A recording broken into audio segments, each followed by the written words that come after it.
story begins with the guy was very unlucky because it was raining on the street, and if he had not lost in a stone tin paper, obviously, he would not have to go out to buy something for the whole hostel.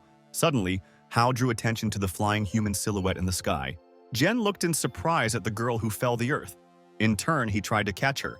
After a few moments, she landed right on the Hao, thereby knocking him down. And having knocked on the ground, they lay in the pouring rain on the ground. Hao and an unknown girl literally merged in a kiss, which both did not expect. At this exciting moment, she opened her eyes and found that Jen looked at her just as, who was at a loss, continued not to break away to look at her. Hao was blowing sharply, hurried to ask her forgiveness for this awkward moment. Having shouted a little face, he noticed that he swallowed something incomprehensible. Then, immediately asked how she feels. Hao caught himself thinking that this girl was quite beautiful. Our hero looked at her. At this time, she crawled to her feet. Jen continued to watch her. Then, the girl confidently and pretty quickly went in his direction. She began to demand that Hao immediately give it down.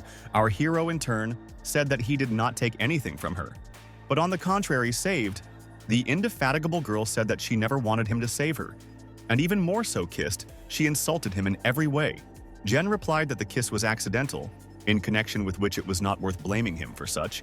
She wanted to know whether he was telling the truth. Having said that he would conduct an investigation, at that moment people around began to pay attention to them, thinking that he forcibly kissed her. Someone from passers-by noticed that it was a kind of pretext to flirt with a pretty girl. The girl said that it was here. Pointing to his stomach, people began to say that she was already touching him. In this connection, those around them thought that they were a young couple who was simply having fun in this way. Hao asked to stop her. The girl repeated everything so that he immediately returned it to her. At that time, Jen felt a certain change in herself. He was literally twisted by unknown abdominal pain that the girl noticed. Who said that he needed to urgently return it because he could die? Hao nervously dismissed her and asked him to finally leave him alone. Our heroine did not know what to do in order to get an unknown object out of him. She looked thoughtfully at Hao and noticed that his fingers were green. What naturally our hero noticed, not understanding what was happening to him and why his skin began to change color. Creaming people also wondered, not realizing what suddenly happened to him. Jen demanded to stop arranging scenes as his stomach was very ill as a result of her salvation. At that moment, an unknown beautiful car drove up. People did not understand where it came from. One of the crowd noticed that such a car is worth it to work even more diligent, admiring it in every possible way. Unknown people got out of the car, led by a gray-haired man, which approached the girl, bowed to her, and said that the master sent her, calling her Miss Z. Correcting his glasses, he also asked to follow them. And how he was surprised in response. At this time, an unknown girl noticed that they were on time, because Jen stole her thing, urging them to deal with him. The guards approached Hao, who understood that nothing good was waiting for him. After some time, in a high-rise building where Zni and Z were brought, all bodyguards were inclined in front of her, welcoming her at home. Z, in turn, told them to discard these formalities. Hao asked Z whether her father Zhao Guan, who was the director of Minji groups, she grinned that she was his daughter. Our hero heard that Guan in good relations with both the criminal world and with the government. He thought that he was the end. They continued to follow the gray-haired master in a spacious elevator, entering which, Hao noticed that literally every square meter is guarded. Meanwhile, the gentleman pressed the elevator button, and they all went to 108th floor together. Leaving the elevator, Jen began to look around. Everywhere it was still full of security, among which there were many influential people of an attacking world. To which Hao drew attention. Looking at each of them, he understood that everything was much more serious than it might seem. They were expensive, in rings and bracelets. Some Ryu glanced in his direction. Jen hurried to catch up with Tsu and the gray-haired master, from whom he was a little behind because of his curiosity. Passing along vast corridors, they were heading to the office of Zhao Guan, where our hero finally met Z's father, who, in turn, immediately approached Hao, and with an evil face, he asked whether he was Hao Zhen. The main character literally sweated with excitement, and quite modestly said that he was Hao Zhen. Guan looked at him, and a few seconds later asked why he ate his daughter's inner core. Zhen replied in surprise that he did not know how important this object, which he accidentally swallowed. Z's father looked at Chao and grinned. Our hero did not know how to influence the situation. After that, Guan leaned toward him and blurred in a smile said that he was now obliged to marry his daughter. standing aside Z, literally taken aback from such an ultimatum of her father, in connection with which she immediately reported her indignation, saying that Guan is simply mocking her. Throwing in her direction, her father hurried to reassure her, saying that he should not be so exciting. Then, he thoughtfully stepped aside, thus becking his back to Hao, and he asked if his skin was green around his wrists, and whether his whole body hurt. Jen asked him how Tsi's father could know this, and what to do with it. Wen replied that this happened because he swallowed the core of the dragon Z, adding that the core of the dragon serves as a source of strength of the dragon tribe, which always helps them fly and manage this world, thereby providing power. Hao, in turn, could not believe what was happening. He thought that this was a certain latest type of hologram. Z's father continued to say that if a person suddenly receives this core, that over time he will inevitably die, and it is impossible to counteract this. Hao was literally shocked by the information heard and did not utter a word. Meanwhile, Zhao Guan asked what he was thinking about his daughter Z. Jen muttered slurred under his breath that she was a rather rude and spoiled child, which was extremely outraged by Z, which in turn literally boiled in a second. Asking that, Hao mumbled, she confidently and embittered in his direction. Guan, putting his hand, did not let her in, calling to follow his manners, saying that as a dragon she cannot cultivate, and even more so after the loss of the dragon's nucleus, Z will not return to her true shape. Adding that she will die within 5 years, father literally uttered a tear. Hao understood that he did not want to cause death, even such a spoiled girl. Jen asked if there was no way to get this core out of him and return it to her. Guan sadly replied that his human aura had influenced her, and if they moved the nucleus back to Zai, it could become even worse. Hao asked him, "Is there really no other way out, except to wait until C dies?" She could not understand why he was worried about the man he recently met, suggesting that he was still a good person. Zhaogan replied that only their marriage would save her. Jen said that he was only 19 years old and she was a high school student. Z's father replied that they were in no hurry, in connection with which he could be engaged to Paraul at first, adding that Hao should constantly cultivate their art in order to strengthen it. And at the moment, Jen will not be able to convey to her half of Su. Understanding what is being discussed, they literally dumbfounded looked at each other. Zhao Guan asked Hao that he was thinking about it all. Our hero was not enthusiastic about this situation. Z also reciprocated. Z's father said that he kept him for a long time, in connection with which he would ask him to take him back. The assistant Guan asked Ji to proceed to him. He kindly thanked him. An unknown guy watched from the side of what was happening, realizing that Hao is the future husband of Miss Z, from which he was extremely angry. He immediately headed for Jan, trying to block his path. Suddenly, Z stood up for Hao, saying that he had ceased to behave like that, and left the road.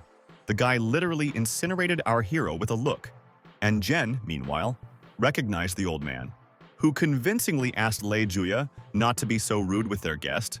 At that moment, Hao asked the old man if he was the deputy director, Mr. Lu Qing. He replied that he was he, adding that they returned to the university a little later. They went down the stairs. After some time, they brought him to the indicated place, and Lu Qing began to explain to him, showing a certain notebook, saying that this is their art of concentration of the spirit, and if Jen follow the instructions, then he will learn. Lei noticed that a man would not understand their art. Qing called him not to talk like that with Mr. Hao. Jen could not understand why the deputy director of Lu seemed so respectful. Finally, Qing tells Hao diligently cultivated, and he, in turn, will periodically check it. Our hero began to get acquainted with the contents of the notebook, and only managed to read that it was a scroll of the concentration of the spirit, as at that moment someone put his hand on his shoulder, thereby frightening Jane. These were his acquaintances, who said that one day they did not see him, and he had already knocked down for the girl, and became the son-in-law of the deputy director. Hao tried to deny, but one of them stated that this news had already scattered throughout the university. Meanwhile, Sei Yujia passed past them, which all the guys paid attention to, even those who were with the girls. Naturally, our hero with his friends also noticed the beautiful sea. At that moment, one of his acquaintances noted that Hao was always a good guy, and now he is deceiving Yujia behind her. Jen immediately told him to close his mouth because someone could hear them. His friend noticed that he was too nervous, saying that thanks to them, he was now in an awkward position in front of Sei Yujia. Suddenly, they met a look. Hao literally peered into the beautiful CE, blushing a little with embarrassment. She, in turn, was also a little embarrassed and accelerated her step, moving away from them. Jen and the guys looked after her. One of them confidently stated that she clearly liked Hao.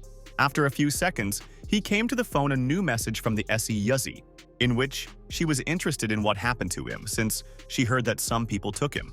Satisfied with Jen, he understood that she was worried about him and hurried to answer her. That this is just a small misunderstanding, and you should not worry like that. CE answered that recently he was in the spirit, and she invited him to take a walk after the lectures. Hao realized that he had a chance to explain to her what happened that day. After a certain time, our hero went to the university where a bell to the lesson was already rang. Jen was calmly waiting for the teacher. Unlike other students who were seeing Miss Su-han, they began to actively preen and shout that she is the goddess Su, which, in turn, only managed to go to the audience with a huge bag in her hands. Miss Han, obviously out of heart, was heading at her desktop, where she straightened his glasses, cast everyone an evil look. Some students continued to shout so that Su would turn their attention to them. She looked at them for some time, after which she stated confidently that I recorded the names of those people who sent her love letters, and those who will do it again will receive a poor assessment in the exam. Then, immediately announced the beginning of their lesson, recording the topic on the board. A friend of Hao said that they deserved it because they had no right to penetrate the office of Miss Han. The other said that a bad mark on the final exam was a trifle, and most importantly, not to get a refusal. Su called everyone to silence. Hao told a friend that she was too cold, and therefore it is not surprising that she still does not have a boyfriend. However, Miss Su heard him and replied that his lack of concentration reflected in his homework. The exposed Jen immediately fell silent, realizing that he could aggravate the situation. Hao took out his phone to write a message to the beautiful SE, which was a few meters from it. Our hero invited her to have lunch together after the end of all classes. He watched her reaction. Yujia, in turn, with admiration read his letter, and after a certain time, they were pleased to leave the audience and went to dine together. But it was at that moment that Miss Han called out to Hao, who asked him to go into her office. Friends began to make fun of him, asking when he managed to make the goddess Su. And only poor SE. She understood that the date would have to be postponed. She sadly looked at him. Jen, meanwhile, went to the teacher's office, and she immediately asked whose side he was. Hao, not understanding what it was about, asked her about which side she speaks about. Su suddenly grabbed his hand, and she demanded that he answer her question. From surprise, Jen was confused and asked what she was doing. Miss Han, in turn, led her palm against his stomach. Finally realizing that she was not mistaken, she hastened to twist his hand. Then he called for him not pretended and tell the truth where he got the aura of the dragon of the Eastern Ocean. Hao replied that he accidentally swallowed the dragon's nucleus and did nothing. Finally, Miss Su released the hand of our hero and stepped aside, saying that he will certainly clarify this moment the Eastern Ocean Dragon Tribe, adding that it is free and can go. Jen began to reason where the teacher Han could come from, couldn't know about it all. Suddenly, he felt that Sud grabbed his head with his hands and squeezed a little. She said that he would not tell anyone about the Dragon Tribe, otherwise she will have to eliminate him. Hao asked who she was and why he could afford to eliminate people. Han understood that he really knew nothing, saying that in fact, she is an inspector. What finally confused our hero, because he only figured out the core of the dragon. Meanwhile, the sun had long gone beyond the horizon, and late evening came. The tortured Hao returned to his home, where only silence was waiting for him. He again began to study the contents of the notebook, which was given to him by the deputy director of Qing. However, no matter how much Jen cultivates art for days, he never managed to understand anything. A few seconds later, his phone signaled about the received message. Hao immediately decided to read him, because he thought that it could be. But in fact, the King of Dragons wrote to him. Zhao Guan asked him to come on a weekend for dinner, from which our hero was clearly not delighted. A few days later, Hao naturally came to dinner to the house of the Dragon King. Where they all sat at the table together, Mrs. Hunjui kindly offered him supplements. Jen politely thanked her and smiled back, trying in every possible way to match him. Su sat to his left, who literally stuffed food, said that this was her favorite dish. Mrs. Hongyui took a plate with guan meat, saying that he should not eat fatty dishes, and you need to protect yourself. Hao asked Hunyui if she heard anything about the inspector. Zhao Guan asked when he had already met with the inspector. Jen replied that this is their teacher from school, and her name is Su Han. Mrs. Hongyui said that they control some questions with dragons, and he should stay away from them. The interested Hao asked how powerful they were. Gwen replied that for the dragon tribe there are 8 kingdoms of cultivation, and some inspectors have reached this level, adding that Suhan is so strong that it could defeat 2 Luzin at the same time. Hao could not think that such a young and beautiful girl was stronger than the deputy director.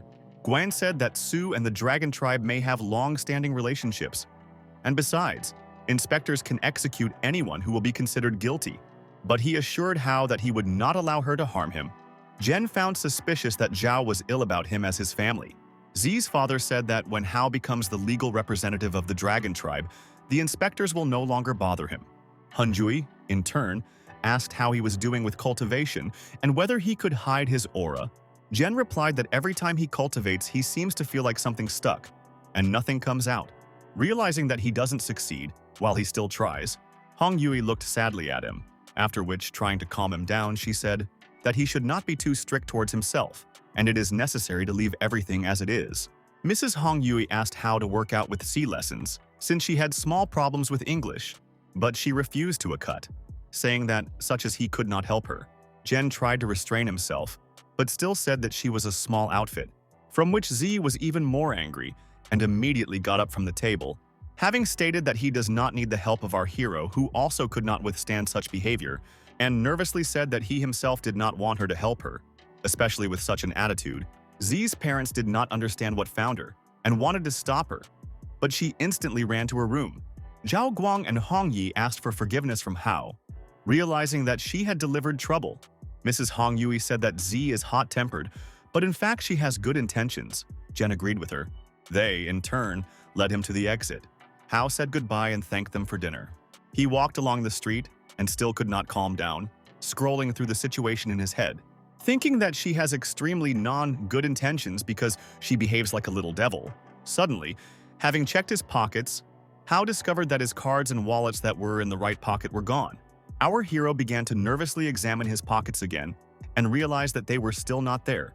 Jen rushed back into the house of King Zhao, thinking that he had left them there. Running to the corner of their house, he found that they were still standing at the door, and Mrs. Hunyu asked Guan about Hao. Our hero realized what they were talking about him. Zi's father said that it was better to listen to their daughter. Hunjui said that Housing had to say about the restriction on time for his cultivation, because Z may not survive. Hao understood that he had too little time to study cultivation. Guan said that Jen is a kind person and would feel guilty if he finds out that Z is ready to risk his life for him.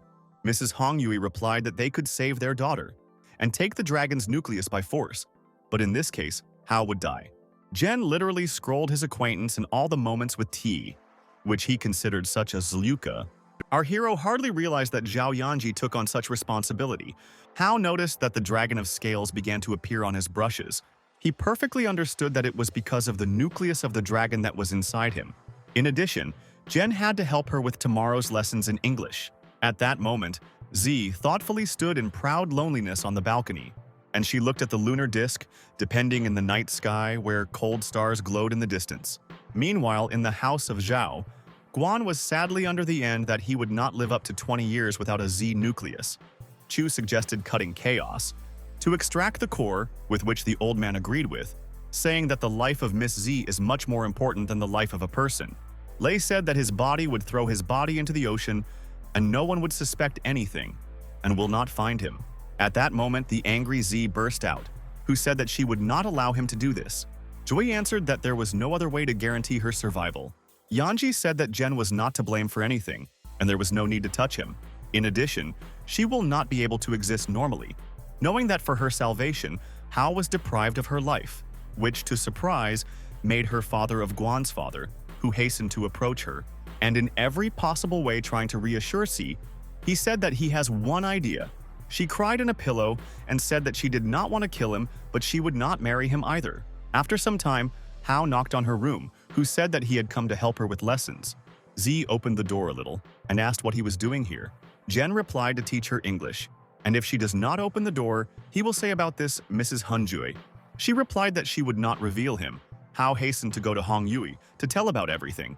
Z, in turn, nevertheless opened the doors and said that he could do this to her. However, trying to leave the room, she hooked on her foot by the threshold, thus flying right into our hero. Jen was able to keep her on his feet. Having said that he was not an informer, and he had never been, adding that Mrs. Hongyu would still not tell. Zai went to her room and already closed the door behind her. But Hao followed her and noticed that she had a large room. Z in response hurried to close the door, thereby pushing him out of the room. But the door handle, along with the entire mechanism of the lock, broke off and fell to the floor. Subsequently, Z flew off towards the bed, about which she hit her head. Hao, in turn, grinned and asked that he would be bad in the fact that he would go into the room to his bride. Zai painfully rose to her feet. Jen still stood in the doorway. After that, she headed for her desktop, where the computer was located, and near it a textbook, which she picked up and suddenly threw him into Zni, saying that he should get acquainted with him. Hao did not have time to dodge, and the book fell into his face that he clearly did not like. But our hero kept himself in his hands and did not show, but a bump got out on his forehead. Yanzi herself was scared at the time, after which she asked in surprise with Hao, why did he not dodge? Because he saw that she threw a textbook at him, adding that the blow made him seemingly stupid, and this is not her fault. Hao approached C, and smiling said that it was he who was to blame because he did not dodge, and carefully laid her hand on her head. She was surprised, and at the same time was annoyed by such a Jane behavior. Zai literally demanded from him immediately remove her hand and not touch it. Jen kindly agreed, then said that they needed to learn English, from which Z was even more annoyed, but managed to keep silent this time. Hao and Z sat down at the table. He carefully familiarized himself with the task in the textbook. Then he showed her exactly where she was supposed to change the time and make editing. What was true for C in a continuous nightmare, and she still did not understand well. Despite this, several hours passed, after which Z could not stand it. She stated that she did not understand, because it is too difficult for her. Yanji literally collapsed on the table, saying that she was already enough from her. Hao noticed that she was still an incorrigible child. He decided to make concessions. Having said that they are now resting, and they will play, but then they will continue. Z thought that he was doing it specifically, in order to tell her mother later. Hao, in turn, said that he would play together with her, since they are now at the same time. The joyful Z agreed to his conditions and hurried to sit down at the computer. She immediately turned on her game and enthusiastically began to play. Yanzi was clearly passionate. From the tired at the moment turned into an active child. She diligently clasped the buttons of the keyboard and was literally all in the game. Hao closely watched her attempts in a video game, but after a while, in the middle of the screen, she displaced the inscription meaning the end of the game. Jen called her stupid, which only angered a spoiled child. Z indignantly asked him to repeat what he said. Hao ignored her, hooked from behind, and said that she watched how to play. She was embarrassed. Zai looked at him. Jen explained to her how to play and what needs to be organized behind the defense and in front to free up a little space. Then, she specifically stated that his tactics would not work to annoy him. Hao got up from the table, thereby giving her the opportunity to finish herself. After a few seconds, joyful Z shouted loudly that she won. Jen came up and saw an inscription in the middle of the screen, meaning victory. He noticed that nevertheless his technique worked. Yanji said that she did everything herself. Hao, in a characteristic way, looked at her, after which she nevertheless agreed, saying that sometimes he was useful. At that moment, Mrs. Hongyi knocked on their room with a plate of various goodies. She said that she brought them a little fruit, and they could take a break because they were probably tired. But Mrs. Hongyi saw them together. They were very close to each other. Hao and Z, in turn, understood how they looked in her eyes and looked at her in surprise. Mrs. Hongyi hastened to leave, urging them to enjoy joint pastime. They, for some time, silently looked at each other with each other. Then, the silence became too awkward for both. Hao thought it would be better to transfer, which later he did. Taking with him an English textbook, Z was sitting on a chair at the computer and glanced towards Janny, who looked out of the book, realizing that the situation was really awkward. After some time, Tzu asked Hao how his training was moving, and whether he was working hard on this. She looked at him. He said sadly, "That has not yet reached the first level, and it constantly seems to him that something is missing." Zai thought that now her turn to be his teacher. She said that he was supposed to come for help to such a genius as her. Joyjen asked if she could teach him everything. Yanzi busily stood up from her chair and arrogantly looked at him. Then she broke into a smile and said that he would definitely help him. Z hurried to explain to him that the list of concentration consists of 3 stages. The first is interaction with heaven and earth, and you need to feel the energy of nature and cleanse the body at the same time. The second stage. It is necessary to direct energy to the body in order to strengthen it. The third stage is the release of energy around the body. And only after that, Hao will be able to develop more advanced techniques. He perfectly understood that these three stages are interconnected, and none of them, in no case, can be missed. Zai added that all the elements enhance each other. The fire enhances the earth enhances the metal enhances the water enhances trees, and trees enhance fire. And water is extreme softness. The concentration of the spirit is the cultivation of water. Therefore, the key is the balance of softness and hardness. And in order to restrain hardness, it is necessary to use softness. Zai urged him to try. Hao sat in the middle of the room in the lotus pose and closed his eyes.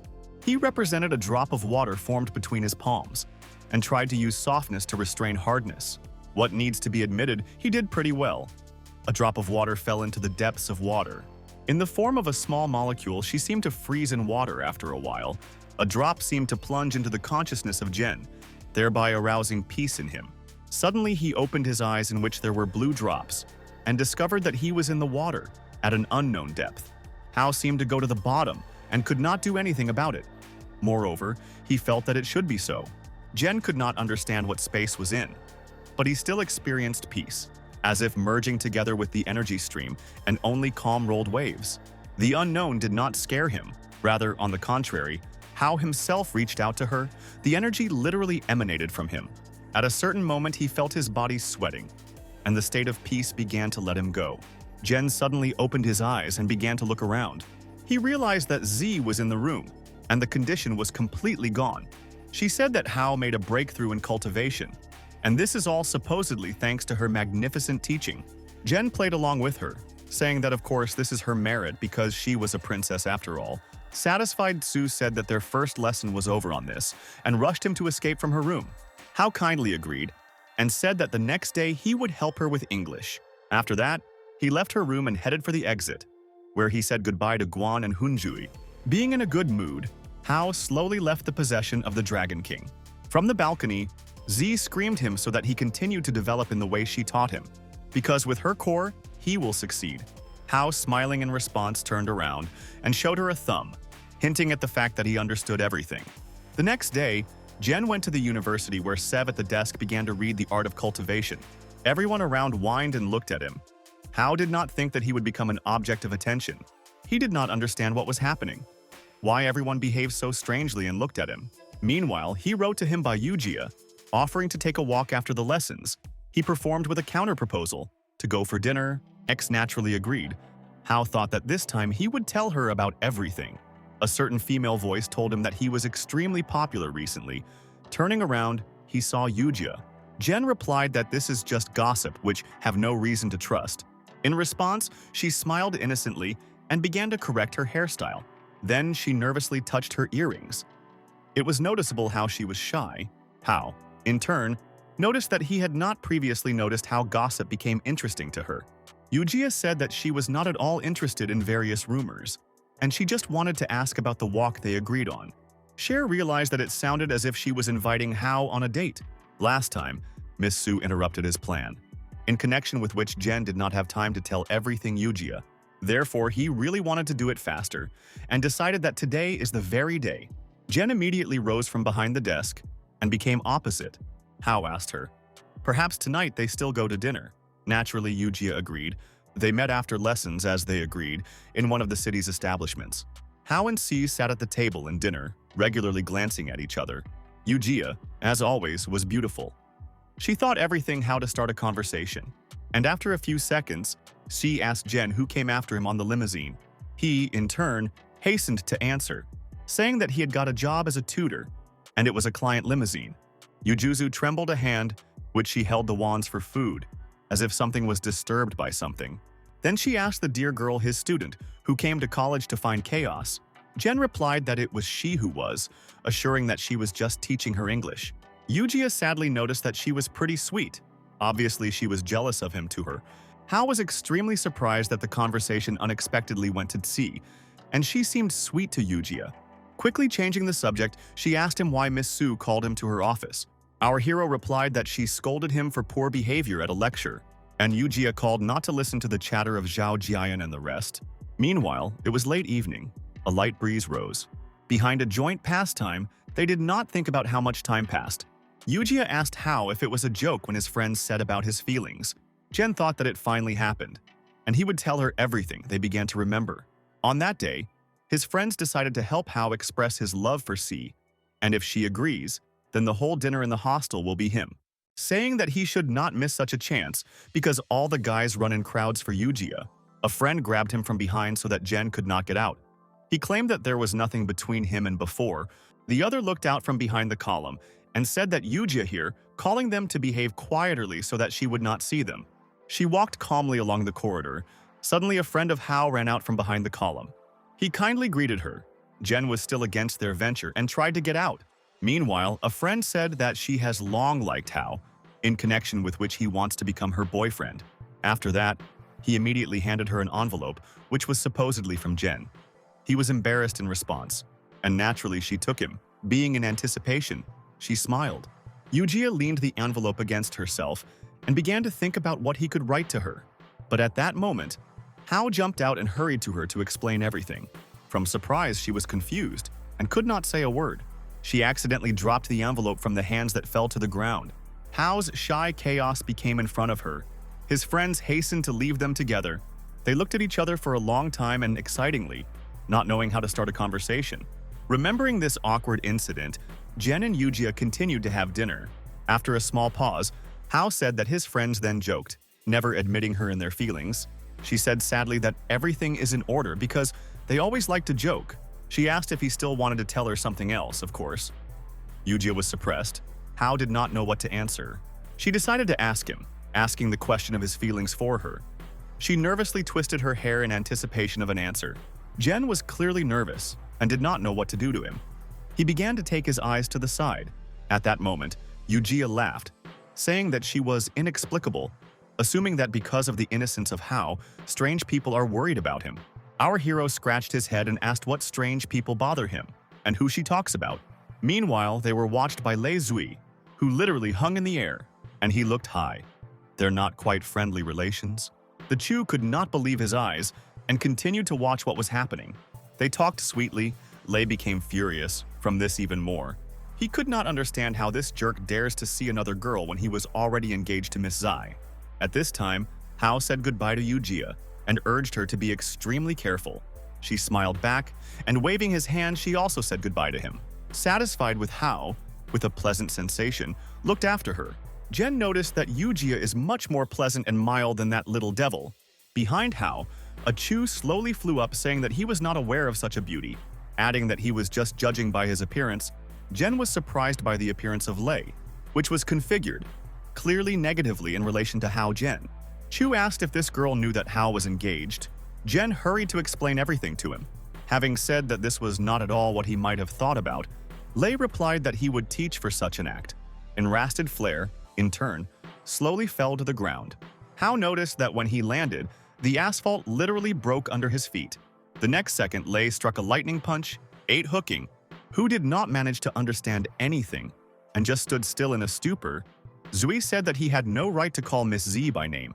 After that, the surprised Hao slowly turned towards Lei. Noting that it was pretty quickly, he asked Julia whether the art of the dragon tribe was the magical of the dragon tribe.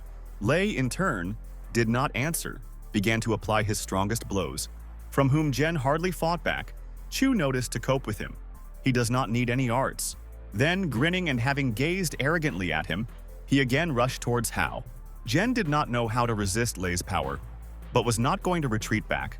Meanwhile, it was not confident not to stop himself, and he was already very close to our hero, which in turn tried to block the powerful blows of Lei. Hao very painfully tolerated the fight, because he was well aware that Chu's stronger than him. He inevitably began to miss the blows from Lei, who literally smiling dealt with him. Cheat again and again, pounced on a weak Janie. For him it was like entertainment. Hao, however, understood that he could not cope with him and restrain his strength. Lei tumbled him on the asphalt with another blow and continued to beat. In addition to the fact that he was too strong, Chu was also very fast. Hao did not have time to dodge. Jen was lying on the ground. A smiling Lei said that he was just a weakling, with which, in order to cope, Only combat skills are needed. Chu slowly lifted Hao, beaten by him, above the ground and began to smile into his eyes, saying that people are like insects for dragons and they can crush them at any time. Jen understood that if he continued so, then Lei would kill him. He began to use the power of which Si taught him. He understood that this was his only chance, and obviously it was worth trying, since there is no other way out. Hao gathered his strength, applying his abilities to confront him. After that, his hand sparkled with the magic of dragons, and he squeezed his fist about to strike. What did Lei Jue naturally noticed but was not seriously treated? Having said that, only scratches could leave his blows and urged him not to resist. However, he clearly underestimated the efforts of Hao, who, in turn, hastened to hit him. At this moment, the surprised Lei realized that he still succeeds in applying skills. The hand with which he held the Hao in a moment weakened, and he slipped out. After a second, Jen struck the Jen, only hooking him a little as the Chu managed to instantly dodge. Thus, finally releasing from the control of Hao, and taking a step back, Jen understood that Zi's training was not in vain. Because he practically succeeded, Chu was at a loss. He held onto his cheek and asked how he managed to escape. Hao replied that he was cultivated, how Ti taught him, assuming that Lei was sick, since one day he could surpass him. But the Chu urged him not to be confused, because he had only the first level, and he hastened to fly away, saying that Hao could never master the art of concentration of the spirit. Jen immediately went home, and the next day went to the house of the Dragon King, where his Mrs. Hunjui began to ask about what happened to him. He replied that he had fallen and hit. Zai said that she knew how it would be difficult for him to cultivate, but did not suggest how much. Mrs. Hunyui called her to calm down. Hao noticed that it was Zi's fault. Then, Hunyui suggested our hero on the weekend to go with them to the famous mountain of green stone. He kindly agreed, but was surprised why suddenly Yanzi was not against it. Who said that it wasn't she invited him? And there was nothing to look at her like that. A few days later, the weekend came, and they all went to the mountain of green stone together. Hao sincerely admired the beauty on the mountain of green stone. Zi indignantly answered that he was a rustic. Jen said that she was supposed to stay at home, since she did not like to be here. She seemed to specifically annoy him, urging him. Meanwhile, they went into a high-rise building, where Lei Zui followed Hao, who could not calm down and will reconcile with the existence of Jen. He looked around the corner, arguing that his smile would soon disappear forever. They went inside the building, where there was an unusually beautiful interior, which Jen tirelessly admired, carefully considering all the charms. Golden, huge columns attracted their powerful sizes, a high ceiling, in the middle of which was a luxurious large chandelier, and undoubtedly, the most beautiful fountain stood in the middle of the huge hall, under the chandelier. Hao was so carried away by the sights of the hotel that he lost sight of the entire Zhao family. He thought that it would be better to wait in his room until one of them has appeared. While he rose in the elevator to his floor, Jen talked about who he would live in the room. Realizing that most likely it will be Yanzi, he got acquainted with the map of his number. But in his head, he had already begun to imagine how he was waiting for him in C's room. Where he is going now, he became embarrassed at the moment, since he did not really want to spend the night with her. Hao was afraid to go into the room and see her, realizing that then the vacation would turn into something terrible. He slowly approached the door to his room, comparing the card number with the room number. Jen realized that he had come to the address, and he was going with his thoughts for several seconds. Then, nevertheless, he opened the door with a map and saw in front of him how the female silhouette seemed to him. How slowly and scary crossed the threshold of the number as he suddenly discovered that it really was Zhao Guan, who rushed him to take a shower and get together soon. Jen exhaled with relief and hastened to go into the bathroom. After some time, Hao, along with Yanzi, rose to the mountain. She was extremely outraged by the fact that she had gone with a Jan, which he asked about. He replied that her parents insisted on this. Zi told him to stay away from her, while Hao, in turn, promised Mrs. Hong Yui that he would take care of her. At that moment, a small snake hung from the tree branch, which frightened Zi. She screamed as abnormal and dramatically backed away, thereby rebooting on a stone. Zai flew back right into the hands of Hao, who, holding her, called for being more careful and vigilant, adding that this snake is not poisonous at all, and there are full of them here, so she has nothing to fear. Zi briskly escaped from his arms and moved away from him. Then, she confidently stated that she was completely not afraid. Just a snake's disgusting. Hao replied that he was the same as she was afraid of snakes, and this is normal. Then, Asked if they could continue to rise up the mountain, Zai said nothing in offspring. Jen took her hand and dragged her. Realizing that she is still a child who sometimes behaves unpredictably, after a certain amount of time, they still climbed to the top of the mountain. Out of breath, Tsi was relieved to notice that they finally got where did the unusually beautiful landscape opened, which Hao and Yanzi admired with pleasure. On the very grief, there were also buildings and various buildings that they hastened to get acquainted. Zai said that this is a temple of heavenly unity, where the Taoist master Zhang was cultivated. The stone table and amazing millennia trees, on which she suggested to look at Hao. Zai dragged his hand. Jen was surprised because she suddenly became so active and changed in her mood. Hao suggested that this was a kind of trap that Z planned, going up to a monolithic stone. Hao began to read what it is written there. Staying in the original Tao, you can take possession of the presence. Yanzi noticed that this Master Zhang wrote, if the desire to hide the true self, then it will appear even more.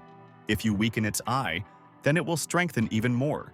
Z noticed that this was a way to control water. Hao remembered the stage of water in the art of cultivation. She asked him to try the art of concentration of spirit now.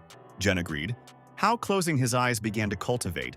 Behind him was a man who stared at his phone and did not look where he was going.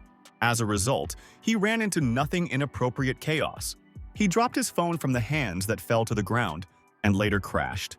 Then, he demanded that Janny pay him for a broken phone, saying that he was not looking where he was going. Jen became opposite Gromala and asked what he specifically wanted from him. He replied that initially the Hao should pay for his broken phone, and then he knelt before him and apologizes. I decided to intervene in the conversation, which stated that he did not dare to demand this. But moving back, she turned her foot on a stone sticking out of the ground, and she sat down, grabbing her leg from pain. At the time of Hao and Thunder, she was distracted by her. However, after, the man told her not to create problems for himself and simply not to intervene, what obviously did not like Jen, who was hurrying in turn to protect her. Having said that he should stay away from C and beat off his hand, from which the thug was angry, noting that Hao was in vain decided to play the hero. But Jen was extremely confident and stood with a formidable look in front of him. At this time, Yanzi tried to stop Hao, saying that that cultivator, which was approximately at the second level, and he could not compare with him, she tried to drag Zhenya by the jacket, but he unhooked her hand. He quite confidently stated that he himself would cope, saying that she has nothing to worry about and everything will be fine, which Z clearly doubted. She looked sadly at Hao, showing all her appearance that this was a bad idea. Behind everything that was happening, with a smile on his face, was watched by Leijui, sitting on the roof of one of the buildings. Understanding that Hao will not be able to defeat the second-level cultivator, even if there is luck on his side, Thunder, meanwhile, called Chewing and asked what he specifically needs to do. Lei replied that he was obliged to crush this guy, and in no case do not touch the girl. Naturally, Zui promised him a reward for solving the problem, called Hao Zhen. Thunder said that he understood everything and hung up, saying that he was allowing him to play in the hero. Zhen replied that there was no need for this, and he could enjoy the advantage, suggesting that Gramil catch up with him. And he began to run away from him. Verzilla said that he was an extremely self-confident jerk, adding that even if he knelt now and will pray for mercy, then it will not help him. Thunder, looking up from the ground, jumped ahead of the lead, which Hao noticed, and stopped. Thus he flew past Johnny and landed on the ground, saving that he runs quite quickly, but this will not help him even. Hao understood that the thug was stronger than him, and fighting one-on-one he would clearly not overwhelm him. Besides, the leg was damaged, but he cannot escape, because he will not leave Yanzi in trouble. He carefully examined the column of dust in search of Verzilla, which soon appeared. Running out of the dusty fog, Hao prepared. The embittered Thunder rushed towards Jane, saying that he will now receive what he deserves.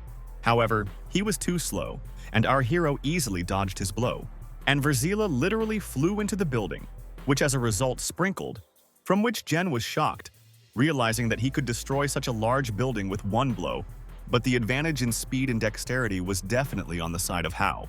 The huge Bugai came out whole and unscathed from the building broken by him. He urged Janny to stop running from him and dodging him, and go out to battle like a real man.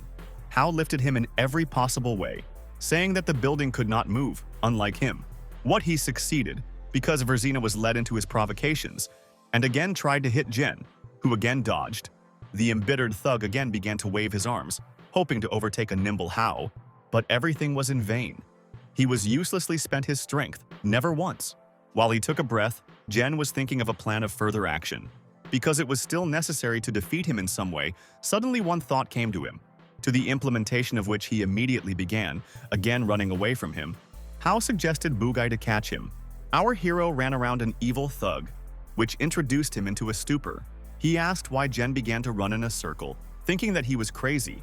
Hao ignored him in every possible way and continued to wind circles around Verzila. At a certain moment there was too much dust, and Bugai began to say that he sees nothing. Jen, in turn, advised him to knock him down his strongest blow. Self-confident thug said that he would definitely do it, especially since he himself asked him about it. He immediately rushed into a column of dust, intending to knock off Chao.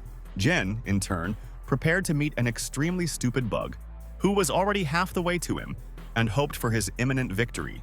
As he underestimated Hao, he literally flew into the dust. Not suspecting that he was waiting for him there, Jen immediately put his leg. Thug safely stumbled over her, thus expanding Hao. He hurried to apply his abilities, by which he was taught by Z. Jen observed the balance of softness and hardness to use the method of controlling water, after which, having sparkled with energy, he struck the back of Verzile, which clearly did not expect such a turn of events. He had an extremely frightened expression on his face. After all that he saw in front of him is a concrete wall into which he flew by inertia. Literally shook his head in her. He could no longer continue to fight with Hao. Leizui was disappointed, realized that his plan had failed with a bang. The joyful Jen ran to Z, saying that he was still able to defeat Verzil. She noticed that it was thanks to her method. Lei was sure that Hao could not control the sweat of the concentration of the spirit. Jen picked up the dissatisfied Yanzi. She stated that he herself could go, but Hao insisted on her own, saying that she turned her leg and it would be better if he reports her. No matter how nasty Z was, she could not remain indifferent to his concern for her. Hao continued to drag her on his back.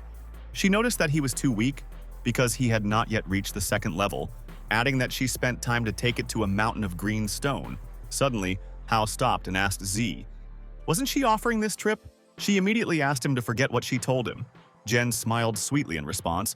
The next day, Hao went to the stadium to run, to maintain the form. From the side, Yujia watched him. Jen often ran in the stadium to maintain form, and today was no exception. C liked to watch him running, because in this way she was next to him. After some time, he completed his training and Yujia also left. Walking along the streets of the city, he continued to study the concentration of the spirit, where the next step was to cleanse his mind. It was necessary to close my eyes and breathe in a clean mind. Air passing through the sky awakens the earth. It is necessary to breathe and hold his breath. At that moment, he rested on someone because he was too passionate about reading. An unknown guy asked if his name was Hao Jen. He answered positively, asking what he can be useful to him. A tall guy in a basketball uniform asked him if Miss Su called him to his office. Hao replied that this happened because he did not listen to her in the lesson. He himself understood that he had met another fan of Miss Su.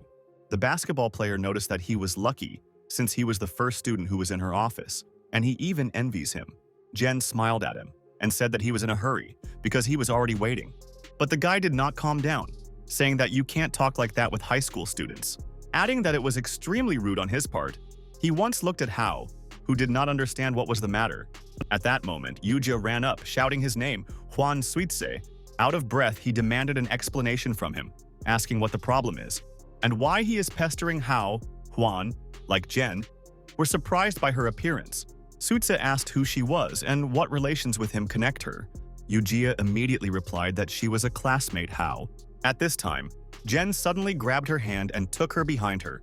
Having said that he is in order and there is no need to worry about him, Huan exclaimed enthusiastically, saying that it was she, as if he knew Che. Jen and Yujia did not understand what was happening and what his reaction means.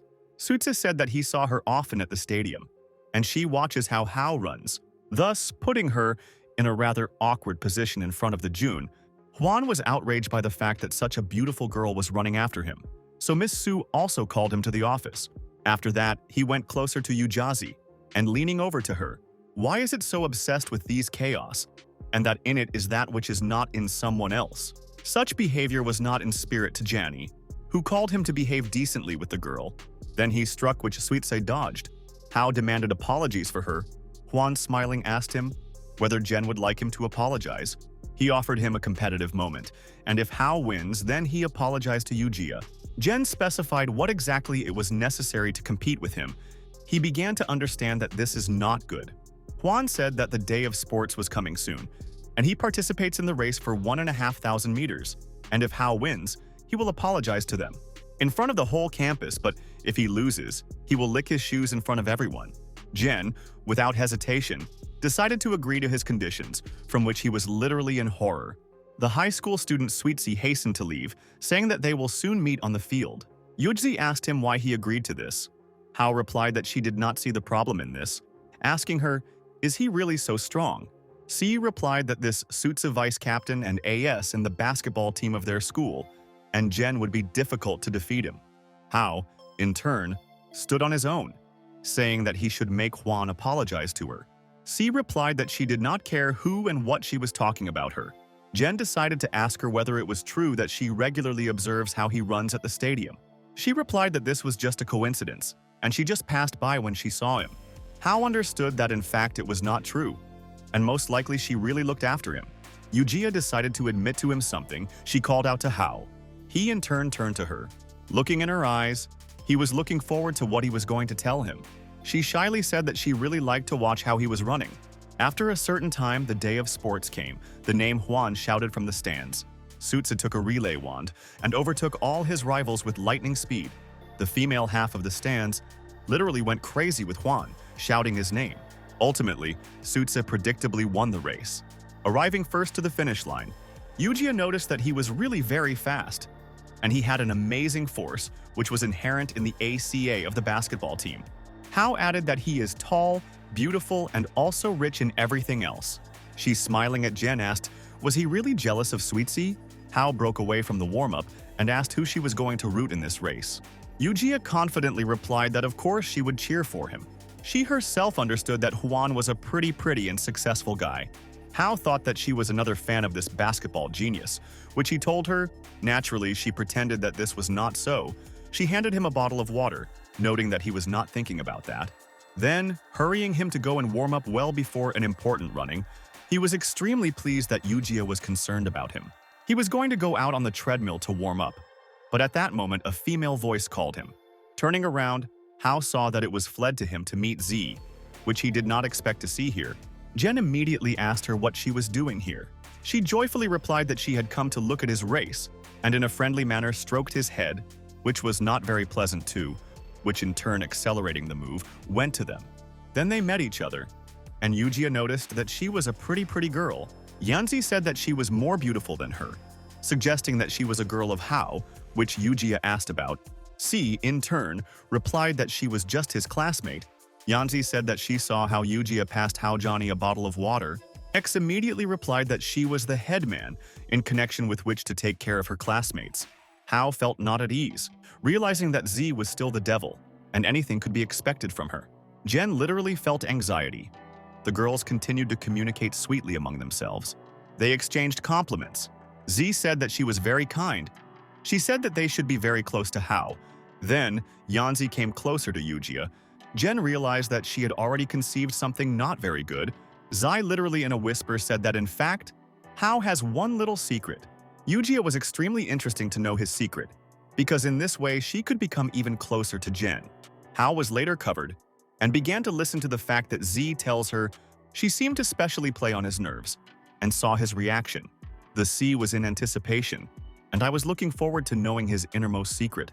The little devil Z, nevertheless, said that Hao was actually engaged, from which Yujia was simply shocked and could not believe it. Jen was not himself, and hurried to refute the information about the engagement, saying that she would not listen to her nonsense. But Z did not stop there, and decided to stretch the pleasure. With a smile on her face, she said that the bride of Hao was not quite simple. Yujia still could not get used to the idea that he had another girl. At that moment, the loudspeaker announced the beginning of the race for 1,500 meters, and asked the participants to prepare. Nervous Hao said that he should go. Pleased with Sei wished him good luck. Extremely upset, Sen looked at him sadly and said that he would go to prepare for the race. After a few seconds, they announced the start of a male race for 1,500 meters. Hwan, in turn, immediately escaped forward. Hao stayed behind several participants. The girls on the rostrum began to actively support the basketball player. One of them said that she heard how he argued with a certain Hao. The other confidently stated that this Jan would never defeat Suitse. Meanwhile, Hao slowly but confidently fled along the treadmill, realizing perfectly well that he will have to work hard to overtake Hwan, whom he saw ahead of himself. Literally after some time, Jen went to overtake one of the participants. Yujia and Si closely watched the competition in the middle of screaming girls, who still shouted his name. Yanzi said that Hao would not lose, and it is just worth waiting a little. Jen decided to overtake the rest from the outer strip, because he needed a victory. In this connection, he added significantly in speed and began to go around one after the other. According to the loudspeaker, they said that Hao was really strong, and from 5th place, he moved to the 2nd. The joyful C shouted that Jen was already in 2nd place and was getting to Suitse. Z also smiled but refrained from commenting, just watching what was happening. Hao managed to significantly reduce the distance between him and Hwan. Suitse, in turn, turned for a second and saw Gel, who was trying with all his might. At the same moment, the AC from the basketball team accelerated even more. What was said about the loudspeaker? Suis understood that he needed to maximize the distance with Hao.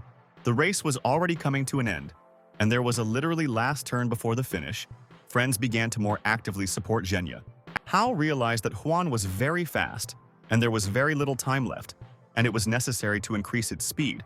Suitse turned and smiling told Jianyu that he was better off to think about how he would lick his shoes. Z began to shout from the rostrum, realizing that now the crucial moment, Yuji called her to be more careful.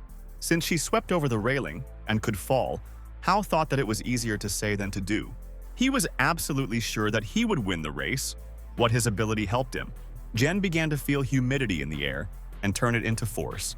He closed his eyes, repeating about the uniform and shapeless, thereby creating an invisible image. As a result, he used a way to control water, which means to control ki. His body instantly became much easier because each method has something in common. Hao's eyes flashed with blue magic. He began to move much faster than the former. Yanzi noticed that he used spiritual energy and made an instant breakthrough. Jen was rapidly getting to the basketball genius. He was like the wind. What in turn noted Suitse and was at a loss. Hwan did not understand how Hao managed to catch up with him, because about 100 meters remained before the finish line. He resolutely tuned into victory, thinking that Jen still could not overtake him. Hao realized that he still did not have enough speed, and it was necessary to become even easier. Because he needed a victory at all costs, and he could not lose in front of Yuji. Literally a moment later, Jen was already leveled off with basketball player Suitse. He, in turn, was shocked by the speed of Hao, and tried to overtake him with all his might. However, Jen was a few centimeters in front of Hwan, and reached the finish first. And finally, he crossed the finish tape, with a sense of fulfillment. Hao rejoiced like a child with his victory, and exhaled with relief. Suitse, on the contrary, was extremely crushed by the loss. He said that this could not be, and that it was impossible. The stands were flooded with tears of the girls, and Yujia and Z hugged and rejoiced from the victory of Hao. Yanzi rushed Se, immediately go and congratulate the winner of Jane. Yujia suddenly stopped her. Z did not understand what was the matter and looked at her in surprise. She was alarmed to ask if it was true that Hao was engaged to someone, or she lied, because he is still a student. Z realized that she was not indifferent to this topic, saying that she did not need to worry about it so much. After asking what to do if it still turns out to be true, Yujia lowered her sad eyes and said that in this case she would congratulate him. In response, Z laughed in her voice and hurried to calm the upset girl. Blinding in a smile, she advised her not to treat everything so seriously. Then, rushing her to go to Hao, pushing her in the back and going down the stairs. In fact, Z was not very pleasant to hear it and she even began to be jealous. Approaching Jen, he said that he tried well today. Yanji added that it was not bad. Hao caught his breath properly and looked at them. Then he remembered Hana, and he asked the girls to wait for him while he was going for a basketball player. A few seconds later, he slowly approached the tired Suitse, who literally kneel. Hao said that he was obliged to fulfill part of their contract, and immediately asked for forgiveness from Yuju. She pulled Jen by the t-shirt, trying to stop him. The basketball ace raised himself, and quite reluctantly apologized to Ce. After that, he immediately ran away in an unknown direction. He felt a feeling of hatred of Hao, thinking that this is not the end and he will certainly take revenge on him on occasion. Satisfied, Jen turned to Yujia and said that he had kept his promise. Ka blushed and thanked Hao, smiling sweetly in response, which clearly did not like the little zai, which made a characteristic displeased sound. Our hero drew attention to her. She said that he finally remembered her. Hao replied that she always remembers her, and he hastened to express his gratitude to her. Z, having become a pose of an offended girl, replied that without her, he would not have happened to him. C said that they arrange a festive party soon, and invited Z. She mumbled in response that she would be invited, she would come, for everything that was happening as always. Lei Jui, who understood that it would not be pleasant for him to admit it, but he really underestimated Hao. After all, he has already reached the second level after some time the evening came. In one of the bars of the city, they all together gathered to celebrate the victory of Hao in the race. In this connection, his friend immediately raised the toast. They talked sweetly and had fun. One of his friends said that he knew how quickly he could run, but did not think that he could win Huan. Another noticed that it was all because of the power of love and asked Hao why such beautiful girls surround him. Having embarrassed, Yujia and Yanzi pretended that they did not hear anything. Jen answered rather modestly that he was just very lucky. At that moment, a gang of unknown hooligans burst into the bar. One of them came closer to Hao, and whether they asked the same Jen, he frowned, replied that this does not matter, and not their business. The bully said that the victory in the race made him too self-confident. C stood up, that this is not their house in order to breed to them without an invitation. I realized that these are members of the basketball team. Hao said that their AS had just lost to him in the race. Hinting that they were not even, the bully replied that this time he was unlucky. After some time, they all went to the basketball court together. One of the basketball players said that it was necessary to score 1 point, so that then no one said that he was mocking him. A huge basketball player with the ball in his hand came to Hao, urging him to play with him. Jen outlined, if he wins, then they will no longer bother him and friends in the future. Thunder handed him a basketball. A friend of Hao noticed that he absolutely did not know how to play basketball. Meanwhile, Yujia, realizing that Jen can really lose this time, I took out my phone and wrote to someone a message in which I asked to immediately come. Bugai became opposite Hao and prepared to keep the defense near the ring. Suddenly, they were announced the beginning of the competition. Jen instantly rushed towards the ring, where it naturally was already waiting for Verzel, who immediately realized that as a beginner he was not bad. Hao, in turn, tried to get around him in order to throw the ball into the basket. However, this was not a simple task that he understood when he ran into a thug. He did not give Yan to go around him and break through to the ring. Hao realized that ordinary dribbling would not help here, and it was necessary to come up with something. After all, he was like a mountain, which was impossible to just take and get around. At this moment, Hao quite convincingly showed that he was going to throw the ball into the basket. Bugai thought he relied on good luck after he realized that he had no chance, and he was already preparing to put the barrier. But our cunning hero rushed to go around it. But here he was, waiting for a catch from Gramila, who did not let him throw the ball into the ring. Having said that, it was not worth it to underestimate him, and hurried to knock him out of his hands. We must pay tribute to the overall Verzel, who was still able to knock out the ball.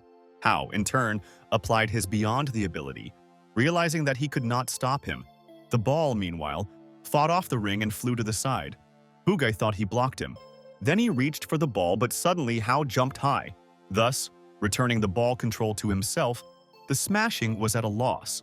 Jen, with his non-working left hand, tried to throw the ball into the basket. What in the end he still managed to do, everyone was shocked. One of them said that he jumped back, scored his weak hand, adding that ordinary people could not do this. At that moment, a basketball ball flew into it with great speed, who hit him right into his stupid head and fed aside. Subsequently, which he collapsed onto the floor, the suddenly appeared coach said that he again causes people's problems. What was clearly not expected by Jen, the coach in turn, paid attention to him. Jujia ran to Hao and said that she did not know how good he was in basketball, adding that he jumped as high as a god. What could not but infuriate Zai, she said that they might have fun, and it is time for her home. Jen said that she was spending her, as it was too late. Hao asked why she was angry, because he did not disgrace her, but on the contrary one. Z answered that in this case she would be left alone. Jen said that they were just friends with Yujia, and nothing more. Inquiring with Tsu whether she was jealous of an hour, to which her reaction was not long in coming. She seemed to be fuel with his fists, saying that he carries some kind of nonsense, and she is not jealous at all. The next day at school, in the office of Miss Su, where she again called Hao, Jen did not understand what was happening and why she called him again. Han, at that moment, leaned his palm against his stomach and said that he had reached the second level. Noting that this is a pretty good result for him, then she seemed to generate something. It's shown in red in her hand. Miss Su said that she would give him this necklace, in which there is a special property, and it will help him hide his aura. Hao immediately put him on his neck, feeling an incomprehensible feeling. Jen sparkled with magic. Su explained that this amulet absorbs his excessive energy, allowing her to move to his body. By adding that it will work for 1 month, and for this period, Hao is obliged to reach the third level. Other inspectors at the sight of him, they will interrogate him. Also at the third level of his 108 points of acupuncture will be open when he will make a breakthrough. And people with weak will can die or get severe pain. Miss Su recommended cultivating him until Hao feels it. What Jen immediately began to engage in, he seemed to permeate. His energy entity showed itself fully. Hao closed his eyes, and he began cultivation. While absorbing a large amount of energy, Miss Su noticed that he did quite well for him, and he understands what to do. Suddenly, a phone call interrupted him.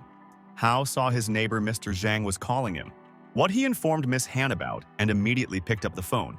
The neighbor told Hao that his grandmother had fallen and lost consciousness, and he needed to come home immediately. Jen was shocked by this news. He began to recall his beloved grandmother, as the children laughed at him in childhood, and he could only dig in response. They shamefully told him that no one needed him in this world, and Hao proved to them that parents would come soon. They said in response that no parents leave their children for several years. Then the angry grandmother came running and dispersed the heartless children. Jen, in turn, constantly cried about this, and his grandmother tried in every possible way to calm him down. She said that she would always be next to him and would not leave him in trouble so that it does not happen. Grandma always tried to cheer up her grandson, preparing something tasty. Once again, she prepared his favorite fried chicken for dinner. But Hao was capricious and said that he wanted to return his mother and dad, not chicken. At the same time, he hit the table, as a result of which the food crumbled and the plate crashed. In response, the grandmother did not scold him because she understood what he was experiencing, and children should grow in a full-fledged family. He was a crowned sat and watched as she silently collected fragments of a broken plate, along with food. Grandmother, in turn, tried to reassure Hao, saying that his parents must return. Jen calmed down at the moment and asked if they would really come to him. In response, Grandmother viciously said that she would beat them if they do not return home. Hao again fell into despair by digging even more, as he really wanted to at least see them. He fled the arms of his grandmother, who repeated that it would always be with him, even if they did not come. From these sad memories, Jen had a sudden tremor. He was literally in blood at that moment. Miss Su was overwhelmed. She said that a change of mood should not happen so quickly. Hao covered himself with his hand through which blood oozed, and replied that he was obliged to save his grandmother. Jen instantly called an ambulance to his home address, which was already on the way, but because of the cork on the bridge, she could not get. The ambulance driver called Hao and said that because of the accident on the bridge, he could get to him only an hour later, while they cleared the road. The angry Jen thought that the problems seemed to be specially fell on him one after another. He began to think about how to help his grandmother in the shortest time. Hao decided not to hesitate and to call Mrs. Hunjui because he had no more to turn to. But as an evil, her number did not answer, being in the zone of non-extent. Then he wrote to her a message where he asked to help him get to the hospital with his grandmother, explaining the whole situation. Then he rushed to run home to his grandmother, but Mrs. Hunjui answered his message, having written that she herself would take his grandmother, and asked him to go to the Eastern City Hospital. After some time, Hao got to the necessary hospital. Having literally flew at the door, he demanded to inform him where the elderly woman who had just arrived. What scared the entire branch? The doctor told him in which room his grandmother lies. Hao immediately went there, nervously opening the door. He called out his grandmother, but she lay on the bed unconscious. Jen slowly approached her. Seeing her in such a deplorable state, he launched a male tear, trying in every possible way to drive away bad thoughts from himself. Hao did not look away from her. In the next bunk lay Z, who asked him not to worry like that, and that it was not worth waking her up, because she needs peace now. Half an hour before Grandma Hao was taken to the hospital, Lei and Yanji rushed her in their car to the hospital. Z said that she seemed to hit her head when she fell, because blood flowed from her forehead, and they could not have time to bring her alive. Z began to use her abilities to help her. She brought her palm shrouded in magic to her grandmother's head. Lei said that she could not use her forces without the dragon's nucleus. Zai replied that she was obliged to help her right now, because now every second is worth its weight in gold. Suddenly, the wound on her grandmother's forehead began to slowly drag on. Yanzi sighed with relief and said that she was healed. But after a few seconds, Z began to be covered with later, and in the eyes it began to darken. In the end, she lost consciousness. Chu was shocked by what had happened and hurried to the hospital. Lei was in the ward next to her and sadly said that Miss Z saved the life of her grandmother Hao. Adding that she was too weak without a dragon's nucleus, Z asked him to shut up, but Jui continued to say that Miss Z even lost consciousness during the healing of her grandmother. Yanzi said that her mother was in the kitchen and did not see his message, and in fact she read him. Hao realized that Z really helped his grandmother and did not know how to thank her. Jen did not seem to compare two different people. One was a little devil, the other turned out to be a savior. Grandmother woke up. Hao took her hand and said that thanks to Z she survived, and she had better. She got up and turning towards Yanza thanked her, having said that she is very sweet and kind, adding that Z will be a wonderful wife. Jen laughed and said that she was not a kind, but a little devil. As a result, he ran into his grandmother's non-approving gaze. Hao realized that he was clearly not a priority in this situation, and it was better to keep silent. After some time, Hao went in search of little Yanzi. He wandered in thought in the school courtyard, where all the students had fun carelessly, sadly realizing that he was, in a sense, a little old. Jen walked along the corridor, looking around, but Z was nowhere. Passing by the students, he heard two guys discuss her. Hao listened. One of them said that she was quite impatient. The other noticed that he was still on her temperament, and he dreamed that she would become his girlfriend. Jen understood how popular Za was. He went to the door to the class and knocked, saying that he needed to pick up Yanji. The teacher opened the doors and said that she had not seen him before, asking for whom she had to. Hao replied that she was her brother, and her parents asked to pick her up. The teacher said that she should be on a tennis court and asked to convey something to Tsi. Having said that Zhao Yanzi spends too much time with one boy, in this connection she has a certain problem in the form of puppy love. Hao immediately went to the tennis court to find Z. Remembering the teacher's words about the love letters addressed to the Zai, and that she is seen with one high school student, Jen understood that she could not be delighted with his presence, as he would interrupt her pastime with the guy. But he wanted to thank for the salvation of his grandmother. Approaching the court, he heard someone called her by name.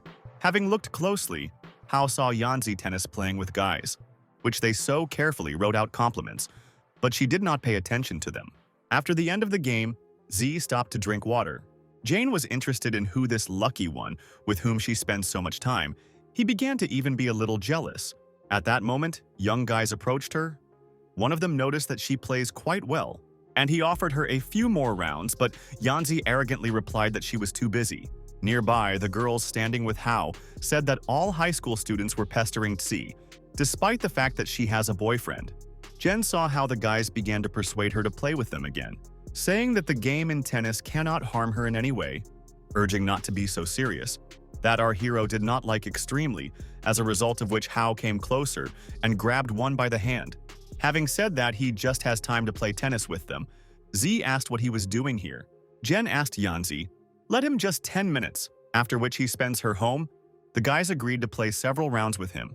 Hao took a position and called them to prepare. Then he threw the tennis ball into the air. They thought they were ready to serve it. Our hero, in turn, inflicted the most strong blow, realizing that they could not react to him. The ball beat off their zone and literally stuck into the wall, as a result of which cracks followed. The guys were shocked by his strength. They said that he was simply mocking the weak and that it was dishonest. Hao replied that in this case, they should recognize the defeat and never again molest her to Tsi. Then he smiled at her and offered to spend her home. She said that he would not be arrogant, only from what helped her. Hao replied that he was just passing by and decided to help her get rid of those who molested. What was the only bloom to Yanzi? She began to rush at him, saying that she had a desire to take him to the Dragon Palace. But at the moment she changed her mind. Jen chased after her, asking him to show this palace. Z, smiling, ran away from him. After a certain time, Yanji naturally took him to the famous palace. Where it was really very beautiful, she led him along the road along which stood knights in gold armor. One of them greeted Z, turning to her, "Your Majesty," from which Hao was at a loss. But he realized that she was still the daughter of the Dragon King. Suddenly, a large, terrible flower stood in front of him, which opened his petals like a mouth. Jen was naturally frightened. Then a huge beast appeared in front of them, similar to a lion with deer horns and the tail of the dragon. He leaned before Yanzi. She, in turn, stroked him. A moment later, Hao was blinded by a spotlight that shone from the palace. The old man came out and knelt down. Her Highness greeted her in the face of Tzi. Hao did not really like this attitude of everyone to this little devil. Z asked the old man to conduct a tour of the palace for him, since she needed to sleep a little. He naturally agreed to show all the charms of Hao and asked to follow him. After a short period of time, they found themselves in front of the gates of one of the palaces. Jen asked what kind of building it was. The old man replied that they are in the Ice Palace, which is a prison for violators of the law. Entering the palace, Hao drew attention to the huge ice shoes, inside of which there were frozen people. The old man noticed that no one could get out of the palace. Jen approached one of them and touched his hand to the icy surface. Literally a few seconds later, cracks went along the ice. As a result, the ice capsule scattered into the fragments. Hao did not understand what was happening. An unknown girl similar to a fairy fell from her. The elder was also shocked by what had happened. He asked Jan how he managed to destroy the ice. Suggesting that his energy was rather unusual, the elder asked him to stay in place and not to lower his eyes off her, while he, in turn, will report to His Majesty about what happened. The girl asked Hao if he freed her from the ice capsule. Jen replied that he did it by chance, and he did not want to rescue her. She thanked him for preserving her life, and La Lilin called her. At that moment, another Phaja girl flew in, and in surprise asked how Lilin managed to get out. Saying that no one from the heavenly world should find out about her escape, Lu suggested that they should have already forgotten for them, because a lot of time passed. She said that they were maids in the heavenly world, and she was sentenced to 200 years due to penetration into the human world. They hugged another fairy, saying that they did not expect to meet more ever. Hao hurried them to get out of here faster, as they could be seen. Subsequently, they will imprison her back in an ice capsule, and they may not have such a chance more. Lilin said that he was also in danger because he freed the criminal without a prescription. Hao himself decided to lead them to the king of the dragons, Zhao Guan, and tell how everything happened. He sat on his gorgeous throne and looked menacingly at Janny. Hao just began his narrative as Guan interrupted him with his unbridled laugh. Jen was surprised. Zhao said that he forgot to free these fairies as the petition had already arrived, adding that the son-in-law tried well. Our hero clearly did not expect such a reaction from the king of dragons as the Phaja girls, who came to Hao for a second and began to sincerely thank him, calling them their savior. At this moment, a sleepy Z came to them, saying that they behaved too noisily, in connection with which she could not fall asleep. Yanzi casts everyone with her gaze and drew attention to Hao, which was literally stuck in their arms girl's face, from which Z became furious, having stated that Jen does not have the right to allow himself this in the Dragon Palace. Understanding how everything looked from the side, Hao hurried to explain everything Yanji, which in turn was, to put it mildly, not in the mood. Jen did not know how at the moment he would get out of this situation. The elder told him that Z had a birthday next month, in connection with which he advised Hao to buy a gift for her. Jen immediately went to shopping centers in search of a suitable gift. He watched people who seemed to know exactly what they wanted to buy and ran around the shops. Hao also walked along several shelves, but never found anything suitable. Then the thought came up with him. Since Z has problems with English, he decided to give her a couple of reference books. He began to drive his hand through books, thinking of buying them all to express her sincerity to her. At that moment, he met with a delicate hand of a girl, who also chose the book on that shelf. Turning around, he saw Yujia, which was extremely surprised. She, in turn, also did not expect to meet him. Smiling and saying that this is an incredible coincidence, she, as always, corrected her hair. They skimped and hastened to leave the store where a polite saleswoman thanked them. Hao and she, Yujia, decided to sit a little in a cafe and chat over a cup of coffee. He told her that he was looking for a gift for the birthday of Z. After all, she was his student, and she wanted to present her as a standing thing.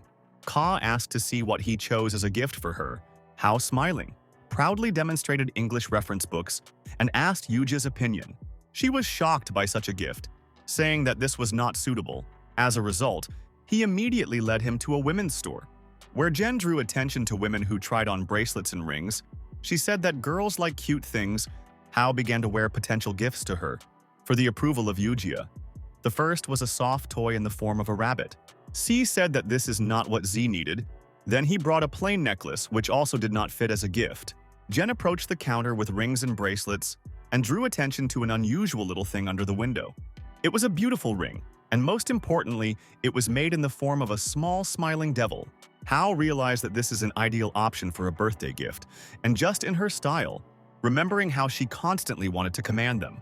But still, sometimes she was sweet. In addition, Yanzi helped Jane when it was necessary and saved his grandmother. Satisfied with himself, he twisted the ring that chose in his hands. At that moment, he called out by C. He proudly showed her what he chose. Yujia literally changed her face. She asked if he wanted to give her a ring. Jen replied that it was rather sweet. It would be a good gift for C.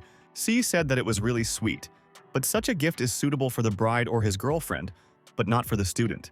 Hao agreed with her, thinking that he was not considering her as a bride, because she was completely a child. He said that in this case he would give her some plush toy, and taking the bear in his hands, Yujia showed him to find out what she was thinking about this. C, in turn, noted that he was too worried about it.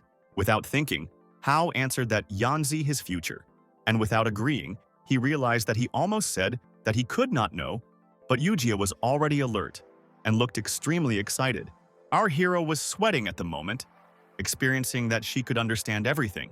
Jen hastened to paraphrase, saying that Yanji was the future sacrifice of this world, and laughed at herself. Yujia found this joke very funny and modestly giggled back.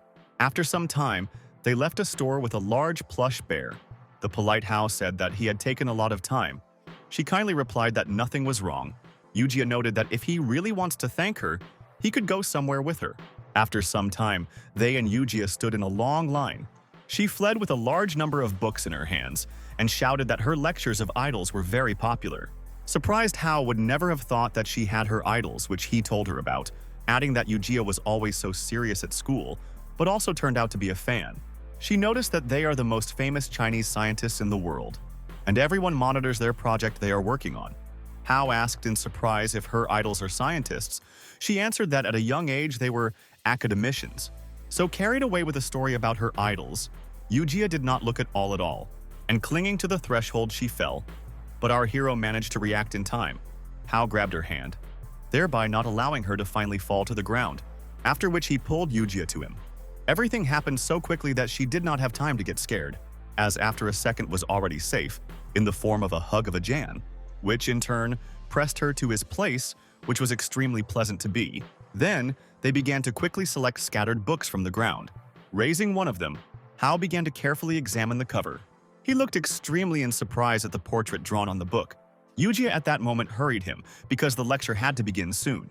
Jen naturally trying to please her, he followed her in the hall, where they were located on their seats, and she was fascinatingly listening to the lecture, while Hao was a reverse opinion. Jen was literally bored, since he was not very interesting, but he understood that he had promised her. After a certain time, they stood together behind the autographs of scientists. Hao glanced in the moment, and she noticed that he slept the whole lecture, and how difficult it was to get these tickets. Jen decided to sit down on the chair in anticipation while their turn was coming. What was clearly unhappy with Yujia, he understood that he had not slept due to training, and he asked her forgiveness, saying that he himself would take an autograph for her. She noticed that recently he was constantly sleepy. Hao tried in every possible way to calm her, smiling in response. At that time his turn came up. Our hero immediately handed the book for an autograph, asking for permission from Idol C. The girl was shocked by Jane. She looked at him with sad eyes and only could pronounce his name. Meanwhile, Yujia ran to them and said that she was their big fan, but they did not pay attention to her, staring at Hao stunned. C asked him when he managed to meet them and whether he knew them. Jen at the moment changed his face, and turning away from them, he headed in the other direction, saying that he did not know them. The man noticed that Hao still could not forgive them, which was a problem. Yujia absolutely did not understand what was happening, and why suddenly Jen became so unfriendly. Co stopped him. and asked her idols whether they had common ancestors with Hao, because they had the same surname. The woman thanked Yujia for attending their lectures and asked her guy how. She answered without hesitation. Until he is her boyfriend, the woman answered that in the future he would become her boyfriend. She said that she did not mean Hao, in turn, was at a loss from the direction of which the conversation turned and what he said. Yujia bowed to her idols and thanked for everything, said goodbye to them. Then, sharply pulled behind her, who did not understand what was the work of Janny. Scientists looked after them with longing, and no less sadly under the end, that their poor son was deprived of attention, and they spent so much effort on research while not becoming real parents. Mom Hao added that she saw him with this friend.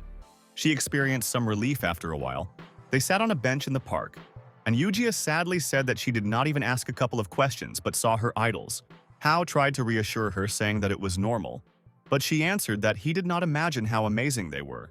Yujia began to give him their books, noticed that he was obliged to get acquainted with their research. At that moment, they were called to the frightened friend of Hao, who rushed them to help Jian, who fought with basketball players, from which Jen was at a loss, because not so long ago they seemed to find out everything with them. The basketball team, meanwhile, beat Jen's friend, urging him not to say this anymore. Jean replied that even if he asks him 100 times, he will still answer that Hao is better than Jitse. They continued to beat him, saying that he was so stubborn and vain, adding that if he simply recognized his defeat, then it would be better for him. Jen, in turn, tried to fight back and bit one of them by the leg. The even more angry them, they began to apply more rigid blows. Suddenly, Hao shouted, telling them to stop mocking his friend. The bully, in the sarcastic manner, replied that he did not expect to see him here. They went to him with a gang, saying that if he calls an ambulance now, he may survive. The battered Jiayin asked Jen to run away rather to escape from them. Hao was determined and reminded them that he had warned of his friends, so that they do not climb to him or his loved ones. His hands were drowned with magic. Hao immediately began to beat impaired scum. He literally brutally with anger, and continued to apply strong strokes of the villain. Jane's eyes were filled with blood, and it seemed with every second he was only more angry. After he brutally beat one of them, almost to loss of consciousness, Hao is quite confident, headed for the rest of his offenders, saying that they were angry with him in vain. The basketball player gang stood frightenedly. He remembered the words of Miss Su that his mood swings could not pass too quickly.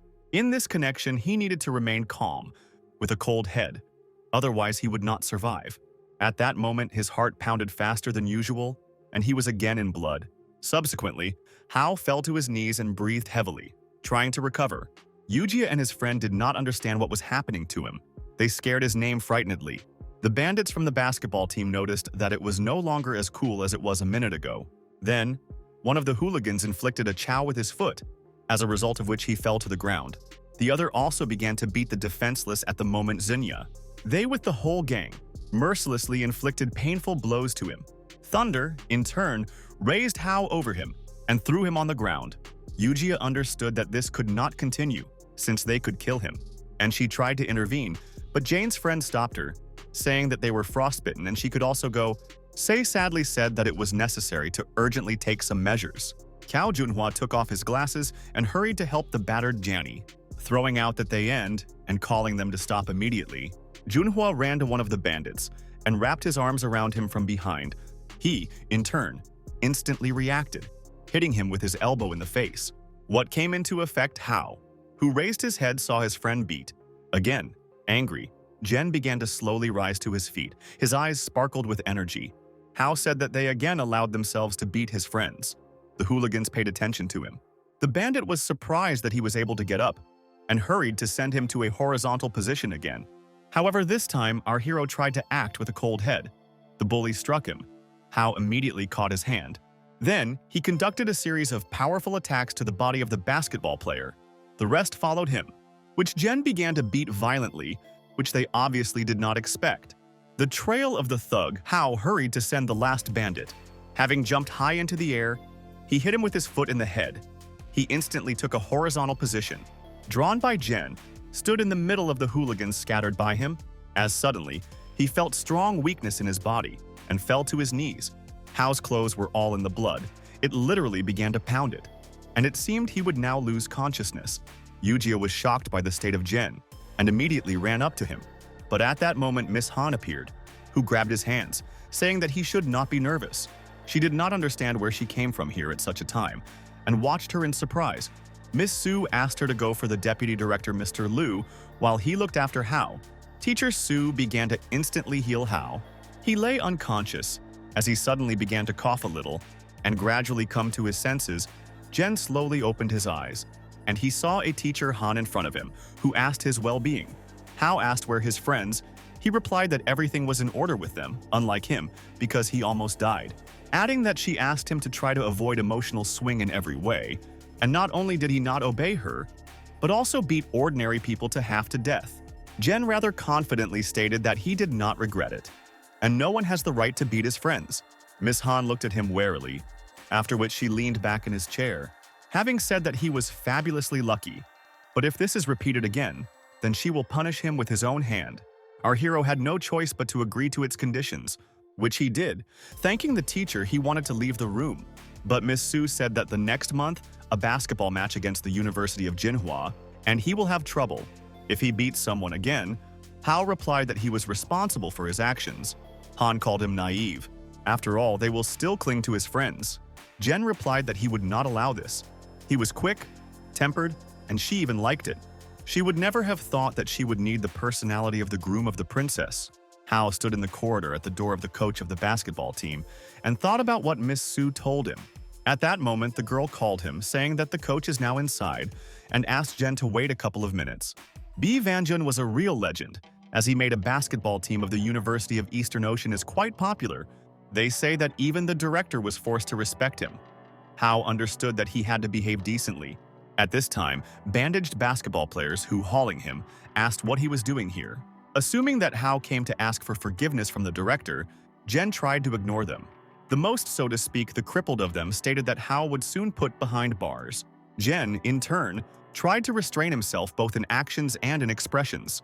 The gang did not stop, and in every possible way provoked him on rash acts, saying that he and his friends would be thrown out of school. At a certain moment, Hao still could not stand it, and already thought to pounce on them. But at this time, the coach of the Wanzun came to them, who ordered them to shut up, after which he looked at everyone with his eyes. He drew attention to Janny. A crippled basketball player began to complain to Mr. C at Hao, saying that he beat them to such a state. Jen apologized to the coach for the beating of these people, but they bothered his classmates. Not having time to finish, the coach was given a slap. They, in turn, said that he had no right to do this with them, after which he told Hao that these guys would no longer bother him and friends. Jen did not expect such a course of events, and said that he also got excited, and should not have beaten them so much. Mr. C. Vanjun replied that he had nothing to apologize for, because he had already received compensation. Meanwhile, the old man Lu Qing came out and announced the decision, which the assistant hurried to hang on the premise board. Everyone began to read carefully what is written there, and what decision they made. It talked about the punishment of the basketball team, and the actions of Hao and his friends were recognized as self-defense. But since the match is on the nose, and the team members were injured, Jen will be forced to join the basketball team, which they categorically did not agree. Honestly, Hao was also not enthusiastic about this news, but his friends were not punished. What was undoubtedly a plus, the coach was looked at Jni, and smiling said that this was his compensation. The next day, Hao went to the gym where the basketball team trained. He stood aloof with Kei Vanjun and watched their game. A few seconds later, the coach ordered everyone to build in front of him. By announcing that Hao will now play the role of a heavy striker in their team, Sutsi noted that he was just a beginner, and he could not immediately put him forward. Juan, with an arrogant expression on his face, twisted a basketball ball on his finger. The coach took the ball from him. Then he threw him far towards the ring and said that Jen would score him into the basket. Hao rushed from place to ball, realizing that he could not disgrace before everyone. He quickly fled to the ring and was concentrated as much as possible. The basketball ball, in turn, hit the ring and flew away to Zen. Hao pushed away from the floor and jumped high into the head of the ball. Having caught which, he went lightly fast to the basket, literally hanging in the air. What the team did not expect from a beginner, after a few seconds of flight, Hao still scored the ball into the basket, thereby finally convincing the team of his abilities. One of the basketball players noticed that he had a rather high jump and a good control of his strength. Jen understood that next time it would be necessary to jump from his left leg so that the pose was more stable. Everyone applauded him, saying that this is the best beginner in the world, of course, except for Suitse, who was on the contrary was angry with Hao and could not come to terms with the fact that he was now in their team. Mr. T. Van Jun asked if someone had objections to Jelen. In response, everyone was silent. The coach called the newly made team player, Hao. He led him to the basketball court, which was on the street, where to the surprise of our hero, Yujia worked out a throw of the ball into the ring. Hao could not believe his eyes. He never saw her in this role. A few seconds later, the coach of the Eye asked Yuju to approach him. She instantly turned around and saw Jane with Mr. Wanjun. Yujia greeted them. Mr. C said that it was his younger sister who will today be his personal coach. Jen was in shock, learning that she was a coach's sister. She rushed her brother to go to the team, saying that Hao would do herself. He asked her whether she would really teach him how to play basketball. C replied that after he defeated those guys, began to underestimate others, and by the way she plays well. They went to the basketball court, and Yujia told him to block it, by adding that he needs to bend down below and carefully observe the opponent's movements. Yujia became opposite Hao and beat off the ball on the ground, while looking into his eyes.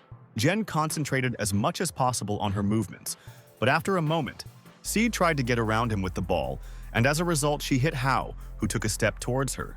Jen, in turn, was extremely surprised by the fact that she really knew how to play basketball. From the side it might seem that they hug and not play. Hao stood a pillar and looked at her. The game stopped at that moment. Raising his head and glancing at him, Yujia noticed that he was doing completely wrong. And in basketball, this is considered a violation of the rules, in connection with which she hastened to change the task. Saying that at the moment he does not do very well, Hao naturally agreed. Yujia showed him the technique of throwing the ball into the ring, noting that he should hold the ball with his left hand and push him with his right wrist, and it is necessary to throw the ball with her fingertips, which she showed him, throwing the ball into the basket. Hao said that she was well done. He urged him not to be distracted and try to quit himself. Our hero became in a pose and from behind him casually threw the ball into the basket. But he missed, while the ball stuck between the ring and the shield. Yujia understood that it would be difficult for him. She repeated that she needed to use her wrists and fingers. After some time, a meeting with the Hao family took place in the house of the Dragon King. Everyone gathered at the table, including Jen's parents with her grandmother. Father Hao noticed that it was extremely difficult to believe that such a cute lady saved his mother's life. Yanzi, in turn, was shy and blushing did not say a word. She watched how everyone kindly communicated with each other. Jane's father said that he would like such a sweet and wonderful daughter to himself as Z. Guan replied that he could have such a daughter-in-law. He wanted to drink a glass with alcohol, but Mrs. Hunjui briskly grabbed him from Guan.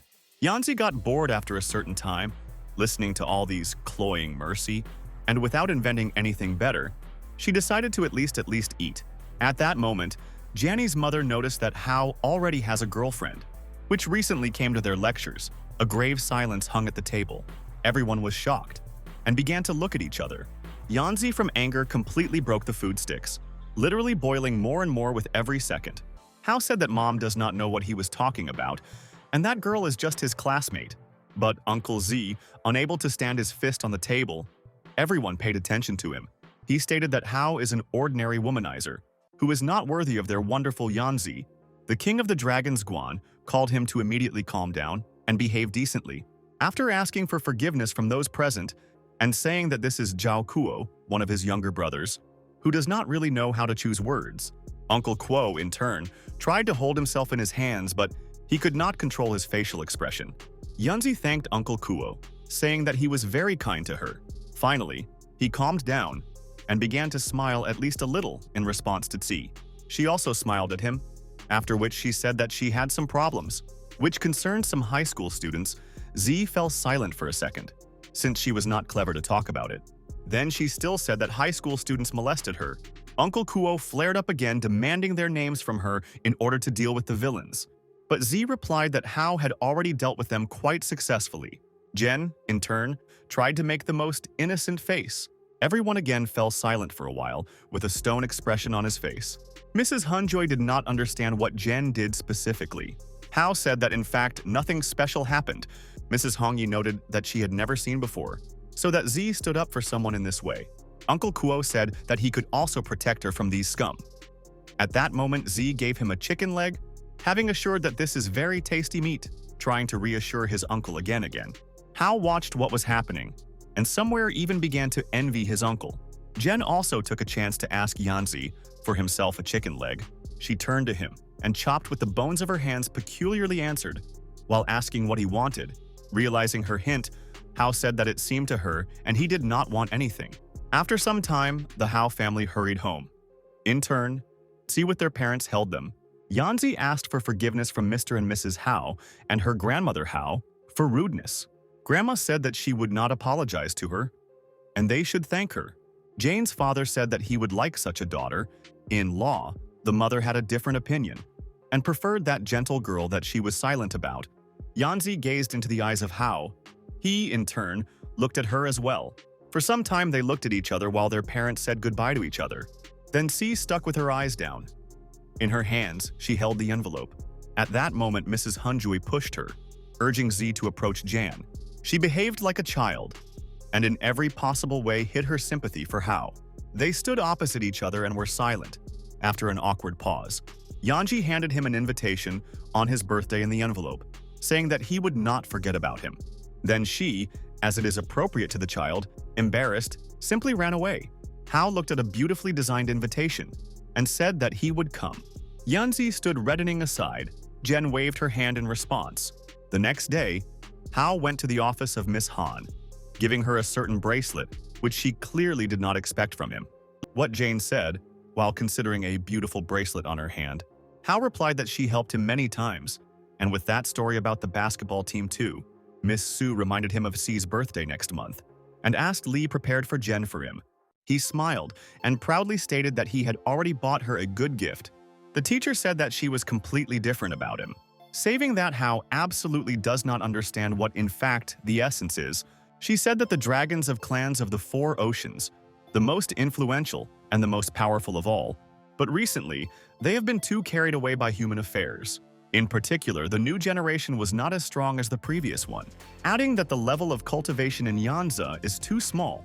The clan of the West Ocean Dragons is currently gaining strength, and Jenny Tao, Croat Prince, the strongest among the young generation, they unleash wars and try to take the place of the clan of the East Ocean Dragons. So these two clans are in terrible relations. Jen noticed that he saw a lot of treasures sent by the West Ocean clan in the Dragon Palace. Teacher Han, drinking coffee, said that Hao is too naive. Miss Su added that Jen Ito actually wants to marry Yanji. Jen at that moment also drank coffee, which he soon choked when he heard about the plans of Ito. Miss Han said that Zai is the only heiress of the East Ocean clan, and having married her, he will lead their family. Hao asked how Mr. Zhao could not understand Zen's intentions. Miss Su said he could not do anything, as a Tao openly shows interest in Su, other princes. They do not dare to make an offer to her. Besides, the Eastern dragons are weaker than the Western, so they will also not be able to conflict with them. The teacher supplemented.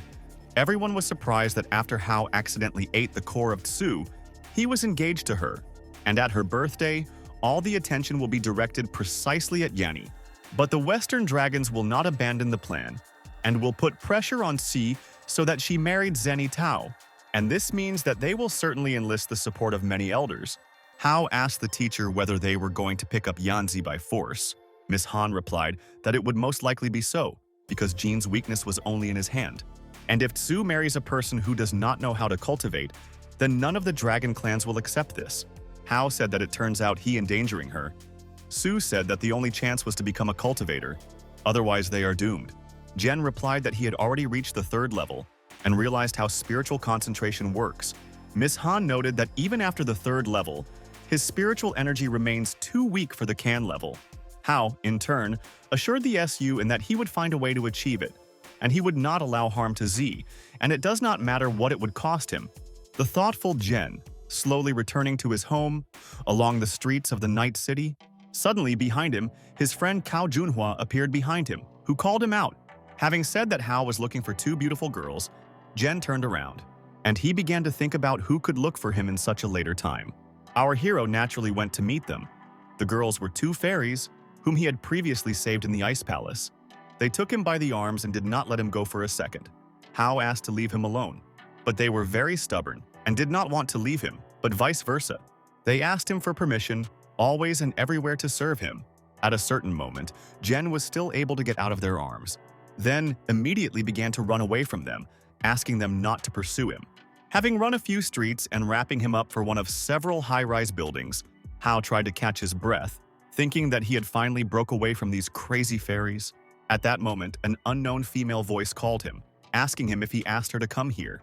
She said that the letter he wrote was too banal, and last century, it was Van Lin, the beauty of the campus of the University of Eastern Ocean, and her family was inferior in business only to the Zhaoguan family. Van began to pose, saying that she knows how irresistible and popular it is, but she is inaccessible to him because it is too good for Hao. Jen, in turn, did not understand anything and silently absorbed her stupid extracts. Lin added that in any case she already likes a certain guy, which was Zhuan Suizi, a star player of the basketball team.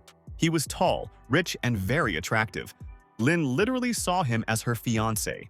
Van said that she only likes such popular guys and deserve her beauty. At this time, one of the girlfriends of Lin, peering, recognized Hao Jianya in him. What was hurry to report? A rather arrogant Van. She said that because of love for her, Hao constantly takes out Suitse. Jen literally taken aback, because even a little tasa could have occurred to even such a nonsense. Hao gave the opportunity to finish this theater of one actor than Lin took up. Throwing a letter from the unknown, she arrogantly looked at Janny.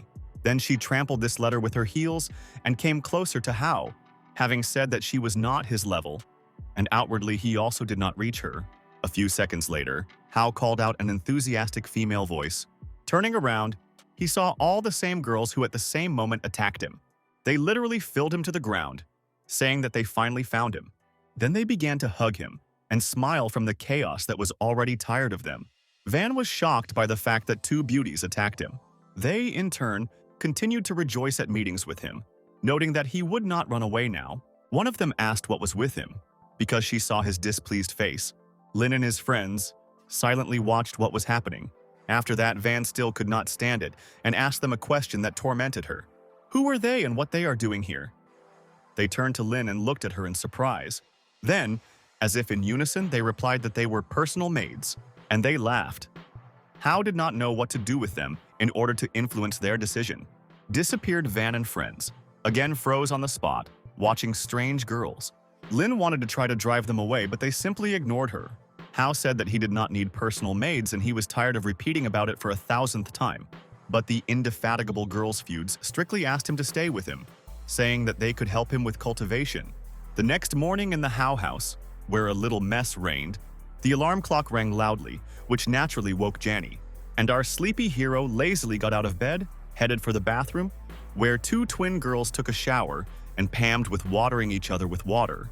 Hao was dumbfounded by what he saw and immediately asked what they were doing here. In response, the sisters joyfully greeted, attacked him, the story about Ko, living with beautiful twins 3 days ago.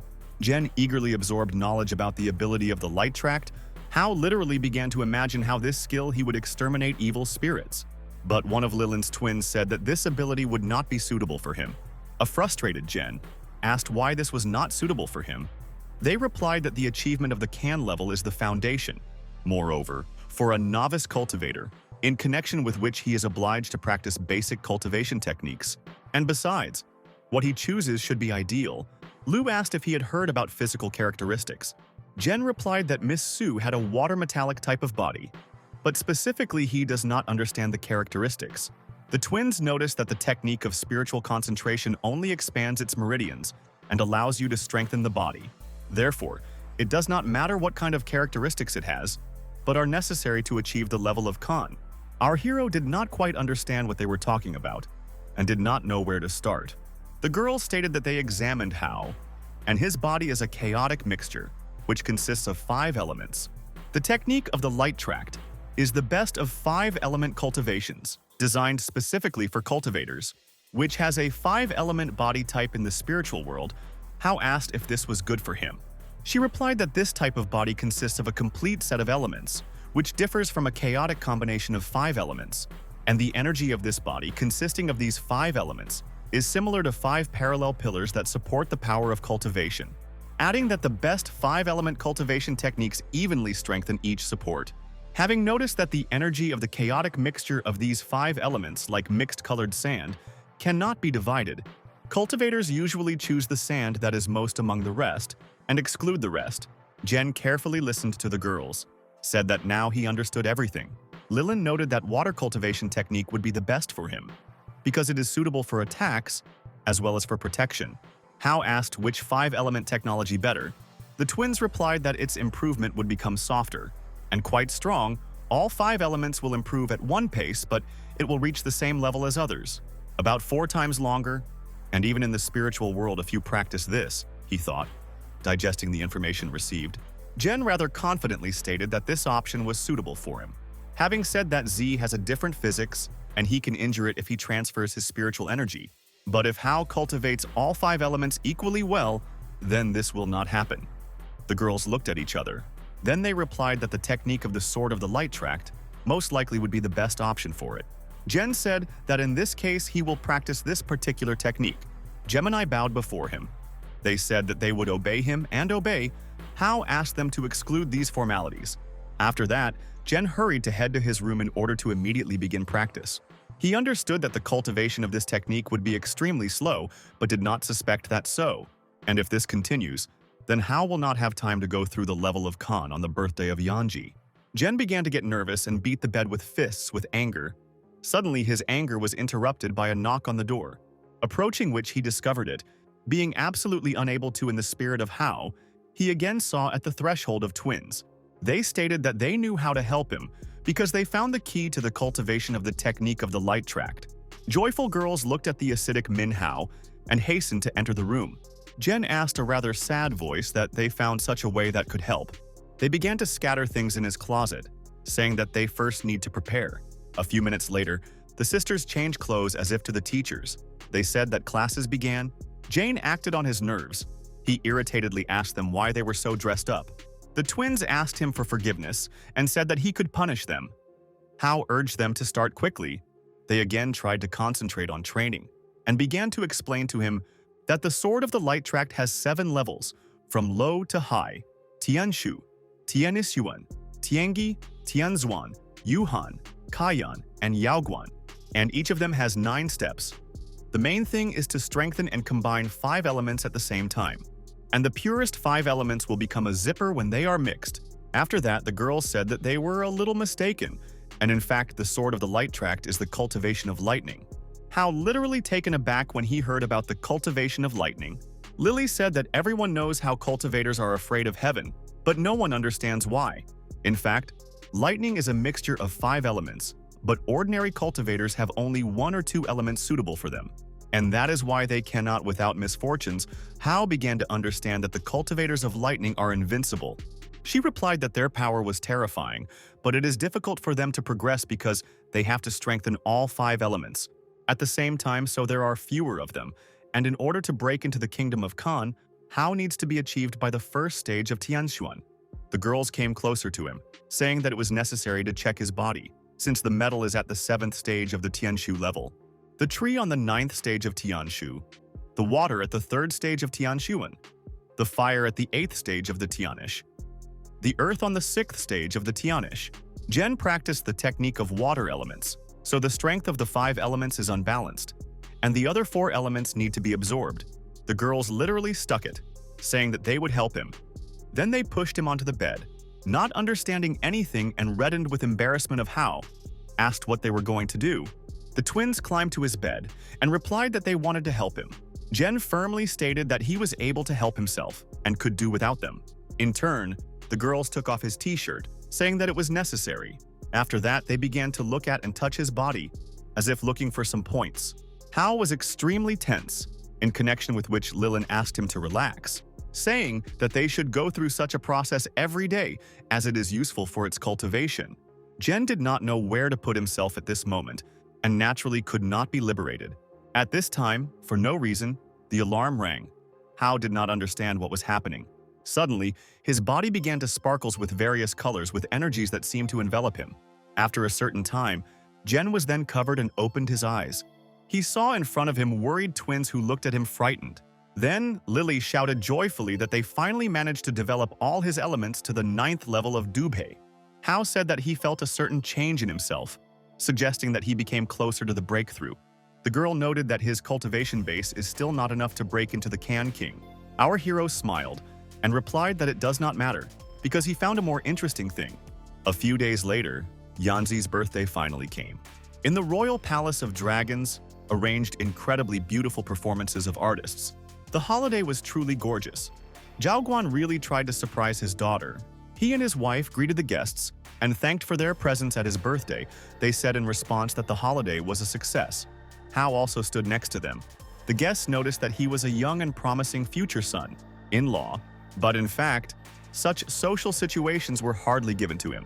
What Miss Hunjui noticed, she in turn went to Janny, and she said that he was tired of meeting the guests, in connection with which she asked him to go to Tsi and check how the preparation is going on. Naturally, our joyful hero agreed. Miss Hunjui smiled back to him. Jen took his gift and immediately headed for Yanji.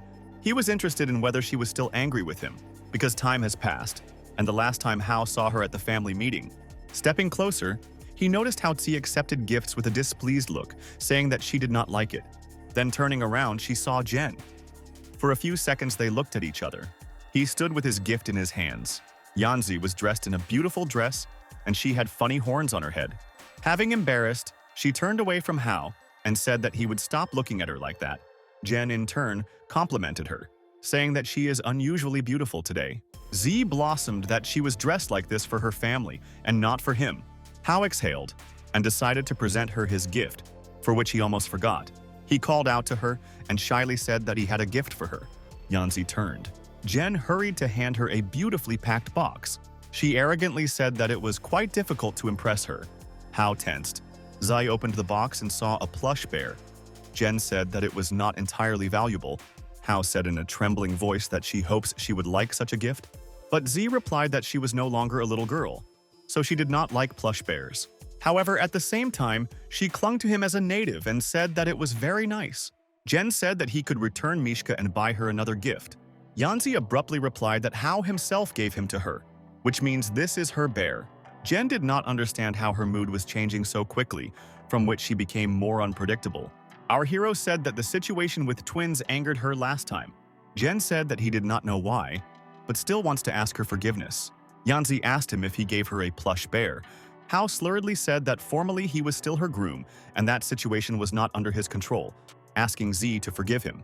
She replied that she was absolutely with whom he became close to, adding, in any case, Jen did not forget that he was her.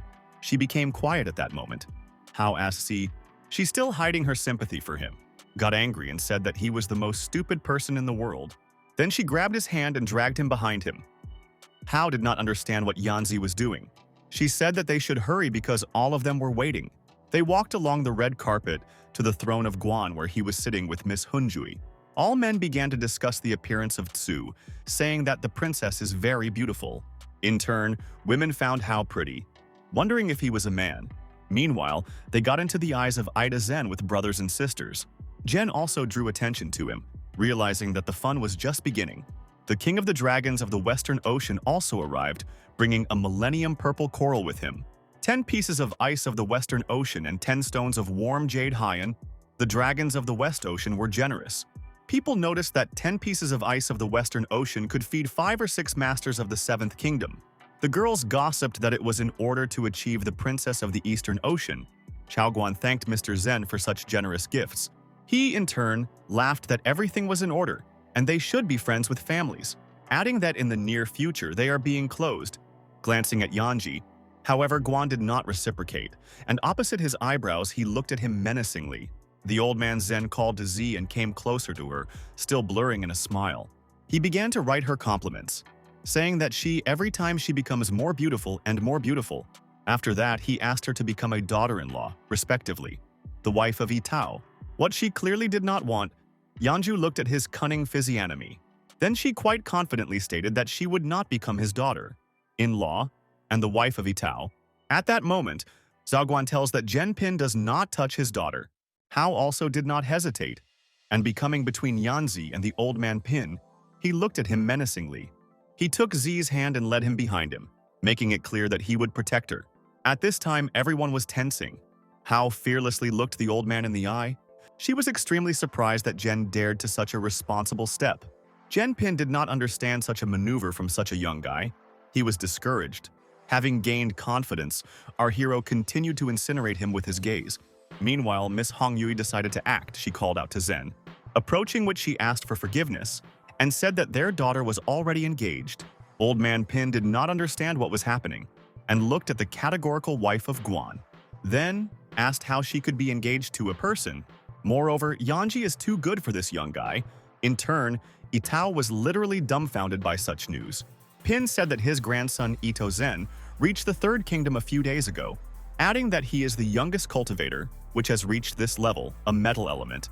Itao left the crowd and bowed low, said that he was flattering him, and there is still something to work on. He began to tell that the Eastern Ocean Dragon Clan, he certainly needs the heir, and it would be wrong.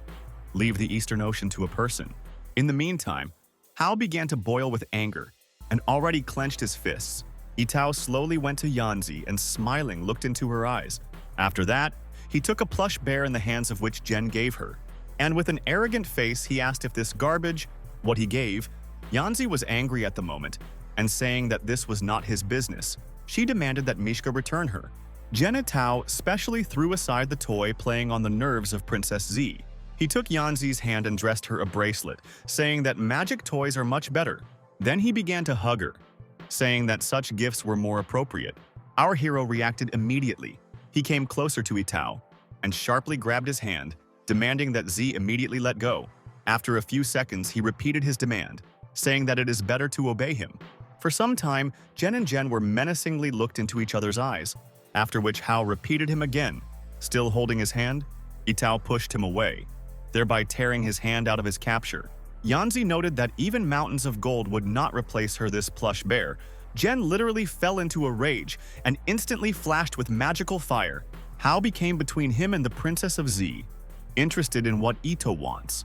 He, in turn, laughed, said that Jen was in vain decided to play the hero. After a couple of seconds, Zen gave him a chance. He would fight him in battle, and if he wins, then Ito will arbitrarily refuse to marry Yanza. Hao naturally agreed.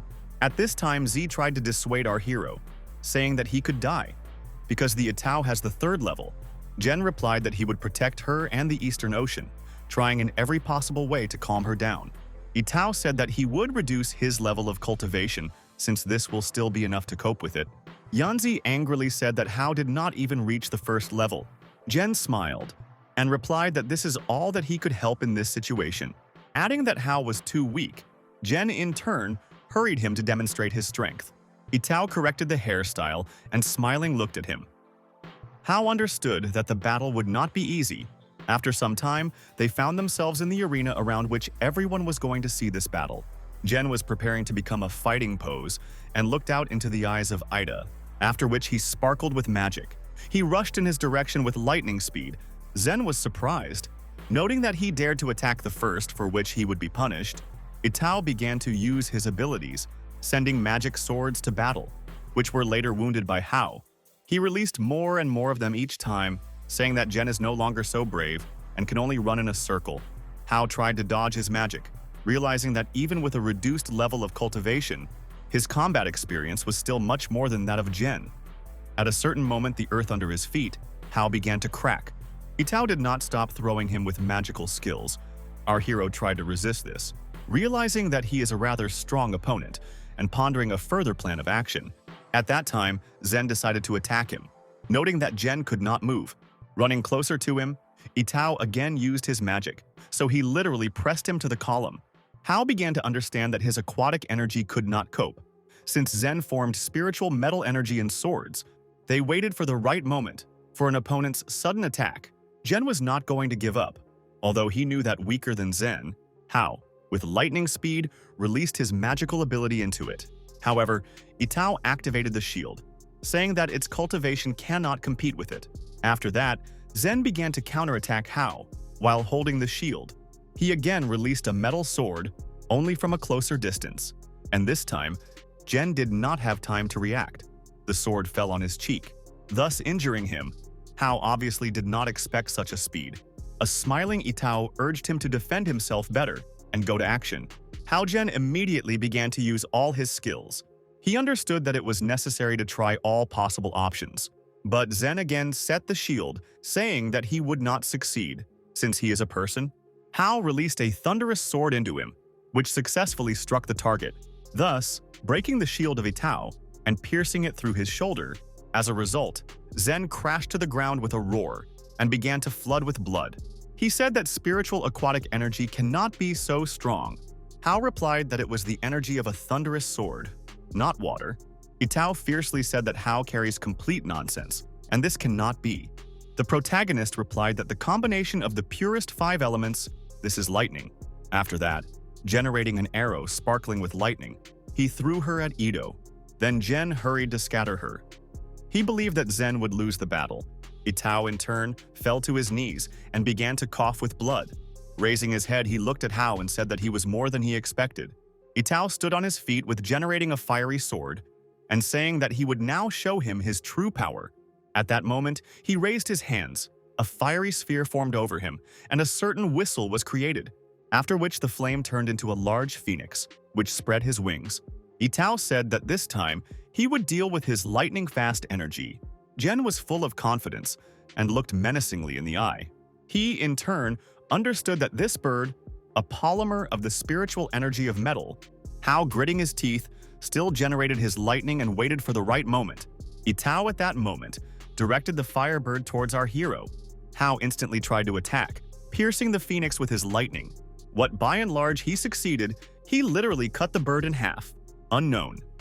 Golden discs flying off the firebirds headed in different directions, and all that remains of Phoenix suddenly flew into their master. What Ito Zen did not expect, having managed only to pay attention. However, he caught part of the lightning fiery, after which Hao smiled, having said that such attacks, he will not be able to stop him. After that, he immediately released lightning towards Jen, which in turn pierced the body of the protagonist, causing him a significant damage. Hao flew back.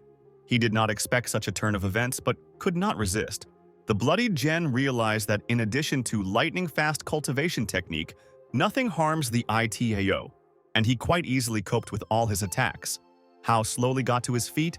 He began to recall, reflecting on the balance and converting, wanting to use the strength of the 5 elements. Ito naively believed that he would cope with him. Hoenn seemed to be illuminated, and he said that Zen was happy early because the battle is not over yet. The son of the king of the Western Dragons tensed, realizing that this guy is not as simple as it seems. Hao, in turn, hurried to use his abilities. A magic wreath made of wood appeared above the head of the Ida. Jen said that metal destroys the tree, in connection with which he could not harm it, after which the Itao literally ignited, saying that he prefers to use it.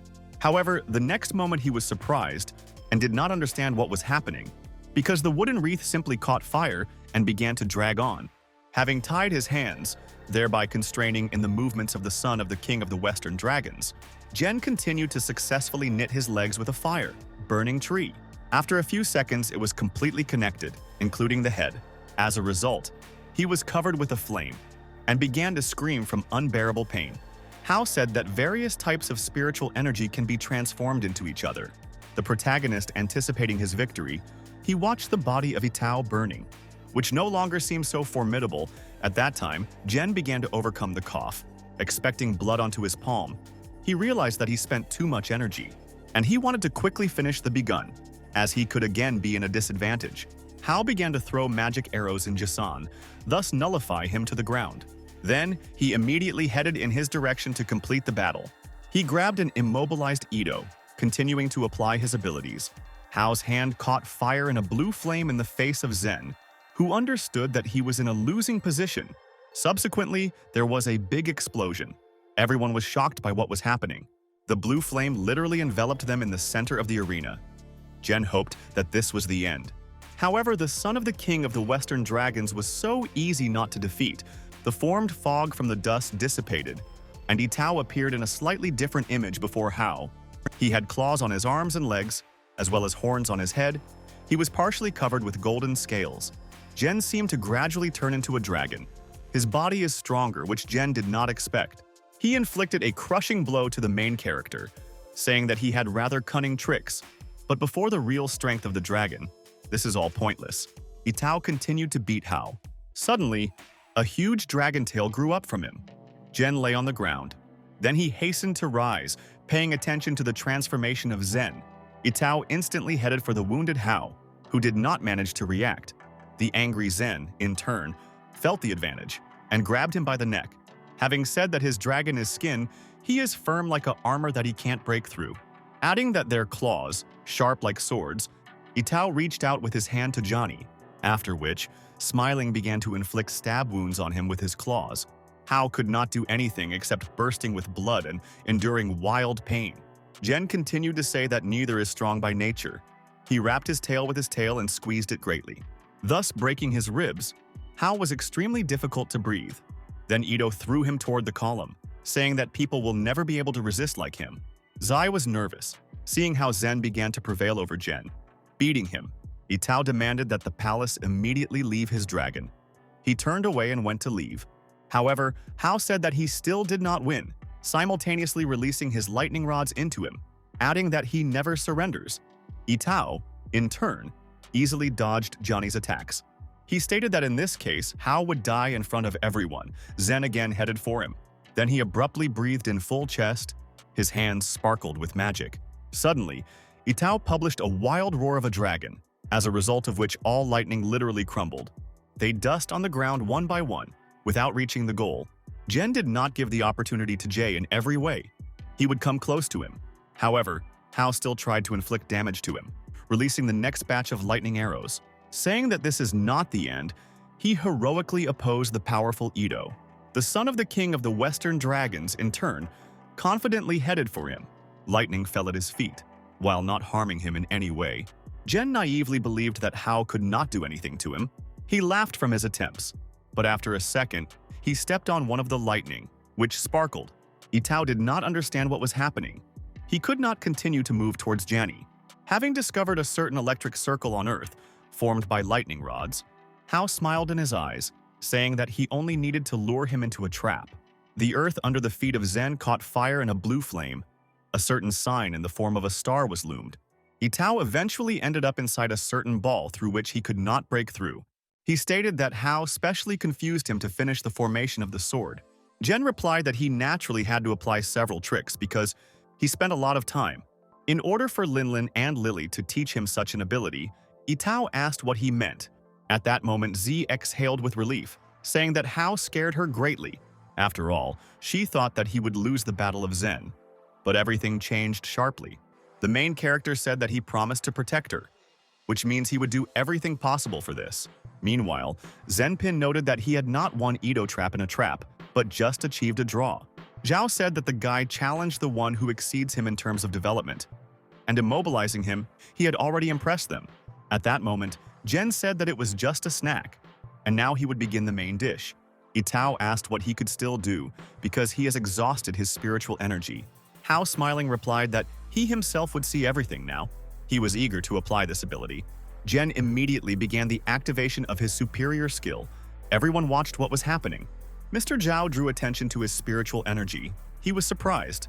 Our hero, in turn, continued to generate the blue flame around him. Zen in alarm asked where he had spiritual energy from because it was supposed to end. Suddenly, Hao built a magic blue sword. He swung towards Ito, saying that this was a blow of the Third Kingdom. Zen was at a loss, realizing that he was not waiting for anything good. He simply watched. Jen said that he is now feeling on himself true power. Jen could not believe that it was really a blow of the Third Kingdom. Hao immediately brought down a crushing blow to him. Lightning flashed around him. Jen-Pin at that moment was nervous, shouting the name of his near son. Everything happened very quickly. The purple magic dragon literally absorbed Itao. At the same time, Hooking and Hao, who later flew away, Pin immediately went to the aid of his heir. Running to Itao, who was unconscious, he began to call him to wake up. Zhao said that he should not interfere in the battle between two young creatures. The embittered Pinzen said that they still lost, taking them under the arms of their offspring. Kuo reminded him of his promise not fulfilled, hinting that this is not the end.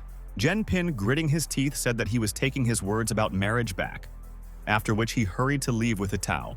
The exhausted protagonist exhaled with relief. Realizing that everything was finally over, he drew attention to how the alarmed Yanzi was heading to him. She literally rushed to hug him. Hao did not expect such behavior from her. He looked at her face in surprise. Z also looked at him. After that, she began to slightly beat him with his little fists, asking why he endured himself. Hao, smiling and making fun of her, said that he was actually painful. Yanji drew attention to his many injuries. She sincerely sorry for him, because he was really in a deplorable state and was all wounded. Hao 8 kept on his feet. Z tried to hold him, examining his injury. Who were inflicted by the son of the king of Western Dragons, she understood that he needed help. At that moment, Jen lost consciousness, fully operating on Yanji. She, in turn, asked someone to bring her medicine. Mrs. Hanjui noticed that Hao tried quite well and gave him a medicine. Zhao Guan said that he did not expect from him to use the blow of the Third Kingdom. Kuo suggested that he had to use a certain secret spell to exchange life force for spiritual energy. Yanzi asked what they could do in this situation, asking her uncle to save Johnny. Behind everything that was happening, the restless Lei Jui observed from the side. He was also extremely surprised that Hao managed to cope with Ito Zen. Everyone crowded around Janny, saying that it is better for him not to make sudden movements. At that moment, the sisters of Linlin and Lily ran up. He said that his wounds were too serious, and only they could help him. Zai asked them to save Hao, who, in turn, again began to lose consciousness. The sisters sat closer to him, wondering how he feels. Jen was lying in a fainting. His mind was blurred, and thoughts were confused. Linlin said that he used the spell, which was above his level, and could even die. Lily noticed that his spiritual energy became controlled, and he could break all his meridians. And if they came a little later, then the consequences could be irreversible. Z asked why this happened. Jen tried to rise, but he had no strength. He replied that it was all just a little trick. Linlin said that it was extremely risky and dangerous for his life. Yanzi asked the truth to the truth. Hao decided to keep silent. Uncle Kuo suggested that he used one of the types of prohibited spell. Jen replied that he was able to win, thanks to the secret of the technique of the light tract, which he realized, by adding that this technique allows you to transmute elements, and transmutation itself can be used to attack. Z asked how he was able to distinguish so much elementary energy at a time because all the elements are mixed in their primary condition. At this time, Uncle Kuo suddenly approached him. He looked at Hao, as if he wanted to say something important to him. Jen was in anticipation, after which Kuo laughed, saying that this young man was quite insightful, and only Yanzi could not understand anything. Hao turned to her and answered her question. Having said that Mr. Ku is a strong cultivator, and elementary energy is contained in his body in its pure form, so he borrowed from him. The uncle, in turn, said that there is nothing wrong with this, because he was still able to drive out Ito, adding that on the contrary, everyone should thank him. At that moment, Hao hailed Zui, who came closer to him and suddenly knelt before him. Jen did not understand what was happening. Leaning Lei asked him forgiveness. He said that he considered him an ordinary mortal, and not worthy of Miss Zai, and even wanted to interfere with their wedding. Having given an incomplete version of the scroll of spiritual concentration, Hao replied that he already had problems with understanding the cultural technique. At that moment, an embittered Uncle Kuo literally lost his temper and headed for Zov. He grabbed him and said that that vile crook, which he would kill with his own hands. Kuo was about to beat Lei, but at that time Hao decided to intervene. He grabbed Uncle Kuo's hand, intending to stop him and calling for calm, after which I myself chewed the blow. He, in turn, fell to the ground. All were shocked by what was happening, observing this situation. Yanzi was also worried, standing next to the fairies of Linlin and Lily. Jen slowly went to Lei. Everyone understood that he had received what he deserved. Hao gave him a hand, saying that they were now Kavita, which Jui was surprised. He helped him get up, adding that the past should always remain in the past. Our hero asked Uncle Kuo to save his life. As Lei did this for Z and the Eastern Ocean, Jen did not hold evil at him. Kuo agreed with him. Zui became one knee and thanked him for sparing him, promising him to serve forever. Hao had to take several weekends to restore strength after the battle at the birthday of Yanji. Linlin said that he was obliged to eat well in order to quickly recover. Sisters Fea decided to bring him fruits. They tried in every possible way to please him. Jen, in turn, refused, saying that he was not hungry now. The next day, having recovered, Hao hastened to go to school, where, going into the class, he lay down on the desk, in anticipation, while everyone gets together and the lesson will begin. Suddenly, Siyujia ran up to him. She asked how he feels. Jen replied that everything was in order with him. She smiled and said that it was very good, because her brother issued a certain order, where Hao was allowed to participate in a basketball match with the University of Jihua, which will take place next month. What was Jen was not very happy about. She wished him good luck in the match, saying that Jihua is long, standing rivals of their school. Our hero said that he was not worried about the match because he has a wonderful coach in her face. Yujia, in turn, was embarrassed and looked at him smiling. Having said that, confidence in his voice reminds her of some person. Hao in surprise asked her who exactly he reminded her. Ce replied that in childhood she knew one sweet boy. Blushing, Yujia turned away. Jen did not understand who was talking about. He asked if they were close to him. Cease shyly replied that she liked to watch him. Besides, he was always extremely polite with her. Yujia thoughtfully approached the window, saying that at that time she was a small and stupid girl. That boy, in turn, never complained about this and did not betray. After a small pause, Hao still asked if she had feelings for him. She lowered her head and said that she had some feelings, but they had long lost contact with him. Also, thanks to his influence, she is now eagerly studying and training. Jen sadly realized that she actually already had feelings for someone. At the end of all the lessons, the long-awaited call finally rang. The sun went beyond the horizon. Hao slowly headed for his home. He was without a mood, going to his door to the apartment, he thought. Then he knocked, where the sisters joyfully met him, who began to rush into his arms. Jen did not understand why they behaved like that. Suddenly, the fairies said that his parents returned. Hao was literally shocked, realizing that today is clearly not his day. After a second, his mom and dad stood on the verge, saying that they still returned. Jen, in turn, for known reasons, did not have a huge love for them. He said with a sad look that he was going to his room. His parents looked after him. Mother understood everything perfectly. Her tears began to dew. At that moment, his father tried to stop him, asking him to stay with them because they had not seen each other for a long time. He acquired it, but Johnny did not like it, and he stepped aside. Hao asked how many days they arrived this time and what they planned to do. Mother sat down to him, saying that they want to stay for a long time, and they have plans to spend more time with him and his grandmother. The father noticed that it was thanks to Mr. Ce, who helped them with the move. Hao thought for a thought, after which he asked what Mr. Sear was talking about. Mom replied that in childhood he often visited him. They also have a daughter of his age, who constantly followed the wife. Dad laughed, saying that they then jokingly talked about their future wedding. Hao Jen replied that he recalls that girl, named Radiska. The next day at school, Faye clung to Hao. Lily offered to make him massage his shoulders. Linlin wanted to do legs massage. Jen did not understand what they were doing here, which immediately and asked them. Lily replied that they are now the granddaughters of Mr. Lu Qin. Linlin added that in this regard, they should also attend classes. The students began to whisper that Hao forced two beautiful girls to serve him in the classroom. Another said that these two girls are the granddaughter of Mr. Lu. Someone noticed that Janny already has a Yujia, who, in turn, was just as beautiful in appearance. At that moment, C entered the audience. She did not hastily headed for Hao.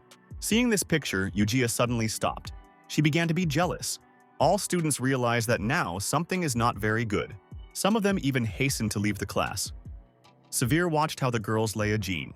Going closer to them, she nervously hit the table. The sisters paid attention to her.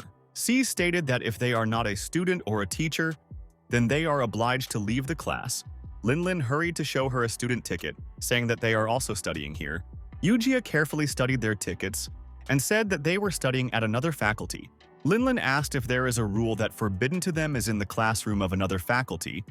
He replied that there is no such rule, but they violate the order in the audience and interfere with others studying. Linlin suggested that they probably interfere with her, which in turn enraged Yujia. She demanded to stop this booth, saying that they cannot do everything they want, even if they are the granddaughter of Mr. Lu. Linlin asked, in connection with which she was so strongly angry with them. She suggested, sadly saying that she also has feelings for Hao. At this time, Jen could not stand it and shouted loudly the name of the fairies, thus trying to stop communication in such a vein. The girls looked sadly at him. Hao convincingly asked Lily and Linlin to leave the office and return to his class, which ultimately they hurried to do. After a few moments, they left the audience. Yujia was in frustrated feelings. Jen tried to reassure her somehow, but she said that the time has come now, and they will talk after. Hao counted a minute before the end of all the lessons to explain everything to Yujia. He perfectly understood what he should ask her forgiveness for this circus. After that, it was necessary to explain her relationship with twins. At the time of his thoughts, a sad CE was approaching. She called to Jane. For some time they looked at each other, not knowing how to start a conversation. The main character looked at her. Yujia, in turn, lowered her eyes. After an awkward pause, they simultaneously spoke, which they were only surprised. Jen, as a true gentleman, invited her to speak out first. Suddenly, she stated that they need to observe the distance. Hao tried to explain to her that this was his fault, and he should have stopped the sisters in time. He apologized, but Yujia did not say that. Recently, among classmates, there are rumors that they are found. Houses denied this information, saying that they were just friends. C replied that she was still gossip, but it was unfair to him. Adding, when she talked about her brother, she suddenly realized that she would be unpleasant if he was close to other girls. In this connection, she no longer wants to let him down. Jen sadly asked her if she did it for him. Yujia turned away that she said that it was. She began to remember her childhood, where she walked with that boy. She turned to Jan and smiling said that she would forever remain his radish. Hao at that moment understood everything. In fact, she was the same girl with whom he walked when he was a child. Jen vaguely began to remember his childhood. He could not have imagined that everything would turn so, and it was she who would turn out to be a radish.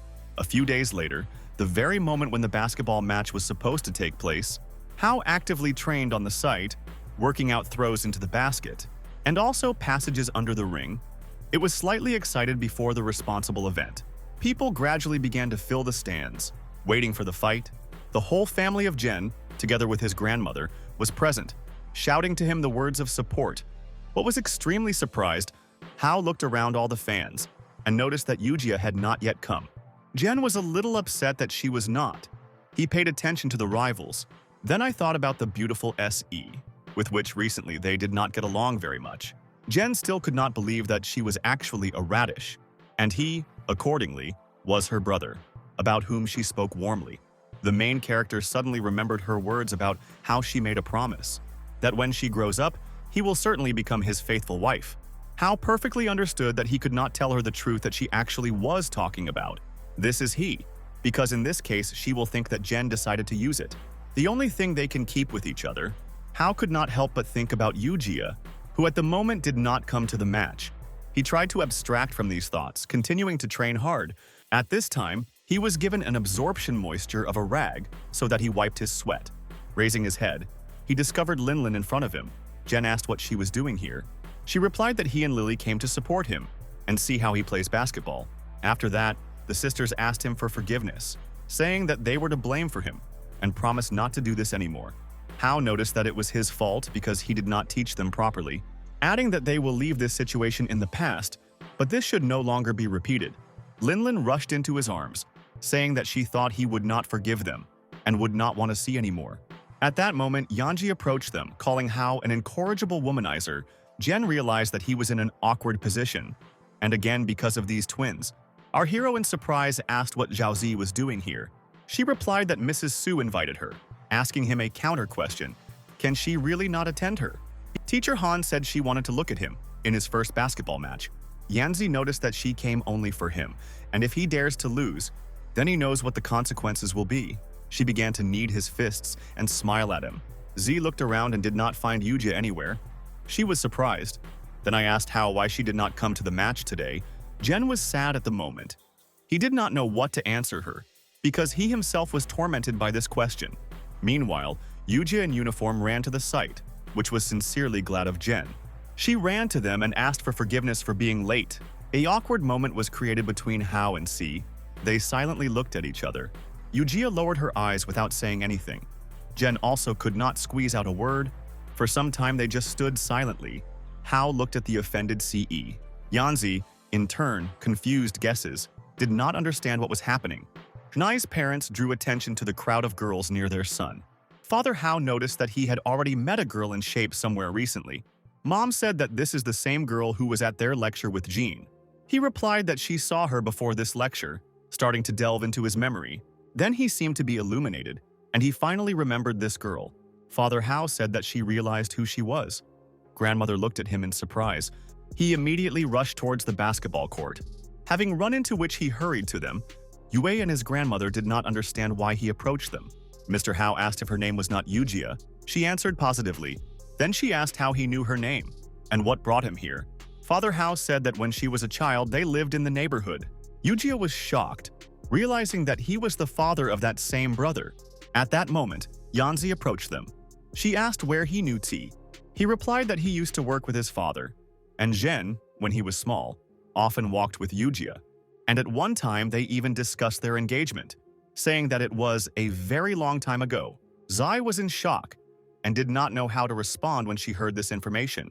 C's was also shocked and could not choose words. She looked at Yanni. Hao in turn was silent, understanding what state Yujia was now. Ka began to recall everything that she spoke to Janny, not knowing that he was her brother in childhood. She was ashamed that she said such a Hao things. He tried to calm her down. Having said that he himself only found out recently, he came closer to her. Yujia asked him to forget everything that she spoke to him then. Father Hao noticed that Jen at such a young age, such a beautiful girl, hinting at his good taste. C suddenly burst into tears. The protagonist hugged her, trying at least somehow to console. She began to remember her childhood spent with him. Yujia said that she wanted to spend his whole life with him. Jen replied that in this case she would have to become his bride. She willingly agreed to be his wife when she grows up. She wondered if Hao remembers all those moments from their childhood. At that moment, Yanzi said with sarcasm that Jen should be very happy with such a bride as Yujia. He smiled at replied that these were just nonsense, which he spoke when they were children. Zai was very annoyed by the fact that they had known each other since childhood. Yujia perfectly realized that Yanji actually liked Hao. Meanwhile, they announced the beginning of the basketball match, urging all the players will prepare. Jen understood that now there was no time to sort things out. He went to the site. Joyful Yujia wished him good luck.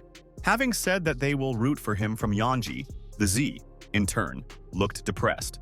A few minutes later, the long-awaited match began. There was a score on the scoreboard, 12-2 points, in favor of Jinhua. The University of the Eastern Ocean had an extremely bad start of the game. Huan Suizi led the ball. Suddenly, a player of the University of Jinhua became a player in his way. Huan, in turn, was able to push him away and advance with the ball further. They led an extremely harsh game. The basketball team Jinhua has always been famous for its impeccable protection. At the same time, they very carefully performed each of their movements, restraining the attackers. Hao instantly overtook one of the defenders, taking a good position. He called out to Suizi to give him the ball, since he was in a more favorable position. However, Huan ignored him, trying to arbitrarily pass the player.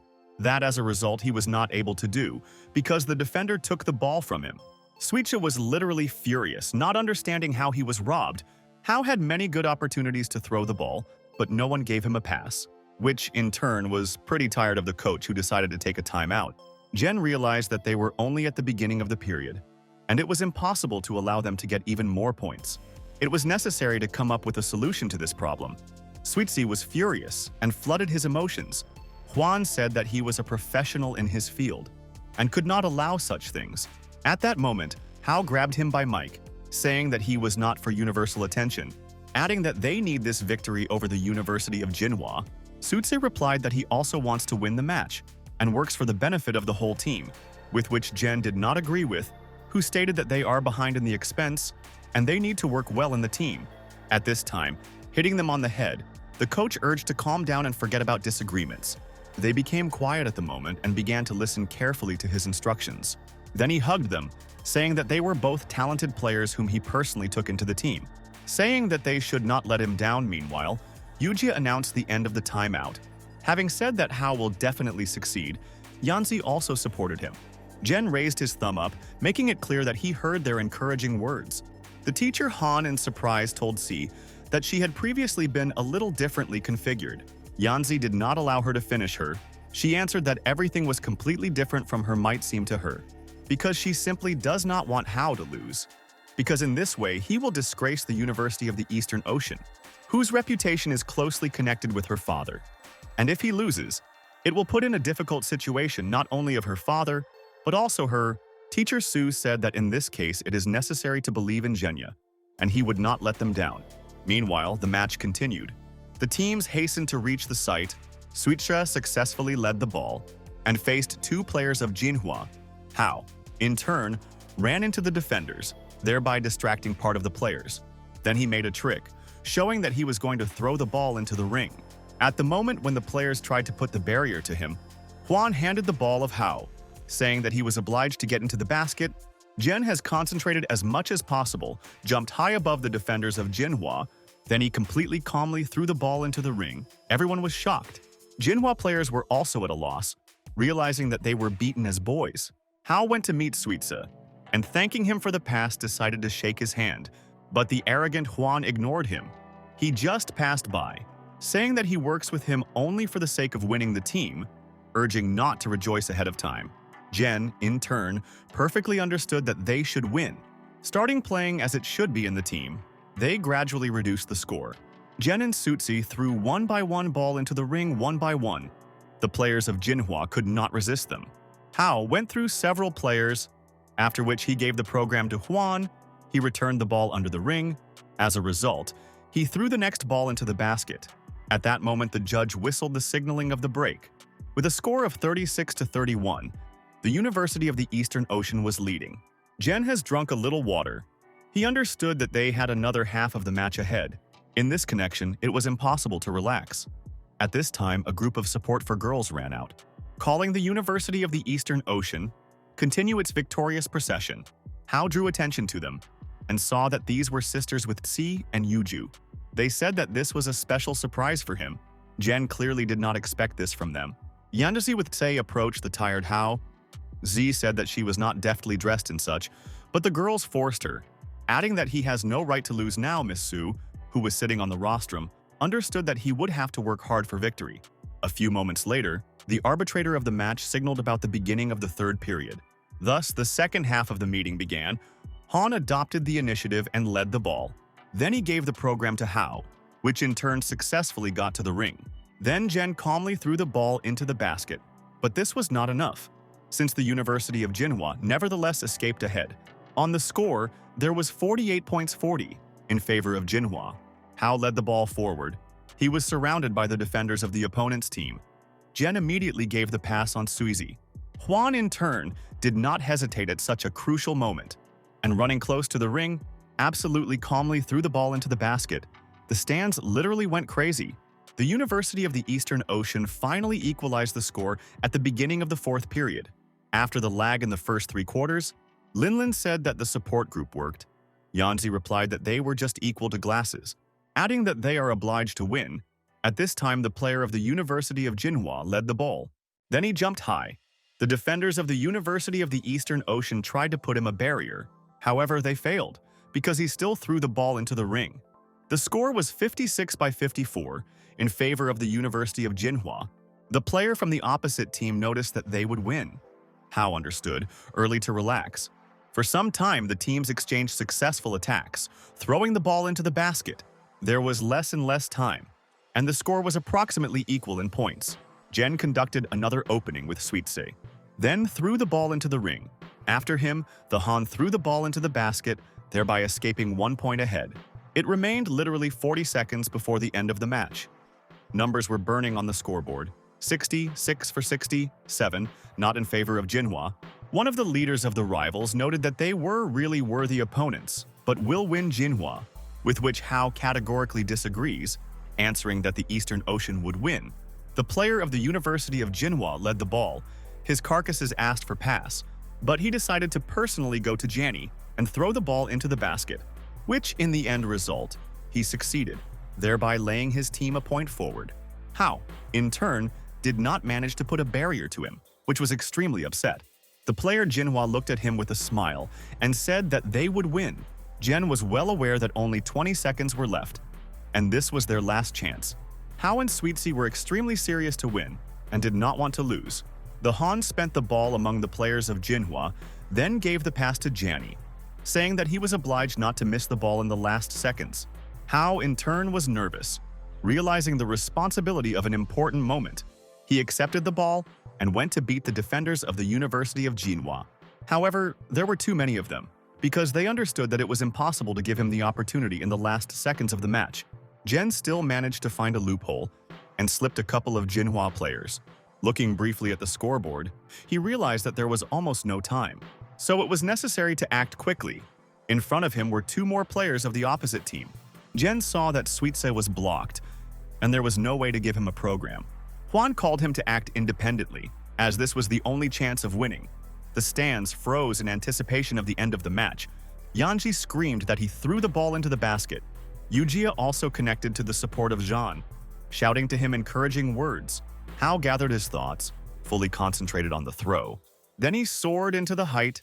Everyone watched what was happening with open mouths. The defenders of the rivals put their hands, trying to put him a barrier. Jen breathed out and threw the ball towards the ring. The time seemed to slow down. The whole Hao family, together with the support group. In the face of girls and teachers, Han worried.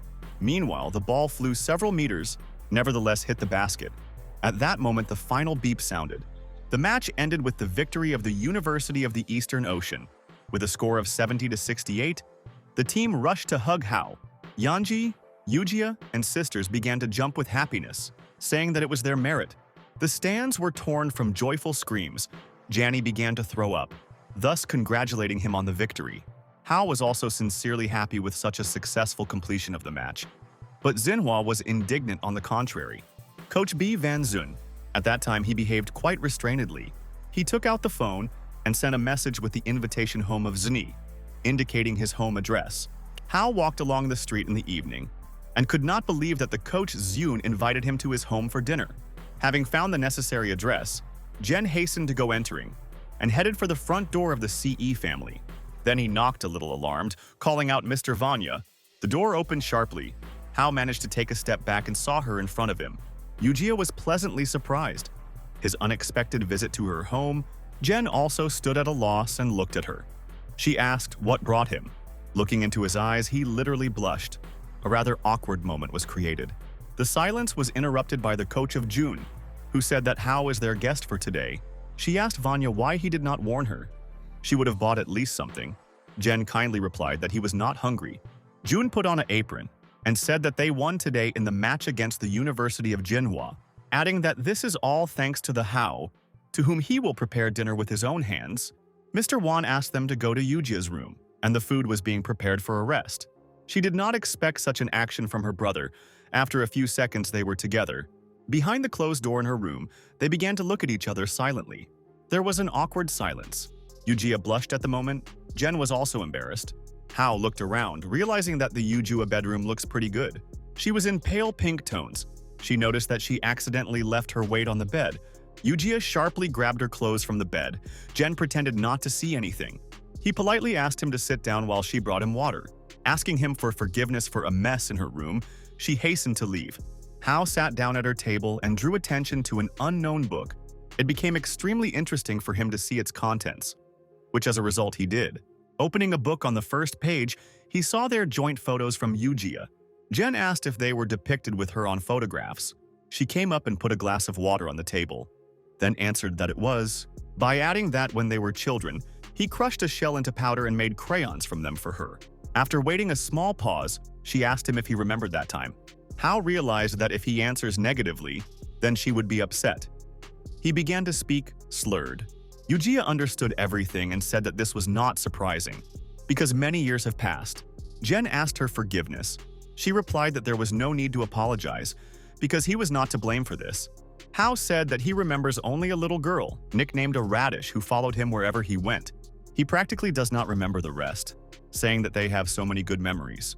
Yujia was embarrassed to turn away, and smilingly said that he had not changed at all since that time, adding that he was still as honest and kind as before, Jen thought.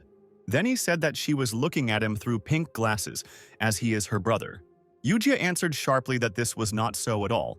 Then she said, having calmed down, even if he were not her brother, she would still think so. At that moment, their dialogue was interrupted by Zun's voice from behind the door, saying that dinner was ready. She turned away, headed for the exit, saying that it was time for them to sit down at the table. Janny was tormented by the question of what she wanted to tell him, implying something important. After some time, they, by eating, devastated the contents of the table. Hao noticed that Shun coach is well preparing, which he could not have imagined. Mr. Wan replied that he should also learn to cook if he wants to be with Yujia. C, in turn, began to resist, saying that he does not say that. Zun said that he knew about her brother Hao, in whom she was in love with all these years. She said that Jen would not listen to this nonsense, after which she dragged him for a walk in the park. Yujia suddenly stopped and fastened with Hao. He also slowed down and turned to her, asking for what she thanks him. She came closer to him, and looking at the mysterious starry sky, she said that all these many years she was waiting for her beloved brother, and she dreamed of their next meeting. At that moment, something unknown flew in the sky. Yujia said she could not have imagined that Hao would turn out to be her brother, but she is very happy now. She said that she wanted to tell him one secret. Yujia came close to him. Jen, in turn, was then covered with excitement. She whispered in his ear that if he had not been her brother in a timely manner, she could love someone else. The next morning, Hao went to school, where he hardly waited for the last lesson, at the end of which teacher Han asked him to follow her. The students literally became furious, not understanding why she chose him again. They looked in and embittered at Zheni, who in turn hurried about Miss Su. A few moments later, he suddenly found himself in an incomprehensible place. There was no light, and things are scattered carelessly throughout the room. Bags with garbage stood near the table. A mess was happening in an unknown apartment. Empty bottles of alcohol and the sheets of paper simply lay on the floor. Seeing the teacher Han, Hao asked where En was. She replied that he was at her house. Jen asked why there was no light in her apartment. Su said that they suddenly turned off the electricity, so she called it, because he specialized in mechanical engineering. And now he has the opportunity to practice. Hao climbed into the shield where the counter was located. Jen smiled at the idea that Miss Su knows little about the operation of electricity because it was just necessary to turn on the switch. Hao turned on the light. The teacher replied that she taught mathematics and not physics, threatening him with a deuce in the subject. Jen asked her forgiveness, after which crouching on the sofa thought that everything looked somehow suspicious. The main character began to get nervous. Meanwhile, Miss Han asked what he would drink, tea or coffee. The teacher stood in night underwear. Hao was extremely surprised. He asked him to make him coffee, not understanding when and why she changed. Teacher Su prepared him coffee, then kindly handed Janya a cup, hooking on his sofa. For some time they silently drank drinks. Hao still seemed suspicious. Having a little embarrassed and blushing, Jen said that Miss Han is like a different person alone. Sud, leaning back in the sofa, replied that it was because she is with him now. Besides, they know each other's secrets. At this time, Hao looked towards the table and drew attention to the cockroach which crawled on the surface. The teacher Han also saw him, as a result of which a scream rose. Jen, in turn, tried to calm the screaming teacher Su. Then our hero decided to help her get out in the apartment. He waved in the room, then I carried out garbage bags to the street in the tank. Meanwhile, night came. Returning, Hao began to wipe the dust. After some time, the apartment literally shone with cleanliness. Jen noted that she needed to be removed more often, so that there were no cockroaches. The teacher Han thanked him for his help and for the hole for today. Hao said that he could not think how much it was not located to an independent life. But she is a cultivator. At that moment, the teacher Su generated a certain fiery sword. Then she immediately struck him. Hao dodged, asking what had happened to her. Miss Han ignored his question, continued to attack him with her sword. Jen activated his abilities and easily fought off her. But this did not stop her. He thought that the teacher Su went crazy, because he could not find another logical explanation of her actions. At a certain moment, Miss Han's sword was right in front of Hao's eye. He immediately activated the protective barrier, which she could not break through with a sword. Teacher Su stopped attacking Janny, saying that he was defending pretty well. He could use his spiritual energy to form a barrier, and now there was the last step to the First Kingdom. Surprised, Hao asked if she was really checking his foundations of cultivation. The teacher Han answered positively, after which she demanded him to fight with her. Hao said in surprise that he was not even and most likely could not cope with her. Miss Su replied that she would only defend herself, and he has 3 minutes to touch her with his sword, in which case he would win.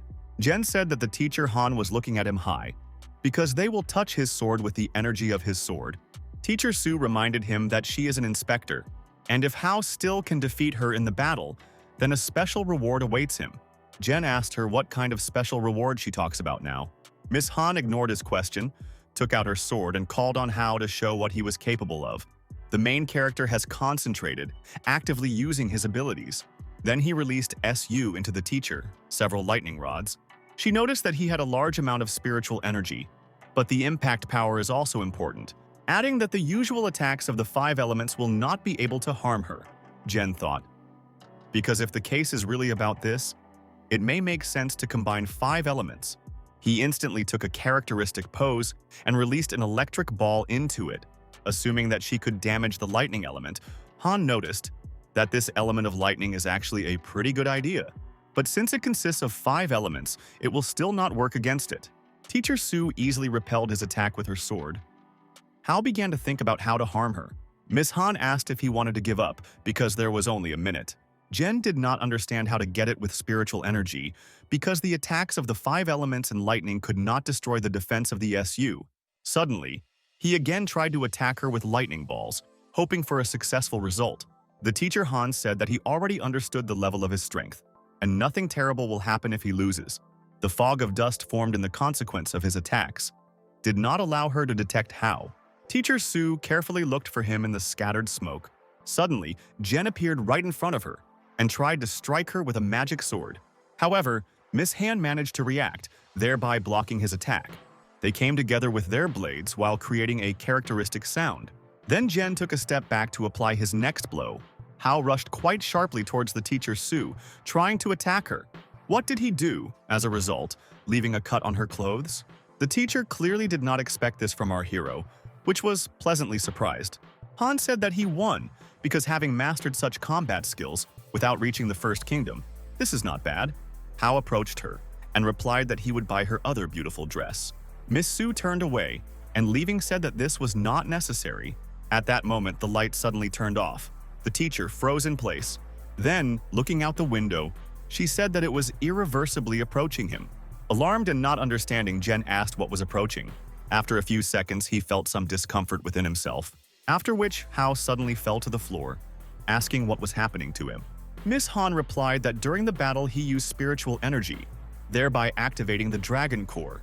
In this connection, he is on the verge of finally making his way to the First Kingdom. Sue sat down to him, saying that soon the heavenly disaster of the level of Can would happen, and Janin will have to open the dragon lair. Adding that she would try to protect him, Hao asked what lair she was talking about. His face began to blue.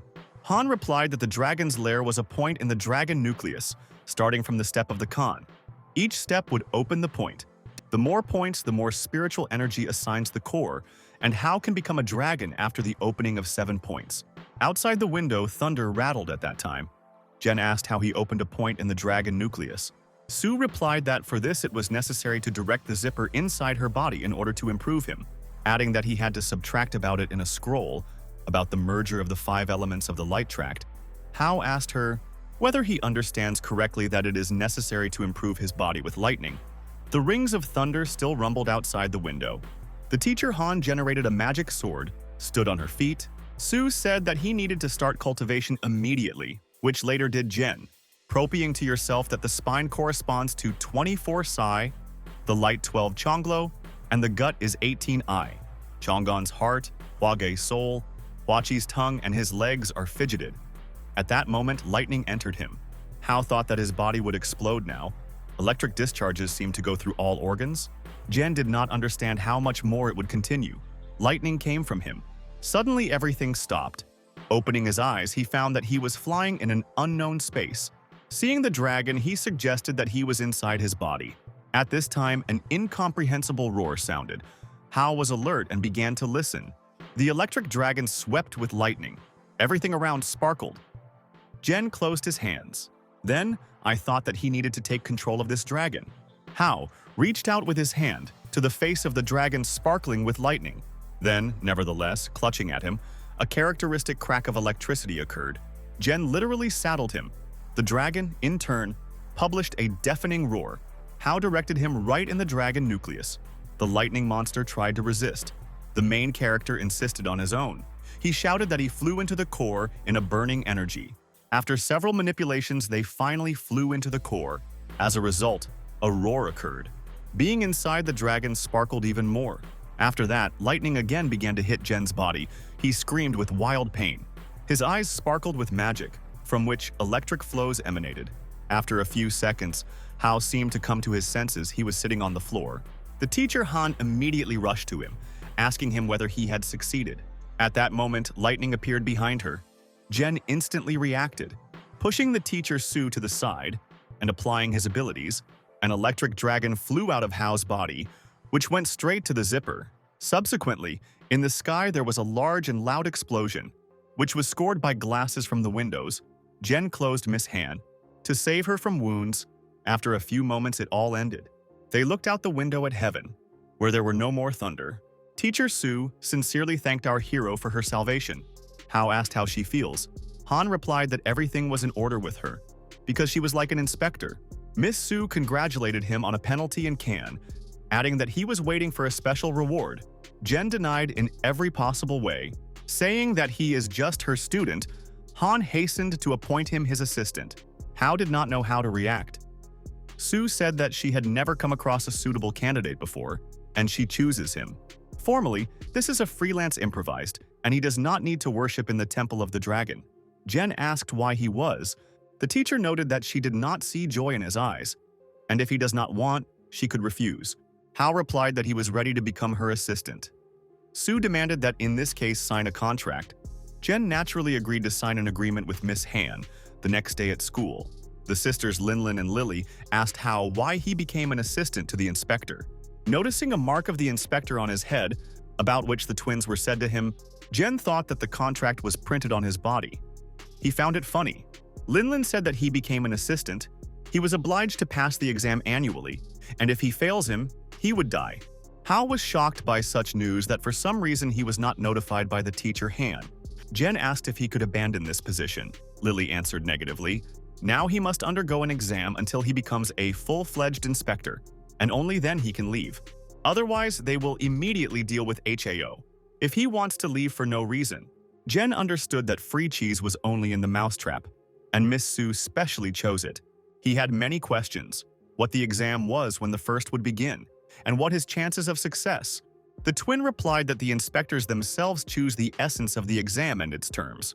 Lily noticed that the inspectors love to find people by surprise, and the exam may consist of anything. And since Hao was only able to reach the level of Khan, his chances of success were extremely small. Jen was literally shocked, realizing that he was in a fatal trap. Meanwhile, the one who was not expected to see at the university, a beautiful sports car, brightly red, drove into the school. Having parked near one of the buildings, all the students began to guess who it is. A young guy came out of the car, in which they recognized the famous artist Qin Shaoyan. With red long hair and glasses, he headed to the university. The girls, in turn, expressed his respect to him, never understanding why he came to their school. Hao watched everything that was happening. He did not understand why everyone had such a reaction, and why he was so popular. The teacher Han said that this is Qin Shaoyan, the best artist in Asia, with many fans, adding that this is his personality in the world of people. Miss Sue sat in a chair. He is an inspector of the dragon family, responsible for the Heavenly Mountain, who is a genius in cultivation, as well as the examiner. At the exam, which Hao will soon take, Jen suggested that he came to check him. Teacher Han replied that basically Shaoyan was trying to care for her. Sue urged Janny to be careful, because Qin ended with all the men who surrounded her, and his exam would not be simple. Hao noted that it sounds quite frightening, suggesting that Shaoyan should be very fond of Miss Han. The teacher Sue said Qin gave her 2 tickets to her exhibition, which will take place in a couple of days. Smiling, she suggested that Jen have to make her company, calling him a defender of the girls. Hao clearly did not like the idea of the teacher Han, but he decided to keep silent. A poster was hung on the school building, on which Sina Shaoyan welcomed. The students suggested that he would hold an exhibition from them. After walking around the university and seeing Qin's paintings, Hao found them amazing. Sue said that he was one of the best in the world. He is also most known for his paintings with oil, and recently one of his works was sold at auction for $1 million. Jen was literally shocked by hearing such a figure that the teacher asked about. The Shaoyan has a lot of experience in spelling paintings with mascara and gouache, and this exhibition will show his work in mascara, Sue added. Therefore, she attracted the attention of art circles. At that moment, Qin appeared in the company of 2 girls. He said that Han would give the picture that she would like. Miss Sue replied that, at the request of the school, she came to the exhibition. Shaoyan asked her not to be so cold to him, because he organized this exhibition so that she would see and appreciate his work. He took her hand and did not want to let her go, which the teacher Han did not like.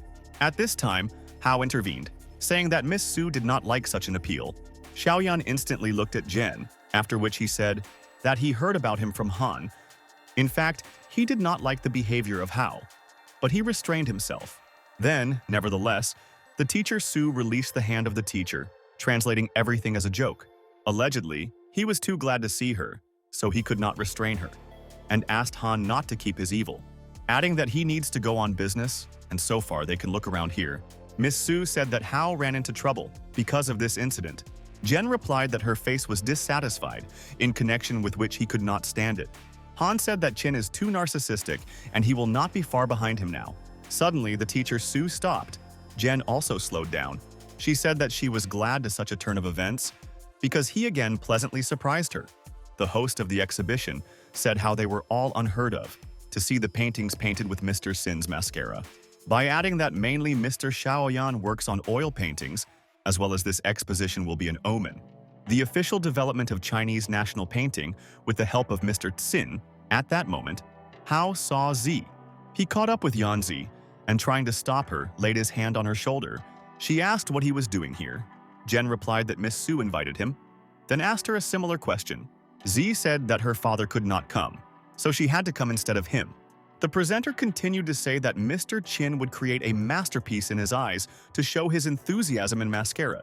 Xiaoyan rolled his sleeves, after which he took the brush in his hand and began to draw. Everyone admiredly watched his smooth movements of his hand, peering carefully what exactly he draws, although it was originally difficult to understand. After some time, Xiaoyan finished poring over his picture. Having put the brush, he walked away so that everyone could enjoy his work, where there was a beautiful landscape. People began to shout that they would pay him 800,000. Others offered a 1.5 million for the picture. Someone asked to sell it for 3 million. But Chin turned the canvas. After that, ignoring all the proposals, he went to the teacher Han. Approaching Su, Xiaoyan gave her a picture, saying that he did it for her. The teacher, in turn, took a gift from him. Then, looking into his eyes, suddenly she broke the picture to small pieces, which brought the fury of those around them. Some were interested in why she tore his work. Others reproached for the fact that she was worth a fortune. Miss Han replied that this was just a picture, and she would give him another as compensation. She turned to Hao and kindly asked him to draw something for her. He was shocked. Jen replied that even a chicken of a clathing rice cannot draw, hinting at his own ability to do this. People began to say that they did not believe in this guy and his abilities, especially since he cannot compare with the great Xiaoyan. Because the amateur cannot do this, Chin urged everyone to calm down, saying that this is just a picture. However, there is one small moment. Xiaoyan looked angrily at Jiani. Then he took out a clean canvas and laid it on his desktop. Qin said that he wanted to look at his skills in drawing.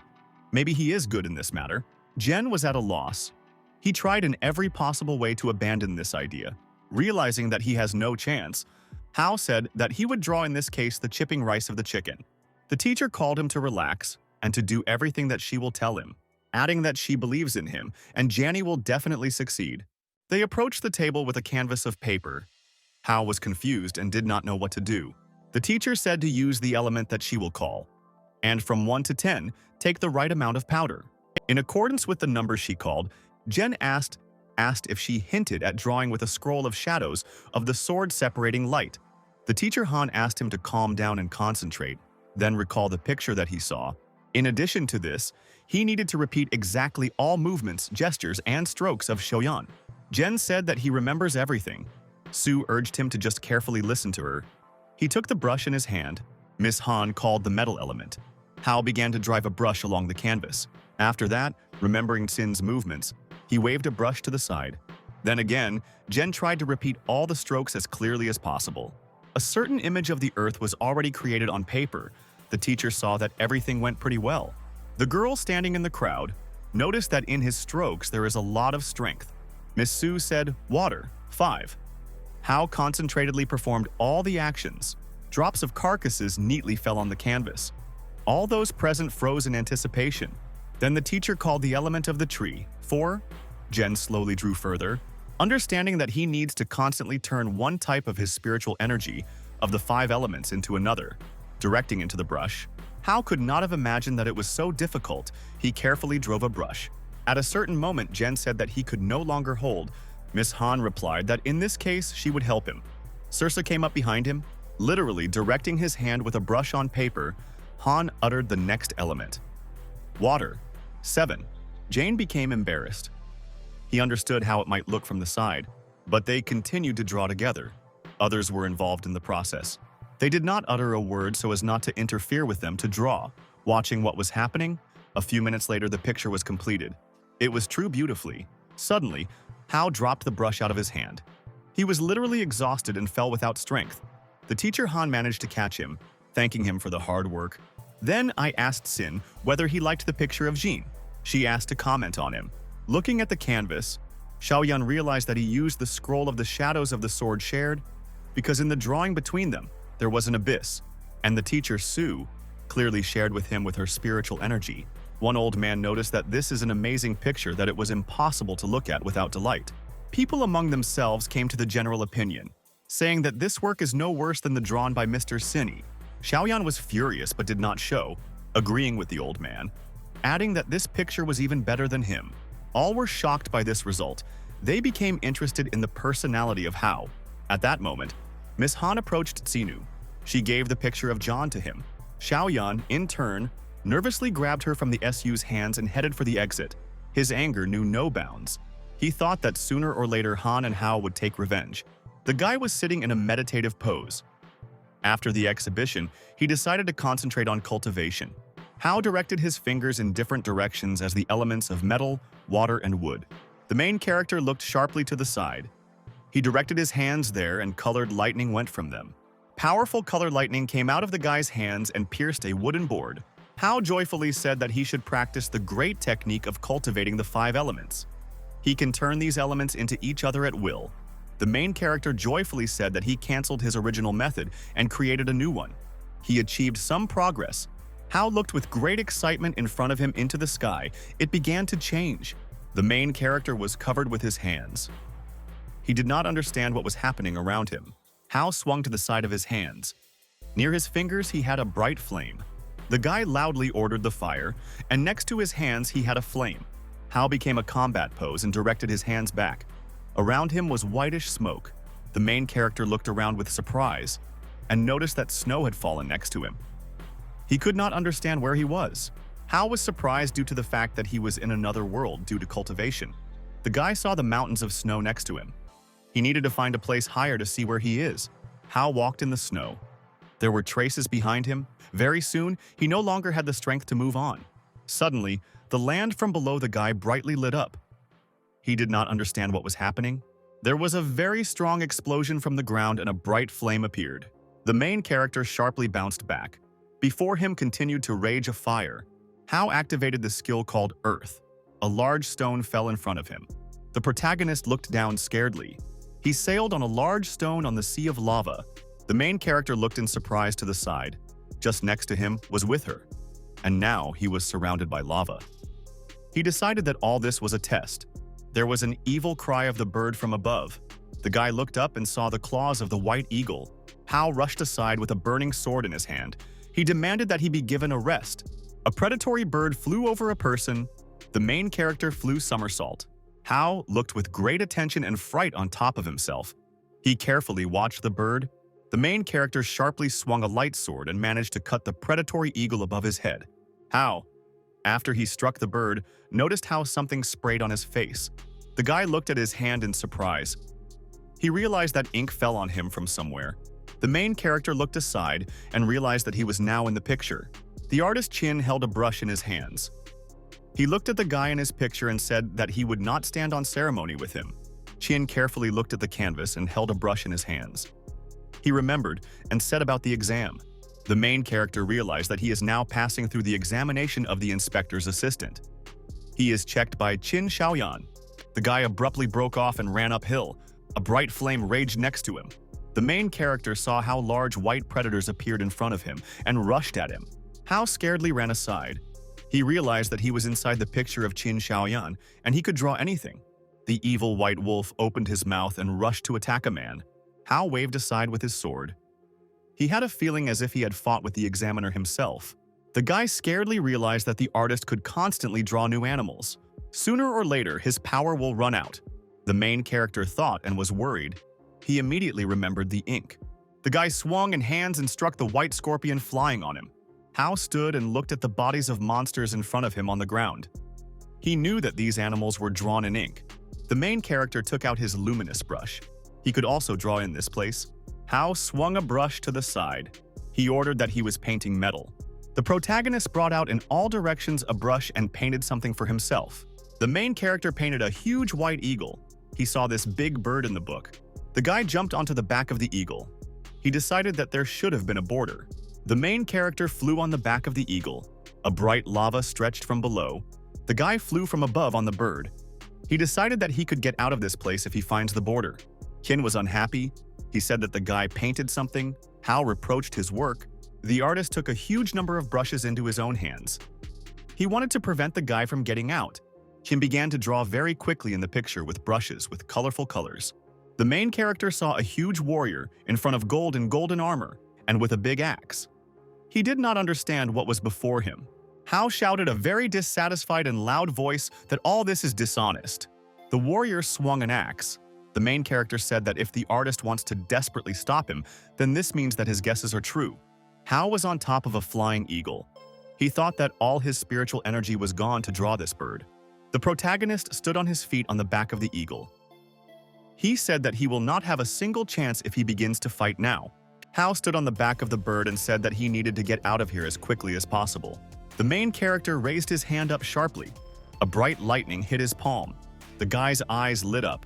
He viciously said that he could only hope for his hand. The sky was very dark and covered with clouds. Suddenly, bright lightning appeared. Hao spread his hand very sharply to the side and launched a zipper. The warrior raised his hand and tried to defend himself from the category. The fighter stood and held his hand near his face. Very bright lightning blinded him. The main character flew on the back of the bird. He managed to pass the huge stranger in armor. After a quick acceleration, the guy jumped out of the picture to the real world. Around there were stains of ink. Qin turned around and with a smile told the main character that he had a great quick wit and skills. Hao was able to quickly get out of the picture. A girl in model red shoes walked through the forest. She was heading to the artist. Su in a strict voice asked the artist what the result was. Qin with a smile confirmed that the main character passed the exam. He promised to report the result in the sanctuary. The student asked the girl, what brought her here? Su explained that she came to see how the guy would take the exam. She congratulated him. Su looked at the guy and thought that he had reached the level of cans in a couple of months. Hao shyly explained that he was just lucky. The girl carefully looked at the guy. She thought he was really a real genius. After the birthday of Zhao Yanzi, the Dragon Clan of the West Ocean began to prevail in the fight against the Dragon Clan in the Eastern Ocean. The elders from the tribe of the dragons of the Western Ocean reached the Seventh Kingdom. Zhang Kuo supports only a tribe of the dragons of the Eastern Ocean. Hao became an assistant inspector. He was an effective restraining factor for the Western Ocean clan. The guy was sitting on the couch. He told his friends opposite him that he had reached only the first level. A man came up behind. He told the main character that sooner or later he would become an official inspector. He added that Zen Pin would never dare to contact the inspector. The man hit joyfully with his hand and said, How that he should choose the treasure of the generic Dharma for himself. Zai said with excitement that the treasure of the generic Dharma is associated with the mind and thoughts of the cultivator. The girl explained that the treasure of the generic Dharma differs according to the cultivation technique that a person practices. A girl with blue hair said that the main character is early to have a treasure of the generic Dharma. The man put his hand on the guy's shoulder and asked what he was thinking. A long pause was hanging. Hao sat silently and did not answer. After a small pause, the guy with excitement said that he wants to try. The man pointed to the side of his hand and told the girl to take Hao Johnny to the Dragon Palace. The guy will be able to choose a treasure of the generic Dharma there. Zai walked along with her friend in the square. They approached the entrance to the temple. The main character said with surprise that the treasure of the generic Dharma should be stored in the Palace of Divine Treasures. Z began to look around and call the Great Master of CU. The guy reminded the girl that she was a princess. The master had to run and greet her himself. The girl laid her hands on her friend's face. She reminded him that the Ku Niu lives here, who is the son of the legendary divine dragon. Suddenly, the doors of the temple opened and where the guy came from. He asked the guests to speak quieter. Taos Zhen was a student of the CUNIU. He told the guests a dissatisfied voice that he had only barely docks. Z bowed to Jung with the guy and asked if the master is at home. Taus was surprised to run around the girl. He said that she is the princess of the dragon of the Eastern Ocean. Jung with excitement showed his hand in front of him and said that the girl was still very small a couple of years ago. Z continued to ask about the Master Su. Jen told the girl displeased that his master went to travel. He can come in a couple of years. Zai was very angry. She shouted displeasedly that in a few years it would be very late. Tao sat down at the table. He said in a tired voice that his shoulders were more and more than his shoulders.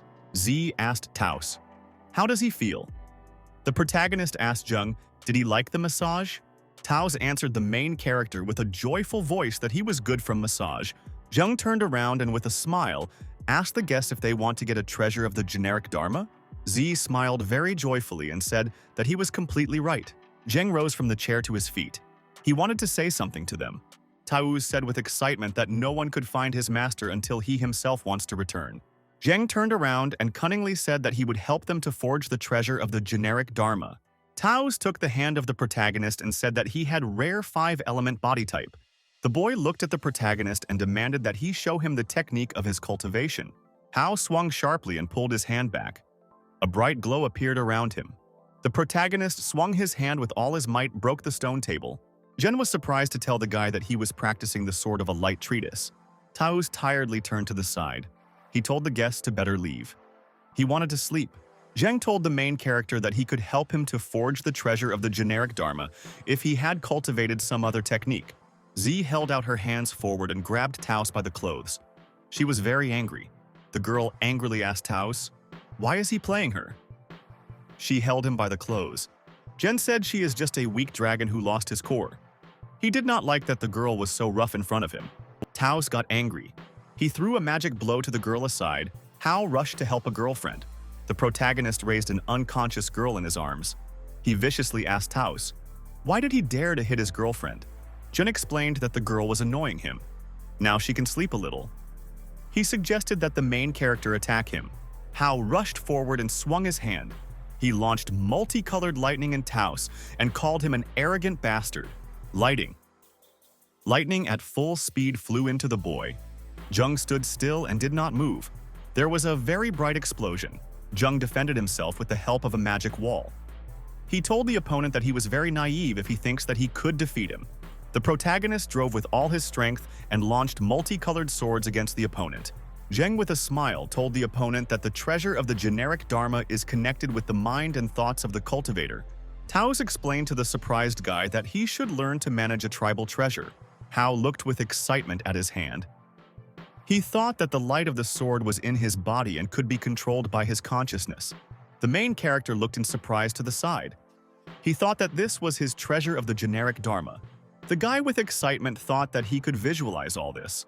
Jen said with a smile to the opponent that he very quickly learned to create the formation of an array of swords. The protagonist bowed to Taos and thanked him for the instructions. The boy in a tired voice explained to the guy that he just wanted to make a stretch before bedtime. The main character looked at the unconscious girlfriend. He asked Taos, why did he cut her out? Z gradually passed into her senses. She pulled her eyes with her hands. Taos explained that he gave the girl a little sleep. Taos raised his finger up and said instructively that spiritual swords were shapeless, but they can kill enemies at a distance of more than 300 kilometers. In the future, for the protagonist, the formation of the sword will be perfect. Hao shouted joyfully that if he could install 10,000 massifs piercing the heart, then he will own tens of thousands of treasures of tribal Dharma. Zai was very worried when she heard about the treasures of the generic Dharma. She asked Taos, was he going to help the main character? Jen held out his hand forward. He told the main character that he could take this vault. Hao was very surprised and did not understand what vault we were talking about. He saw a little blue lightning around him. Hao looked in surprise at a little lightning in front of him. Taos demanded from the guy to give the storage to his spiritual energy.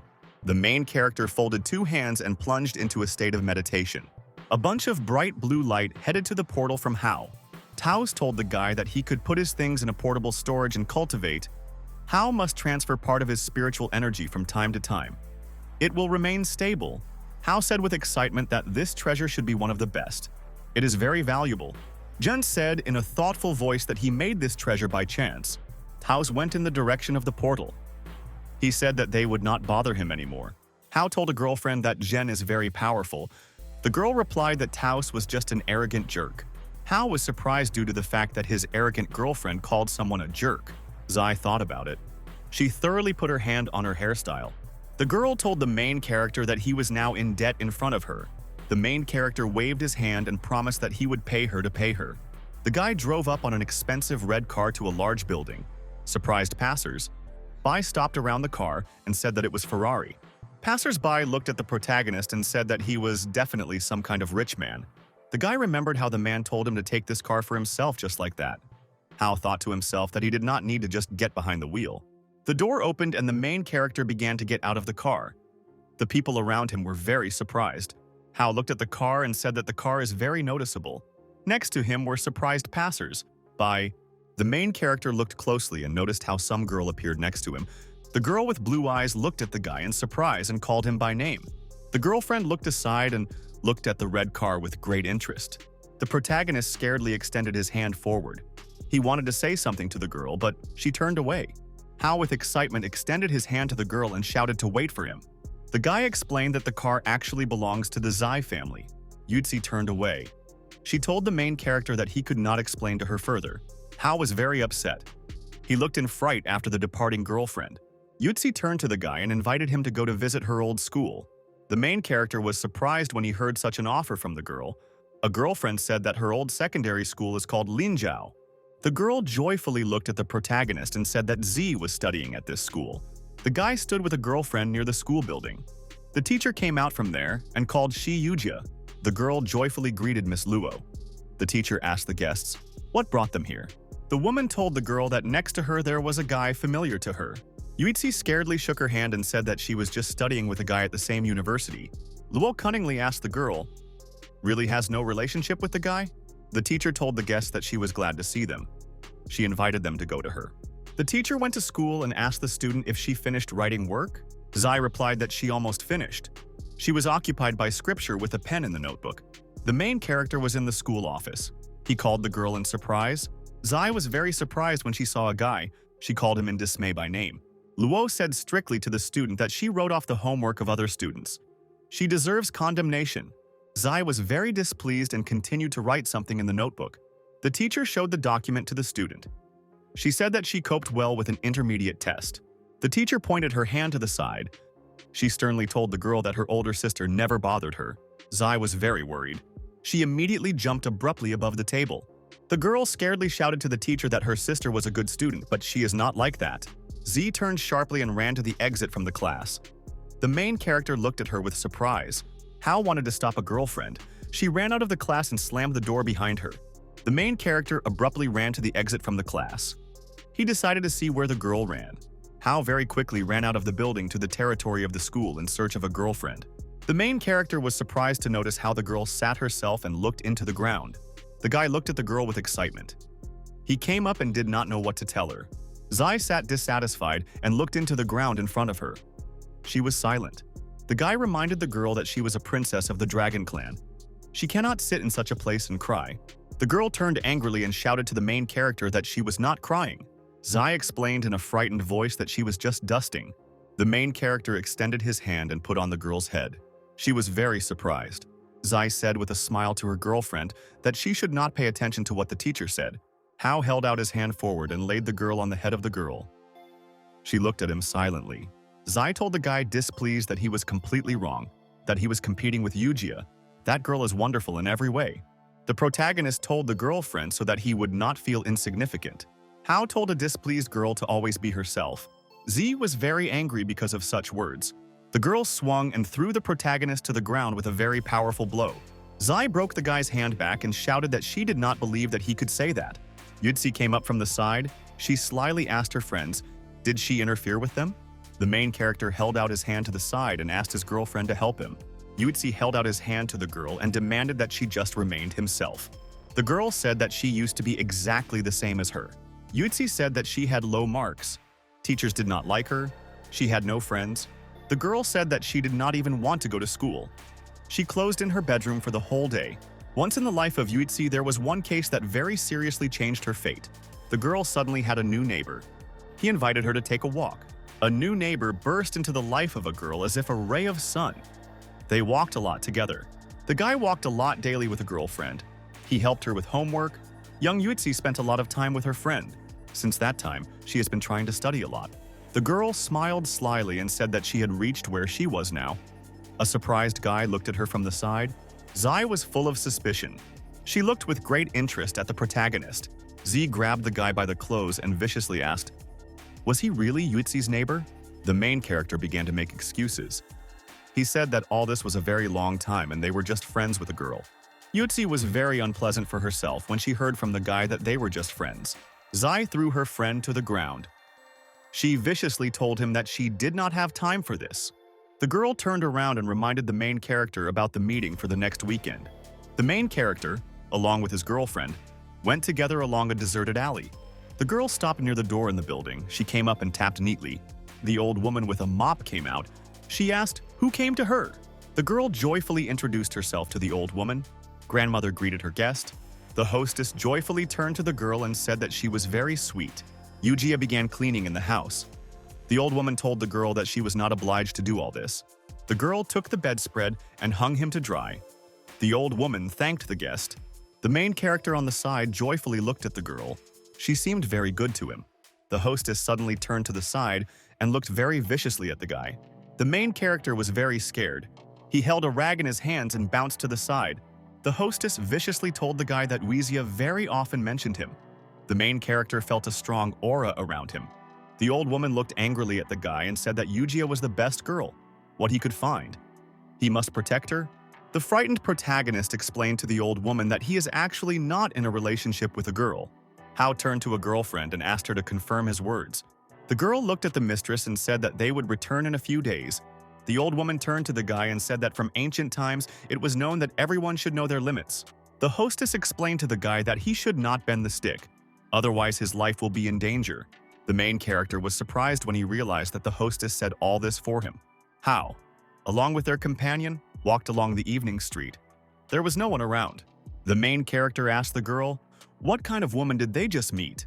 Yuetsi told the guy that they came to an ordinary old woman. She visits her once a week. The main character led the girl to the doors of her apartment. She informed him that she was going home. With a whisper, the girl reminded the guy that he said that they were just friends. Hao was very surprised.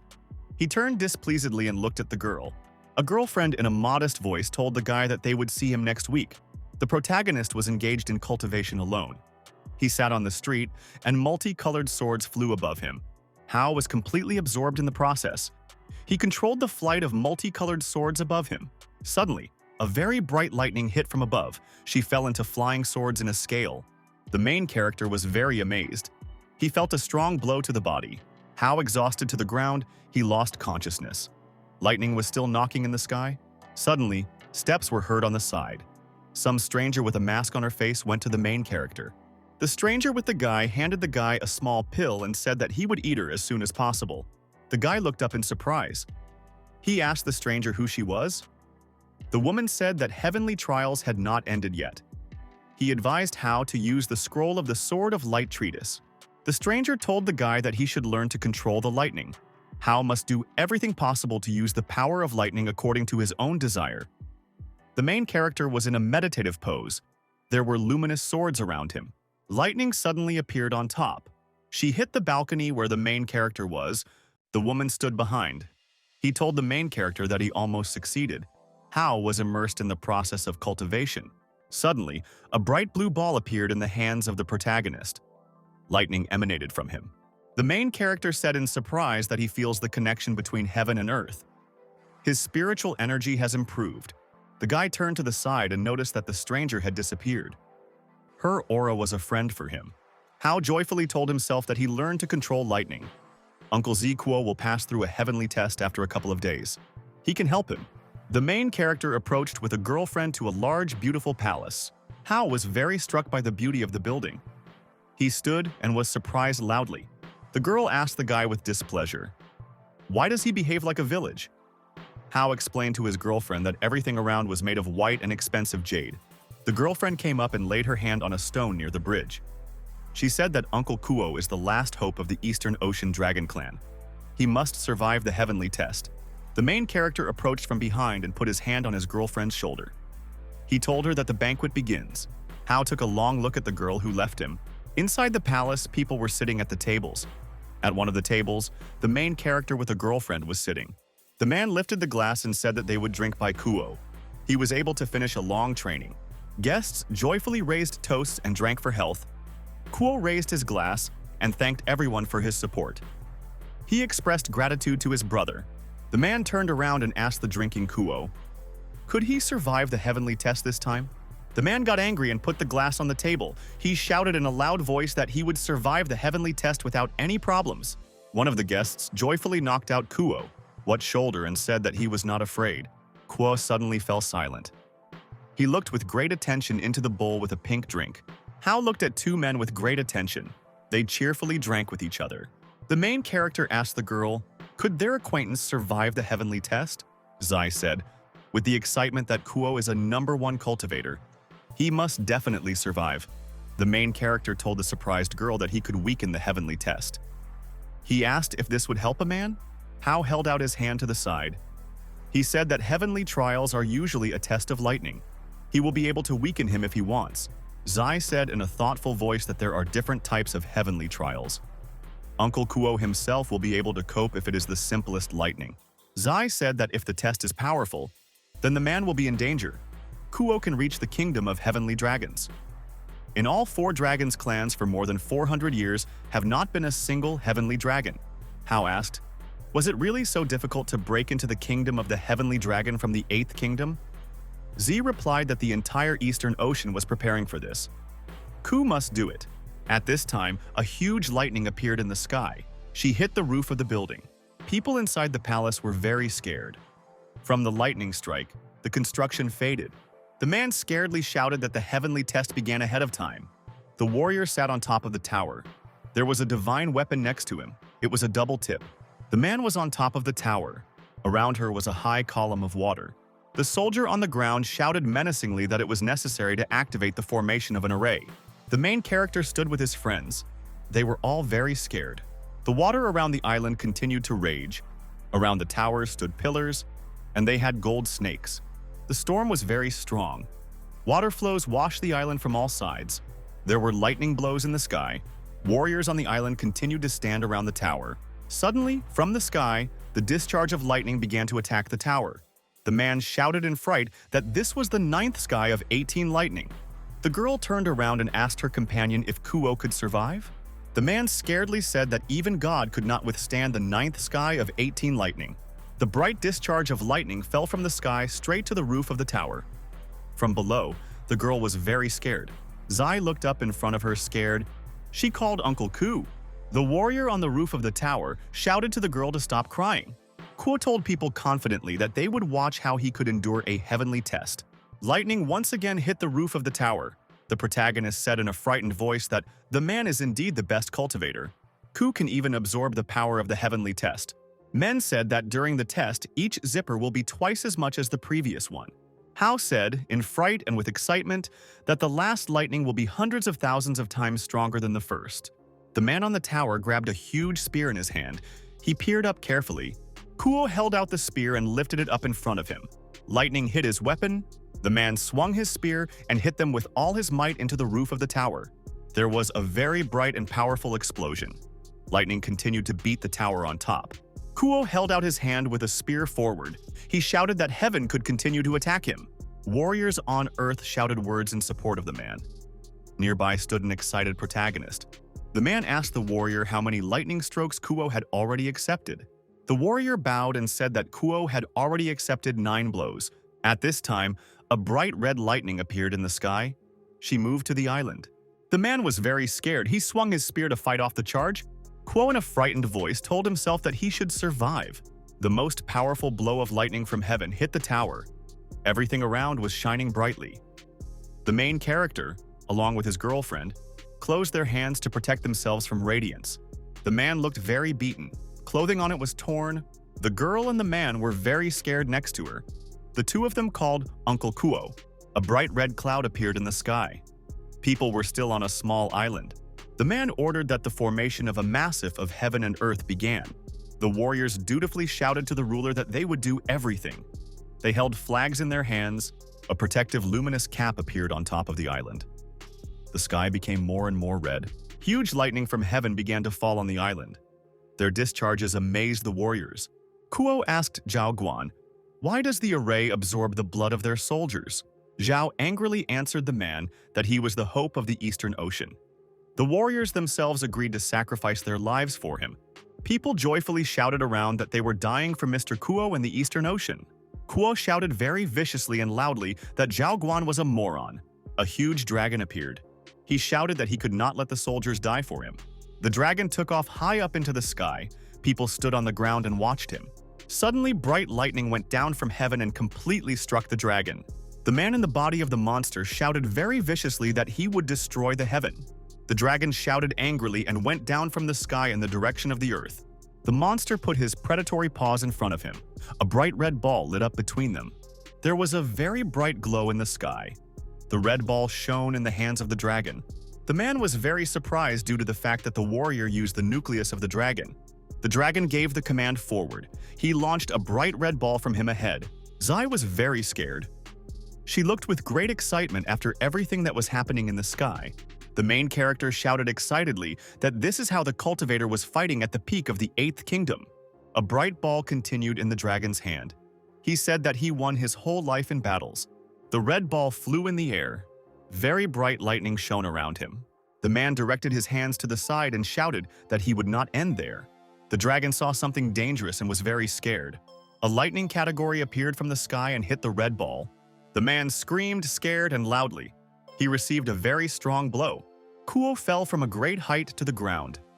He could no longer fly in the image of a dragon in the sky. The fighter held out his hand in front of him.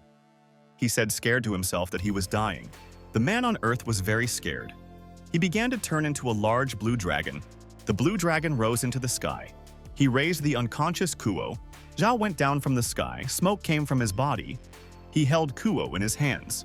The girl screamed in fright that they needed to call the doctors here. Z with excitement called her father to her. The man explained that the heavenly test of Kuo had not ended yet. He demanded that the girl leave with the rest. Z scaredly shouted to the man that she would remain with him and Uncle Kuo. Father hit his daughter's face. The girl was very scared and grabbed her hands by the face. Zhao shouted to his daughter with a dissatisfied voice that she was very selfless. The girl picked up the man under the arms. Zhang said Kuo withstood the last zipper, but failed. The man looked into the sky. There was still a lightning sparkled there. He said that after that the glory of the Eastern Ocean Dragon Clan will fade. The warriors sharply put the weapon forward. They said that they were ready to take a zipper for the Lord of Kuo. The warriors next to the tower shouted amicably that they were ready to take the lightning for Lord Kuo and die for the clan. Zhao was surprised. He did not understand why the soldiers were ready to die. The guy told the man that they would fight together to the end. Z told her father that they would not leave him nor Uncle Kuo. The man waved his head in different directions and replied that all this would not matter. Zhao looked up and turned to heaven next to him. The main character and two girls stood. Very bright lightning continued to shine in heaven. They fell on a protective dome above the island. The man raised his hands over his head. He shouted to the girl to hold on. Hao pointed his hand to the side. He said that the formation of an array of swords began. A very bright blow of lightning went down from heaven and hit the protective dome with all his strength. A powerful lightning strike hit the protective coating and pierced it. After a lightning strike, the man received a very strong blow. He was wounded. Zhao, after a very powerful wound, put his hand to his mouth. Next to him lay the body of Kuo. Zai turned in dismay and looked at her father. She called him.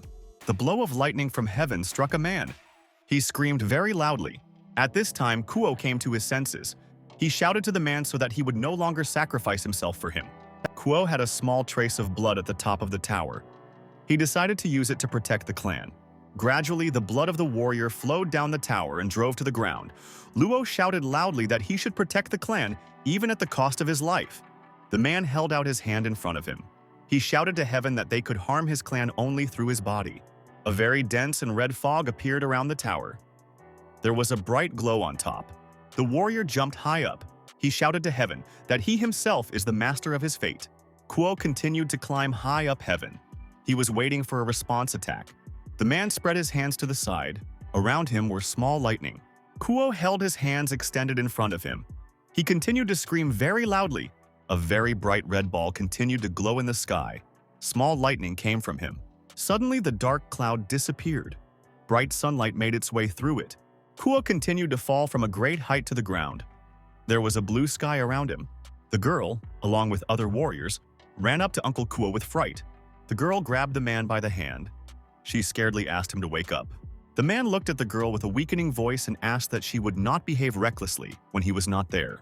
Z, with suffering, fell on her chest to the warrior. She was very upset because of his words. The warrior pressed the girl to her. He said that he lived for 300 years and his time came. Z burst into tears and ran aside. The frightened main character sat near the body of a man. The man extended his hand to the guy and asked him to take care of the girl.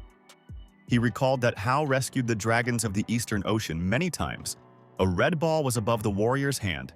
He said that his meridians were destroyed. The dragon's nucleus is damaged. He had only 10% of his strength. The man launched a red ball into the guy. He asked Hao to defend the Eastern Ocean in the future. Red ball hit the guy. He looked at his body in surprise. The girl ran to the side and shouted so that Zheng would follow her. She pulled him by the hand. Z, along with other people, bowed to Zheng and asked him to save Uncle Kuo. Zheng looked at the body of a man. He frightenedly said that the warrior of his meridian and the nucleus of the dragon were destroyed. He could not even save him immortal. Z looked angrily in front of her and asked how this could be possible. Zhen, in a cunning voice, said that he himself is much better than immortal. The boy said that he needs a 7-color snowy lotus to save life. It grows on Heavenly Mountain in the northwest. Zhao scaredly promised that he would now send people to find this grass. Zhen said that lotuses are growing in the depths of karst caves. Only cultivators below the Third Kingdom can approach these flowers. The boy thought. He turned around and looked with great attention at the protagonist. Zheng looked at the guy and said that he would go and bring him a lotus. He needed 6 pieces. Hao looked at his body in surprise. He remembered that Kuo gave him 10% of his strength. She recalled that the Heavenly Mountain is the territory of Qin Xiaoyan. A woman came up from the side and said that she would go with Hao Zhenya. Su came up. She said that she also wanted to go and reminded that they, along with Qin Xiaoyan, are inspectors. The main character, together with his companion, flew on magic swords over the snowy mountains. The woman said that they should keep a secret of the failure of Kuo. Su sternly looked at the guy and said that if the news reaches the Western Ocean, then the current world will be destroyed. The main character looked carefully in front of him. He answered the girl that he understood her. Hao, along with their companion, flew up to a huge purple barrier near the mountain. Around the mountain slope there was a special protection. The purple dome did not miss anything. Su took out a small piece of paper with spells. She said that this is a protective formation of the Heavenly Mountain. This territory belongs to the earthly elemental dragons. Territories near the river belong to the dragons of the water element. Dragons of the elements of the earth and the tree hide in the deep mountains in the depths of the mainland. The main character, along with his companion, flew to a huge and bright portal. Su waved forward in the direction of the portal. She said that the main character would follow her. Qin in a white suit stood and waited for people on the other side of the portal. The guy greeted the girl. He told her that he had not even prepared anything for her. Qin looked in surprise at the protagonist and called him an assistant inspector. Hao bowed and explained that they came for a local 7-color snowy lotus. Qin strictly explained to the main character that all this is not some ordinary herbs. The guy said that such herbs grow in the caves of the Snow Mountain. They need hundreds of years to grow. Qin looked strictly at the protagonist and asked, "How is he going to pay for the grass?" Qina demanded that the girl marry him. He promised that then the main character would take as much grass as he wants. Su suddenly sharply held out her hand with a luminous sword right to the guy's head. The girl held the weapon in her hands. She viciously asked the guy, "Where are the 7 flowered snowy lotuses?" The artist grabbed a large brush. He did not like how the girl asked him for help. Qin attacked the girl with the help of drawn predators. He explained to her that the Heavenly Mountain is its territory. Su grabbed a luminous sword in her hand. She shouted that she would be easier than a simple one. The girl was very powerful by the sword, with the sword quickly hit the predators who fled on her. The artist with a smile told the girl that she is very strong. He held a large brush in his hands. Su continued to fight back from predators. Inside the animals, ink was ink instead of blood. After another attack on Su, a whole bunch of bright black ink sprayed. The artist shouted to the girl that she was very careless. He launched black needles against her. Qin continued to draw large circles with a brush. He prepared new predators. Very soon, several new dangerous predators appeared in space. Su held her luminous sword in her hands. She prepared to fight further. The girl viciously rushed forward with a sword and began to chop the drawn predators. There was a very strong explosion and he hooked the girl. The clothes on her body were damaged. Su shouted angrily so that the main character would not wait for anything and help her. Hao held out his hands forward and prepared to attack the drawn monsters. Su jumped up and began to cut dangerous predators with her sword. The girl landed with her weapon right opposite the artist.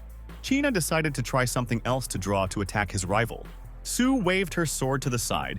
She shouted to the artist that she would no longer fall into his trick. Su landed on the ground. She shouted to the head hero to start attacking immediately. Qin put his hands in front of him. With their help, he defended himself from the girl's attack. The main character swung his hand. He activated the control of lightning. Su, after the jump, landed on the ground. Above the artist was a huge blue lightning. Qin screamed very scared. Lightning fell on him from above. Su put the blade on the artist's shoulder. She angrily asked where they can find 7 flowered snow lotuses. The main character walked with his companion along the mountain slope. He told her that he did not think that Qin Xiaoyoyan would just give a card for them. Hao pointed forward with his hand. He told the girl that snowy lotuses are growing in the cave. The protagonist, along with a girlfriend, was surprised to notice how some white beast slept next to him on the ground next to him. Hao said with excitement that in front of him is a wounded cub of a snow lion. Su told the main character that they need to collect snow lotuses as soon as possible. Hao at this time rewound the wounded paw of the animal. The lion's lion was very happy. He gratefully looked at the man. Hao waved his hand and said goodbye to the animal.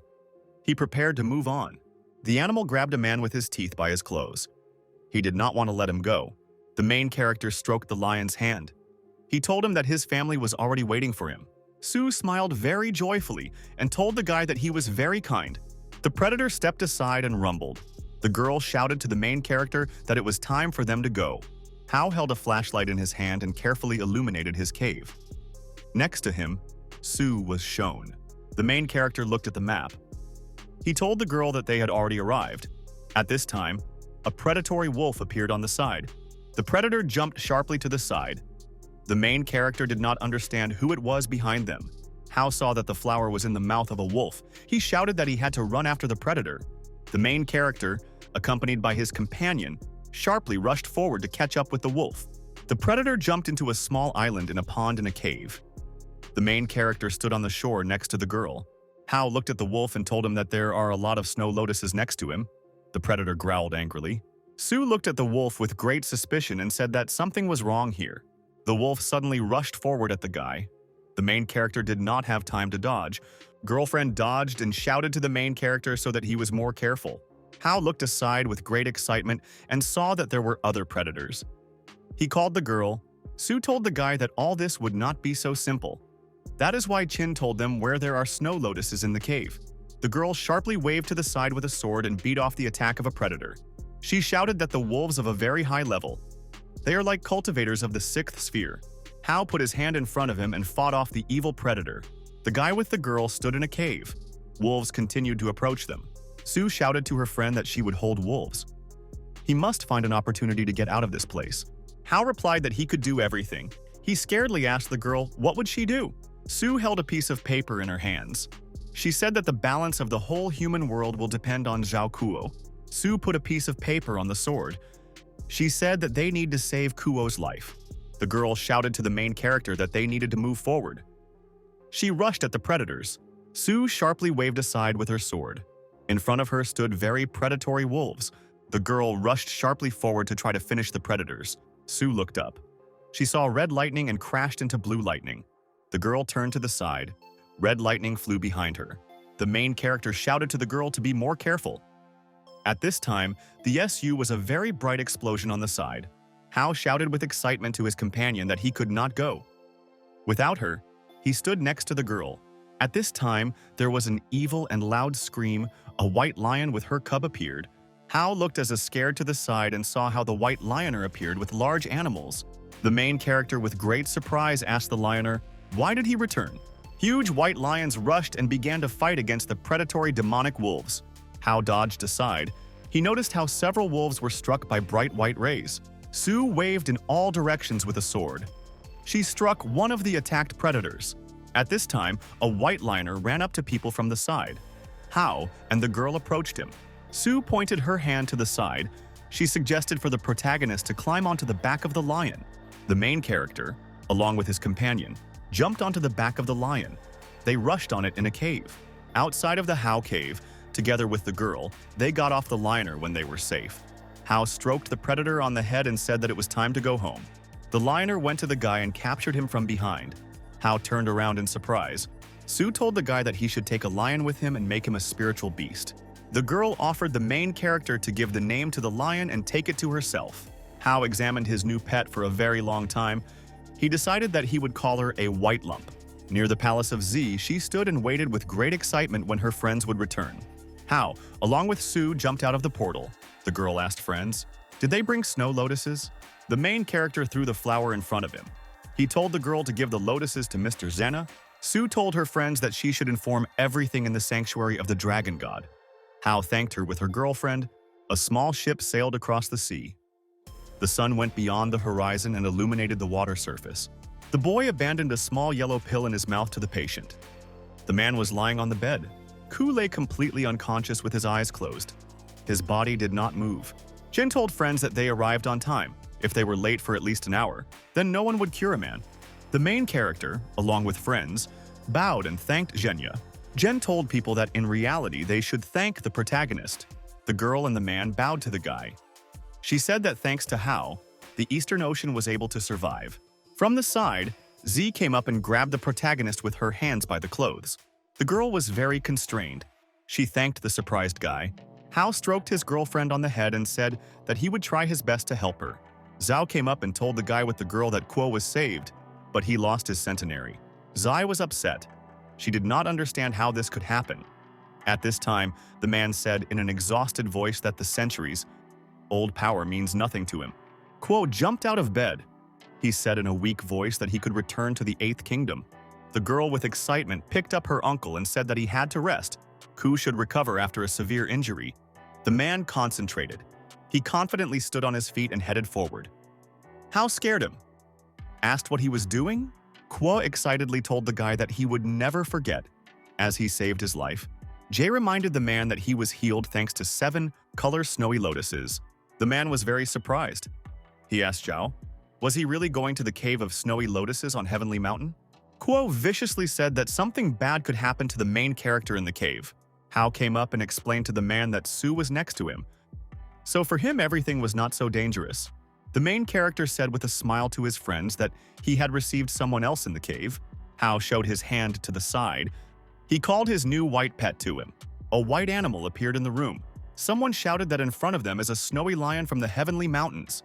The lion's linen licked his master. The main character said that the white lump helped them in the cave. The man looked at the beast and said that snow lions are very wary of people. He asked the guy, how did he tame the animal? Hao stroked the animal. He looked at the lion and said that this was a long story. Fragrant sticks in the censer burned in the room. Kuo told the main character that if it is well cultivated by a white lion, then he can reach the level of a... Hao turned to the side with surprise and looked at the girl. Z joyfully ran next to Leo.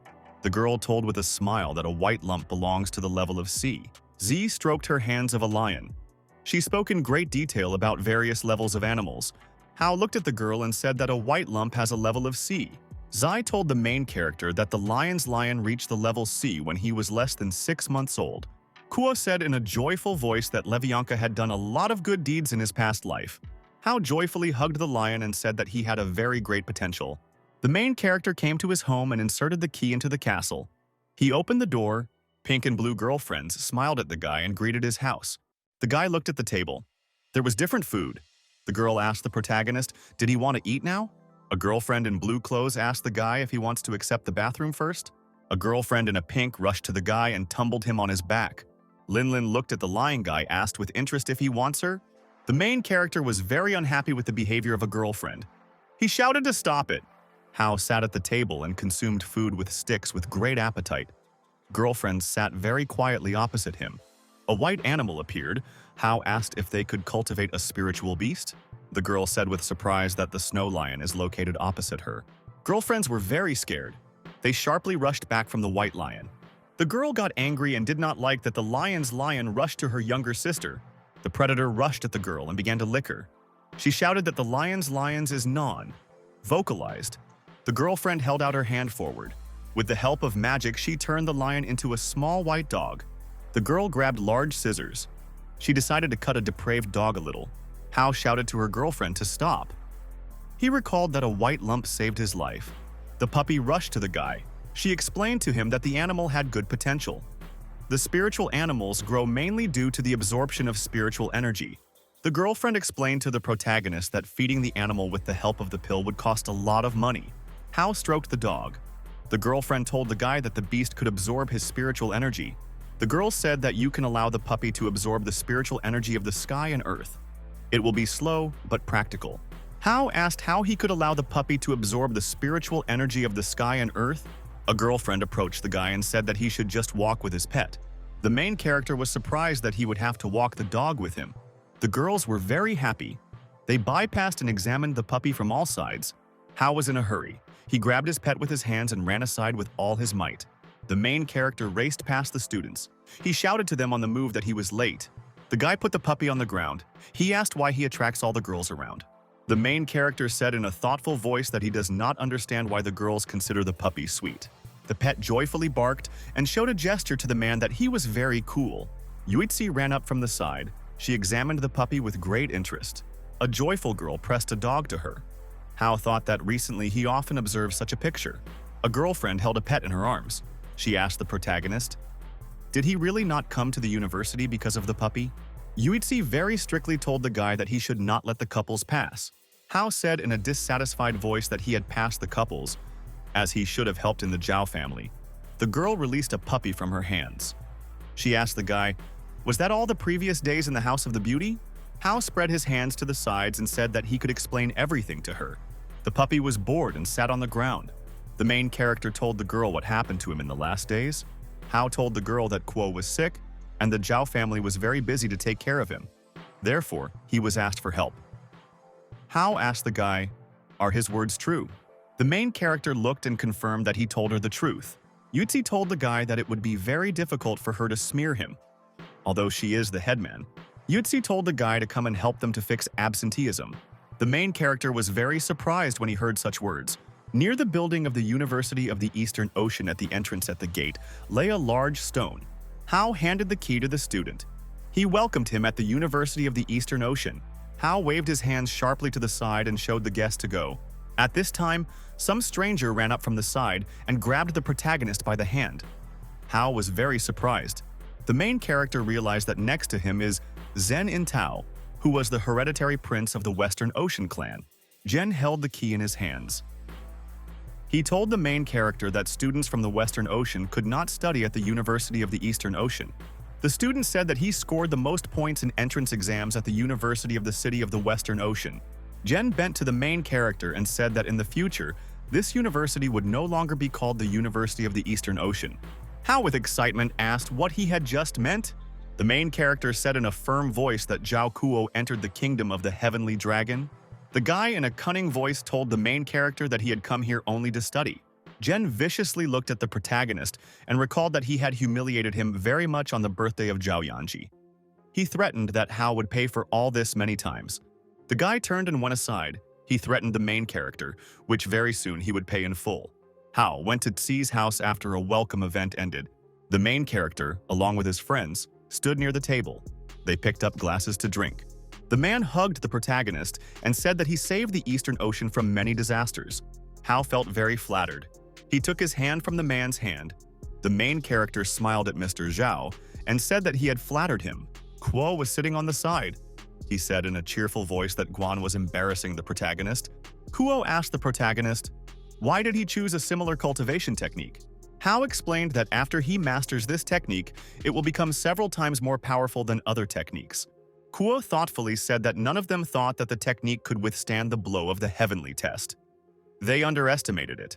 Zhou said that they announced that Kuo had a successful breakthrough and entered the kingdom of Heavenly Dragon. 4 oceans will open the palace of 9 dragons. it will be possible to celebrate the birth of a new heavenly dragon. Hao was very surprised when he heard about the Palace of Nine Dragons. Z told her friend a displeased voice that he still had not learned basic knowledge about the dragon clans. Zai told the guy that 4 oceans are ruled by the Palace of Nine Dragons together. The palace exists only in the void. It appears when 4 oceans simultaneously activate the information. Zai said that the palace is opened every 550 years. This time, they will open it to celebrate the breakthrough of Uncle Kuo. The main character was surprised when he heard from the girl that the Western Ocean proposed it. Hao thoughtfully said that if everyone found out that Mr. Zhao failed, then the Eastern Ocean will be accused of deceit. The man told the main character that they now needed to get to the Palace of Nine Dragons. Each ocean can send 2 people there. Zhao told the head hero that they decided to send him and Z to his palace. The man told the guy that there are many treasures in the palace and they cannot return empty-handed. They all count on him. The main character was worried. He did not know what to answer the man to his offer. Z smiled slyly to her friend. She promised him that she would protect him. Hao pointed a finger at the girl and said that he had nothing to fear at all. Zhao said that Zen arrived at the University of the Eastern Ocean to find out the current level of CUO cultivation. The man strictly indicated to the chief hero so that he carefully monitored the movements of Zen at the university. Kuo went to the side of the main character and said that he followed him. The main character, accompanied by a man, approached the gates of a small palace. Kuo put 2 fingers on the side of his head. The main character followed him carefully. The man directed his fingers aside, and yellow lightning flew into the tree. The main character said in surprise that the man is cultivating the Sword of a Light Treatise. Kuo explained to the guy that he had lost all the power that he had in the process of cultivation. Therefore, he started all over again. The cultivation of the scroll for him was the right choice. The man explained to the main character that he brought him here, as he wanted to give him it. Kuo handed the key to the main character. Hao asked, "What is it?" Kuo waved his hand and explained to the guy that he was leaving the city of Eastern Ocean. Hao asked why he was leaving. The man explained that he is a burden and a slow off-bomb for the Eastern Ocean. Kuo joyfully told the guy that he could leave the Eastern Ocean and travel. He will increase his strength and avoid contact with people in 4 oceans. Kuo put his hand on the shoulder of the protagonist. He said that he will be the defender of the Eastern Ocean in his absence. The main character was sitting in a room on the couch with a girlfriend. Opposite them, Zhao was sitting in a chair. The man told young people that the Palace of Nine Dragons will be open tomorrow. Hao must provide spiritual energy for the girl. The main character asked a man, how can he do all this? Zhe thought. He decided to explain in detail the main character. Hao sat opposite his girlfriend. He was half a section. The girl next to him felt constrained. The man told the constrained young people that they must do all this. The main character felt awkward in the body. He held out his hands towards the girl. Hao put his hands on the girl's shoulders and said that he would start now. Zai blushed. She silently watched the guy put in her hands on her shoulders. Between the main character and the girl, the exchange of energies began. They sat with their eyes closed. A girlfriend felt a severe pain in the body. She barely restrained her so as not to scream. Zai grabbed her hands by the bedspread. She had a little scream. The main character sat near the bed. A girlfriend lay on top of the coverlet. Hao looked at the girl in surprise. He did not understand how she could fall asleep so quickly. Someone went into the room and sharply ordered the girl to wake up. Z sat and yawned. The girl brought 2 robes into the room. She explained that a visit to the Palace of Nine Dragons is a test. She and Z are required to change. The main character, along with his girlfriend, went down the stairs. The girl unwound and threw a small carpet on top. She told friends that they would go on the road when they are ready. A girlfriend gently jumped on the go on a flying carpet. The woman told her companions that they were going to the 5th sky. They can take them there a picture of the Qiankun with the river mountain. Z answered her mother that she understood everything. The main character asked the woman, why is the palace called the Palace of Nine Dragons? She explained that there are 9 regions in the outer rings of the palace. These are separate palaces of their 9 ancestors. Each palace is in the void. The main character, together with the girl, should find the method to get inside. In different palaces, there are different treasures. The woman, accompanied by her companions, flew on the carpet over the mountains. Hao, along with their companions, got off the carpet. They went to the gates of the palace. Jen looked at the guests. He said in displeasure that the Eastern Ocean sent a person to participate in worshipping his ancestors in the Palace of Nine Dragons. In his opinion, This could be a shame for the dragons. The main character was silent. Silently stood next to him a woman and his girlfriend. One of the guys said that Prince Ito is completely right. None of the strangers could get to their holy land. The woman said that the main character is her future son-in-law. He can represent the Eastern Ocean. One of the fighters laughed joyfully. He told a friend that the Eastern Ocean would soon cease to exist. The guy looked at the protagonist and said that he wants to make a bet with him. Jen explained to the opponent that they would compete. Which of them would get more treasures and whose treasures will be the best? Hao asked what they were arguing for. The guy viciously said that the loser should kneel before the winner. The main character sternly replied that he agreed to such conditions. Bright pentagrams appeared on Earth. They shone near the gate with various shades. Jen turned around and told the main character that they would see himself later. The woman handed the guy a map. She said that this card was passed down from generation to generation and it cannot be allowed to get into the wrong hands. Hao said that there were no traps in the Palace of Nine Dragons. First, they must find the dragon's big palace and not spend their strength too much. The main character, along with a girlfriend, said goodbye to a woman. The guy and the girl flew up into the sky. The woman thought with the excitement that her daughter and guy should return intact and safety. The main character, along with his girlfriend, descended from the sky in the direction of the goal. The guy looked at the map with interest. He told his girlfriend that they needed to find the great palace of the dragon. Hao told the girl that he did not know how to find the palace. They do not know the direction. The girlfriend looked at the compass and showed the right with her hand. She told the main character that this is the east. The main character grabbed his girlfriend's hand with his hand. He wanted to support her. The guy looked at the map. He told the girl that they need to go there. The guy with the girl was soared in the sky. Suddenly, Z screamed displeasedly. The main character asked his girlfriend, did she really feel bad? Z answered him that they were in order, and they could move on. The protagonist pressed the girl to him. He told her to stay near him. Hao led a girlfriend with him by the hand. He explained to her that during the trip, they could find several elixirs of the gods. This will help restore strength for Uncle Kuo. The guy pointed a finger forward. He said that there should be the great palace of the dragon. They had 4 hours left, and they had to hurry. Zai stood near the entrance to the palace. She shouted that all this is impressive for her. The main character, along with the girl, headed to the entrance to the palace. Z inside in the building looked around with interest. She saw a lot of divine weapons around her. The main character approached one of the tables and carefully looked at him. He was silent.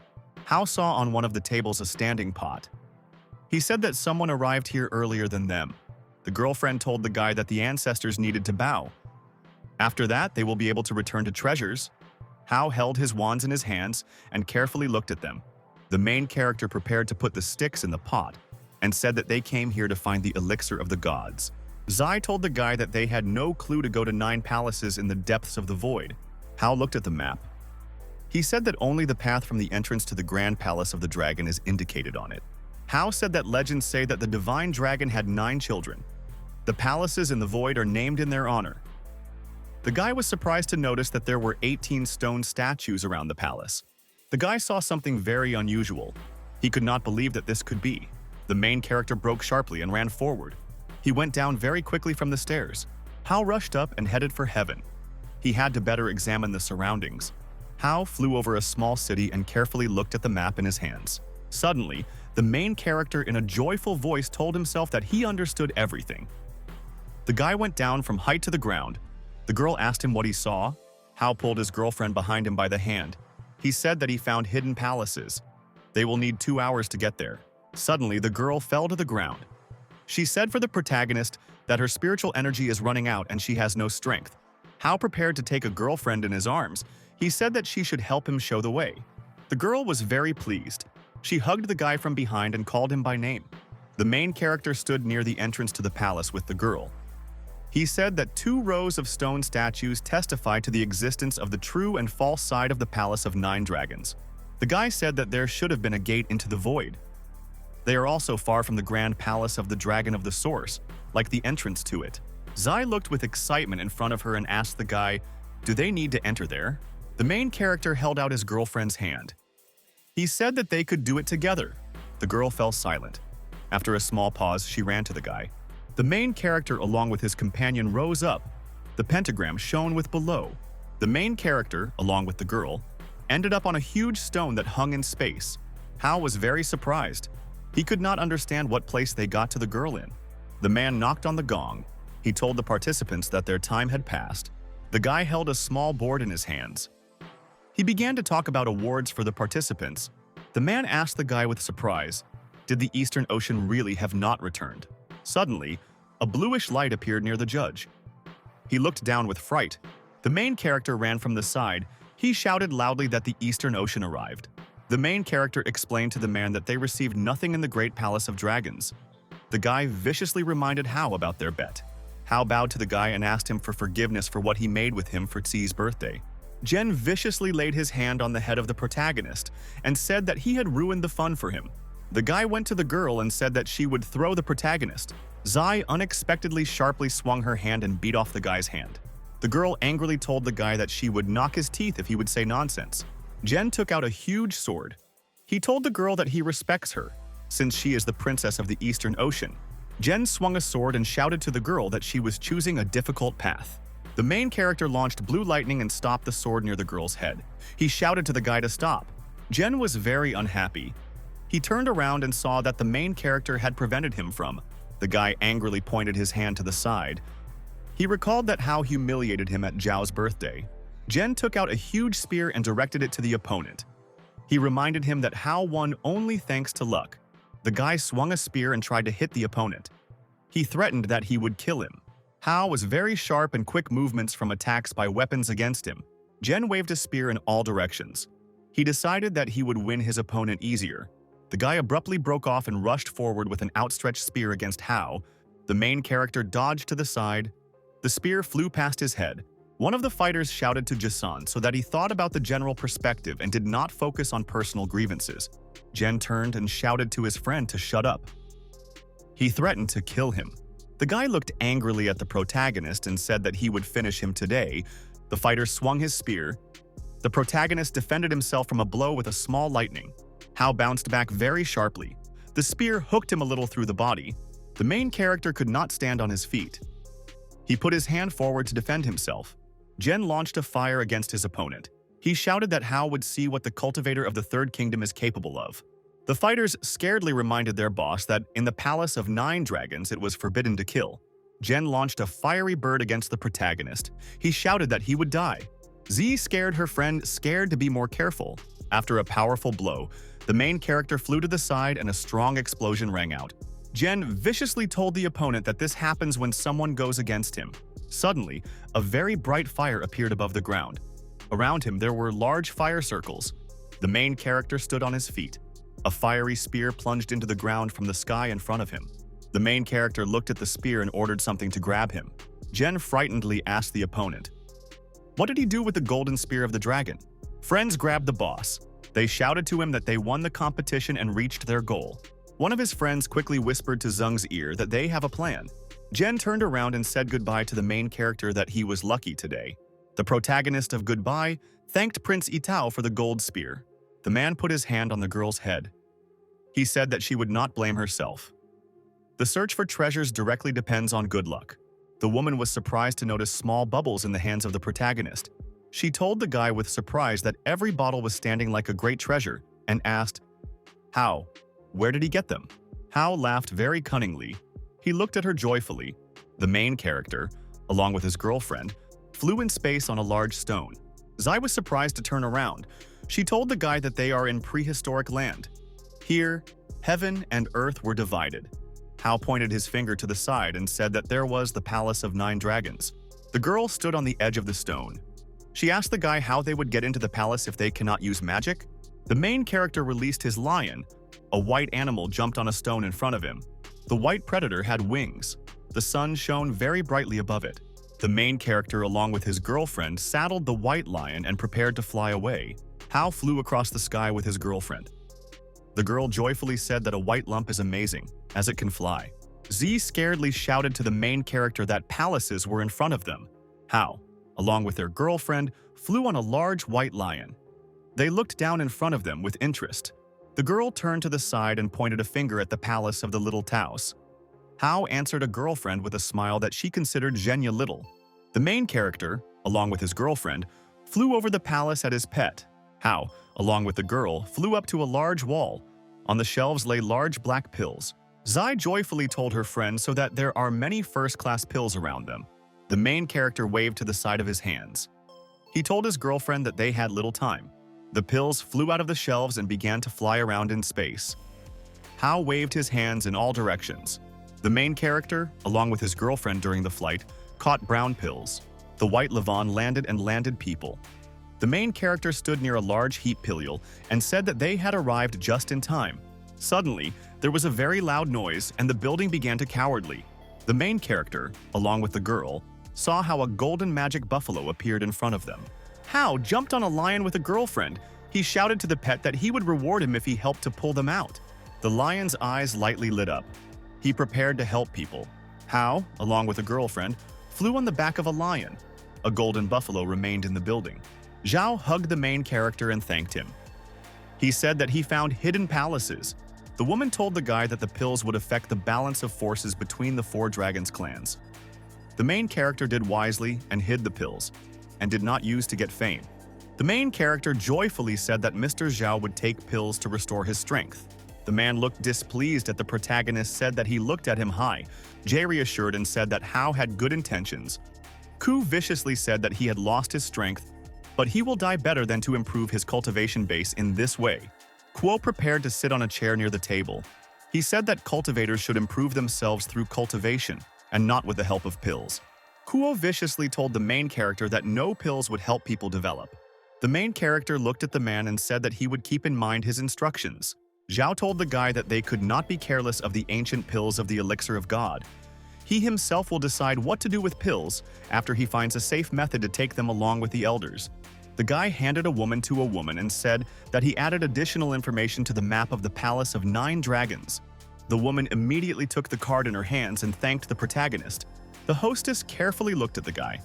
She realized that he found out the whereabouts of a hidden place of teleportation. Hao at this time joyfully drank with men at the table.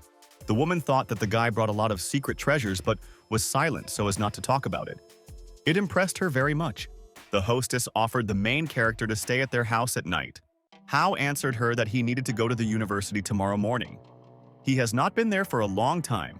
The protagonist left the house and, in parting, waved his hand to the girl. Zhao, together with his wife, watched him from the balcony. The woman asked her husband, "What did he think about Hao?" The man was silent. Zhao said the guy is a wonderful fighter. He brought a lot of pills with a divine elixir. Around the protagonist, there are many super powerful people. The hostess said thoughtfully that Z-Girl is not good enough for the protagonist. The main character came to the university building. He met in the dining room with a teacher. Hao sat at the table opposite the woman and was silent. Students looked at them. Su looked strictly at the guy and said that his cultivation base has improved again. She asked what happened to him in the Palace of 9 Dragons. Hao waved his hand and answered the woman that he had found something, but he could not talk about it in detail. Su displeasedly explained to the guy that she was still not in the Palace of 9 Dragons. Hao looked and said that they should have been up to something. Su explained to the guy that she knows how to get into the Palace of 9 Dragons. She needs the guy to show her there the way. They will be divided in half. Hao said with the surprise of the teacher that the palace was opening only 4 dragons clans. Su explained to the guy that the palace would remain in the world of people 7 days after its opening. The woman stepped on the table. She said that very soon 4 dragons clans will send their people in search of missing treasures. This is the real goal. Su looked at the guy and said that she gave him 3 days to think. It will also be useful for the clan if he gets something. The teacher turned around and headed for the exit. The students silently watched her after. The main character went outside and stood near the entrance to the university. There was no one around. The guy looked up high. He saw a palace soaring in heaven. Hao looked around very carefully. At this time, the phone rang in his pocket. Zai walked along the street and went to the gates of the school. She looked carefully around. The main character ran up from the side. He joyfully waved a surprised girl. Zai turned to the side displeasedly. She told the guy that she did not need him to go after her. The main character picked up a backpack from a girl. He said that he was going to her dinner tour. Zai turned around and displeased the guy that he was supposed to be ashamed. Hao put his hand to the girl's forehead. He decided to check her temperature. The protagonist asked the girl with excitement, "Was she caught a cold?" The girl sharply pulled her hand away from the guy and shouted to him that she was all right. The guy looked with excitement after his outgoing girlfriend. Z walked and swayed from side to side. The main character abruptly ran behind the girl and grabbed her hand by the hand. Hao grabbed the girl by the shoulders. He shouted that she had a strong heat. She cannot be fine. A taxi car drove up. The guy took the girl in his arms and prepared to put her in the salon. The main character sat in the back seat of the car and supported the girl. He called the driver the address. A taxi drove up to the right house. The guy picked up the girl and carried her to the entrance. Hao put a girlfriend on the bed. He asked where her pills and offered to go to the hospital. Zai, in a wearing voice, explained to the guy that they never prepare pills at home. Hao thought to himself that a girl, as a dragon, should be immune to the viruses if she had not lost the dragon's core. The main character called the teacher and said that the girl was sick. He asked Sue to come and help him. Zai, in a weak voice, told the guy that she was dizzy. She asked him not to leave. Near the window, there was a kettle on the stove. He boiled and steam came out of him. Sue stood near the bed with the patient. She told the guy that he could go. The main character scaredly ran into the room. He checked in what condition the girl is. Sue explained that she fed for the patient 2 pills performed by Essence, but the heat has not passed yet. The teacher looked at the guy and said that she did not expect that she was taking care of a girlfriend. The protagonist said that his girlfriend was not sick before. Now she feels bad and in the future will take care of herself. The guy sat near the bed of a girlfriend for a night. Sue entered the room in the morning. She told the guy that he looked after the girl for the whole night. Sue was interested in the protagonist. Did he think that she told him? How? At this time, soaked a rag in the water. He told the woman that he could not answer her now. He will make a decision after he discusses him with Mr. Zhao and the others. The teacher said that the Palace of 9 Dragons appeared. Again, it hangs over the Eastern Ocean City. Hao asked a woman how to enter the Palace of 9 Dragons. Sue told the guy that many other powerful cultivators have their own ways to temporarily break protective information in the Palace of 9 Dragons and get inside. The main character looked at the woman displeased and asked why she came to him. Sue spread her hands to the side. She told the guy that she could find someone else if he does not fit her. She just trusts him more. Hao asked the girl if they would go there together. Sue answered him that sisters twins from the Liu family could go with them. At this time, Z came to her senses and opened her eyes. She felt great weakness in the body. The girl stood up on the bed. She was surprised to look at the guy with the teacher. Hao put his hand to the patient's head. He said that she had already passed heat. Zai asked for forgiveness for anxiety. She thanked the teacher. Sue told the girl that she should thank the protagonist. The guy took care of her all night. Z turned around and looked with interest at her friend. Hao stood and silently looked aside. Sue stood in the doorway. She looked joyfully at young people and said that she would no longer bother them. Hao, along with her girlfriend, looked after the departing teacher. They were silent together. The main character looked at the girl silently. She silently looked at him in response. Z looked at the guy and thanked him. Hao noted to himself that her girlfriend's face was red, but her temperature was asleep. Zhao sat at the head of the table with food. Girls and a guy were sitting next to him. The man thanked the guy for taking care of his daughter. Hao replied that this is the smallest that he could do for him. Zhao explained to the main character that they had already found out the action of the pill, which were found in the Palace of 9 Dragons. The woman took a small green bubble in her hand. She told the details about all the pills found. The man told the guy that he marked all the pills and laid them in 5 small boxes. Hao can take such medicines when he goes to the Palace of 9 Dragons just in case. Zhao put his hand on the shoulder of the protagonist. He said that the guy would walk with Miss Sue. They will be calmer if he goes with the teacher. The woman said that she would make sure that the main character is security. In the late evening, the main character returned to his home and climbed the apartment. The girlfriends rushed to the guy and knocked him down. They greeted him. Hao looked at the girls in dismay. He shouted to them that they would strangle him now. The main character sat and calmly drank coffee from a cup.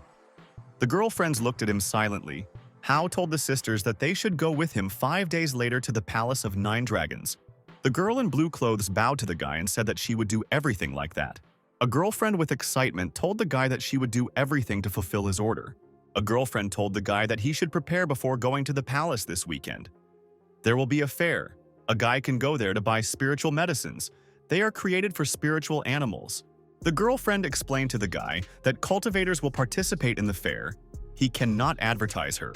The girlfriend explained to the main character that the dragon cultivators could not visit the fair. A girlfriend hugged a guy and said that at the fair, it would be difficult to determine that he belongs to the dragon clan. The girl hugged the guy and told him with a smile that he could go there with them. Hao walked past the building. He remembered that he had been in the palace before, and now he had to go to the fair. Recently, everything is not very peaceful for him. At the back to the main character, a girlfriend ran up and put her hand on his shoulder. Yutzi asked the guy, why does he look so alarmed? She decided that he did something bad. Hao turned aside and said that he did nothing bad. The girl looked at him suspiciously. A girlfriend handed the guy a book. She said that she was asked to convey Mrs. Feng. The main character carefully looked at the book. It was a 5-elemental art of a sword. Hao recalled that Madame Feng could not see. He asked how a woman could give her a book.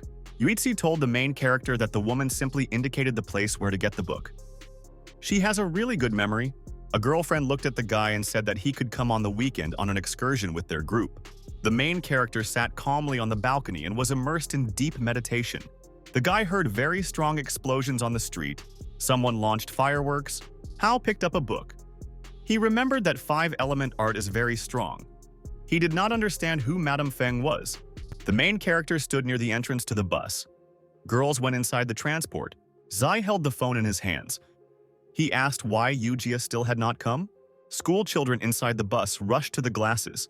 They shouted joyfully that the girl was very beautiful and could be a star. The student was sitting with a bag of food. He said with admiration to himself that Yujia was stunning. The main character took a girlfriend by the hand and helped her go on the bus. The schoolboy in glasses looked at the student with admiration. People on the bus were unhappy. They did not like that Yutzi was sitting next to the main character. The bus along with the students rode along the country road. They were heading to another city. The bus stopped near a large building. The doors opened and school children began to go out. Hao shouted joyfully that in the morning they would visit the Buddha temple. The girls shouted to students that in the evening everyone could look at the night bazaar. The hotel allocated rooms in advance for guests, so they all could approach the registration stands to get the key. A schoolboy with red hair ran to the main character and grabbed him by the neck. He said that Hao will have a separate room.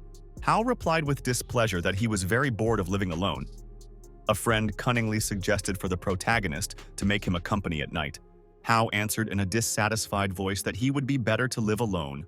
The main character went to his door and prepared it. He took the handle to open. Hao noticed that his girlfriend would live next to him. He asked who her neighbor in the room will be. The girl told the main character that Ma Lin was supposed to live with her, but instead of her, her aunt will live. A schoolboy with red hair watched with interest how the main character communicated with a girlfriend. The student very slowly and neatly sneaked along the corridor. He approached the main character. The student hugged the protagonist and said in a cunning voice that he would refuse to live with him and convey this chance for Yujia. A friend smiled slyly to the main character and said that he really liked it for the Yujazi. The main character told a girlfriend that they would see later. Yuizi said goodbye to him. Students looked at the protagonist and his girlfriend. They went into the open doors of the temple. Yuzi turned around and shouted to her friends so that they would not lag behind her. In front of her stood a statue of the Golden Buddha. Hao, with great excitement, walked behind the girlfriend around the temple. He looked around with interest. The student bowed and folded her hands prayer. The guy from behind with excitement looked at her. The main character asked the girl, what did she make? Yuzi replied that she was in this place for love. A boy with a small box ran up. He told the girl that she could stretch one wand with predictions. The boy showed his hand to the side. He explained to the girl that his master would predict everything for her. Yuzi went to the master with a leisurely step, who was sitting in a meditative pose. He held out his hand to the girl and asked what she wanted to know about. Yuzi with excitement explained to Buddhist that she would like to know about love. Other school children were very surprised behind her. The master turned around and looked in surprise at the schoolgirl. The main character studied him carefully. Hao looked with surprise in front of him and saw that the old master had a cultivation base. The master noticed that in front of him stands a cultivator of the highest level. The Buddhist told the girl that her birth diagram is very unusual. He cannot completely consider her, but he can give her advice. The man advised the girl to simply follow the desires of her heart. Her loved one is next to her. Yuzi bowed low and thanked with respect the master. Buddhist looked after the departing couple for a long time. He said that the girl has an unusual birth diagram. The boy came up and told the teacher that he should think about how to break through the level of cleansing of qi. The master hit the boy on the head. He explained that he could even immediately go to the level of a nascent soul tomorrow. The student held the tray in his hands. He answered the teacher that he had already heard it many times. The master looked at school children and said that the power of young people is very terrifying. Yutzi stood on the roof of the building and looked from the height of the balcony into the street. Friends shoved the main character from behind and said he would go to his girlfriend. Hao ran up to the girl with a smile. She turned and looked at him with displeasure. The main character joyfully told the girlfriend that there is a very beautiful landscape around. Yutzi did not answer the guy and looked at him with a smile. Friends followed the corner for the main character and wanted him to give up in full. A girlfriend in a sad voice told the guy that she would soon leave to study abroad. The girl reported that she received an invitation from a foreign university. She is offered generous conditions, but she has not yet decided whether she should go. The protagonist told the girl with an exciting voice that he would congratulate her. Friends followed their friend displeasedly around the corner. They did not like that Hao behaved indecisively. The girlfriend smiled at the main character and thanked him. She did not understand why he simply did not ask her to stay. Yutzi told friends that they needed to return to the hotel and relax a bit. After lunch, they will have free time. School children told the girl that they agree. They were around the building. The main character, together with his girlfriend, returned to the hotel building. The schoolboy invited the main character to go after dinner in karaoke club. He called Yujia with him. Yujia waved her friends with her hand. She said that she was a little tired and wants to relax. The protagonist looked at the outgoing girl with surprise. He did not understand what happened to her. Students joyfully had fun in karaoke club. They sang in microphones of the song. Hao sang to the microphone to support his friends. Someone near him rang with tambourines. In the evening, the main character went to the girlfriend's door and knocked on it. Yuzi opened the door and looked at her friend in surprise. She looked tired. The girl brought her hand to her eyes. She wiped her tears on her face. Hao got excited. He strictly asked the girl, was she really crying? The schoolgirl waved her hands to the sides and said that she accidentally got a gel in the eye. Hao fell silent. He looked for a long time and studied his girlfriend with great attention. The main character invited the girl to go together and have a bite to eat somewhere. The girlfriend agreed. Hao, along with their companion, entered the city. There were a lot of people around and they were heading to the cafe. The main character sat at the table with the girl and ate food with sticks. Weetzi thought for a moment. She remembered that they had once had a snack with a guy in the evening. The protagonist told the girlfriend that he is now going and paying for food. The student told him that he should not do this. Suddenly, some strangers approached the table with the girl. They looked at her carefully. The stranger viciously looked at the girl and asked, was she alone here? Yutzi answered him that this place was occupied. The stranger conveniently demanded that the girl fit and drink with him. Yutzi swung a sharp movement and hit the student with her hand over her face. An unfamiliar guy angrily shouted to the girl that he could do it in a bad way.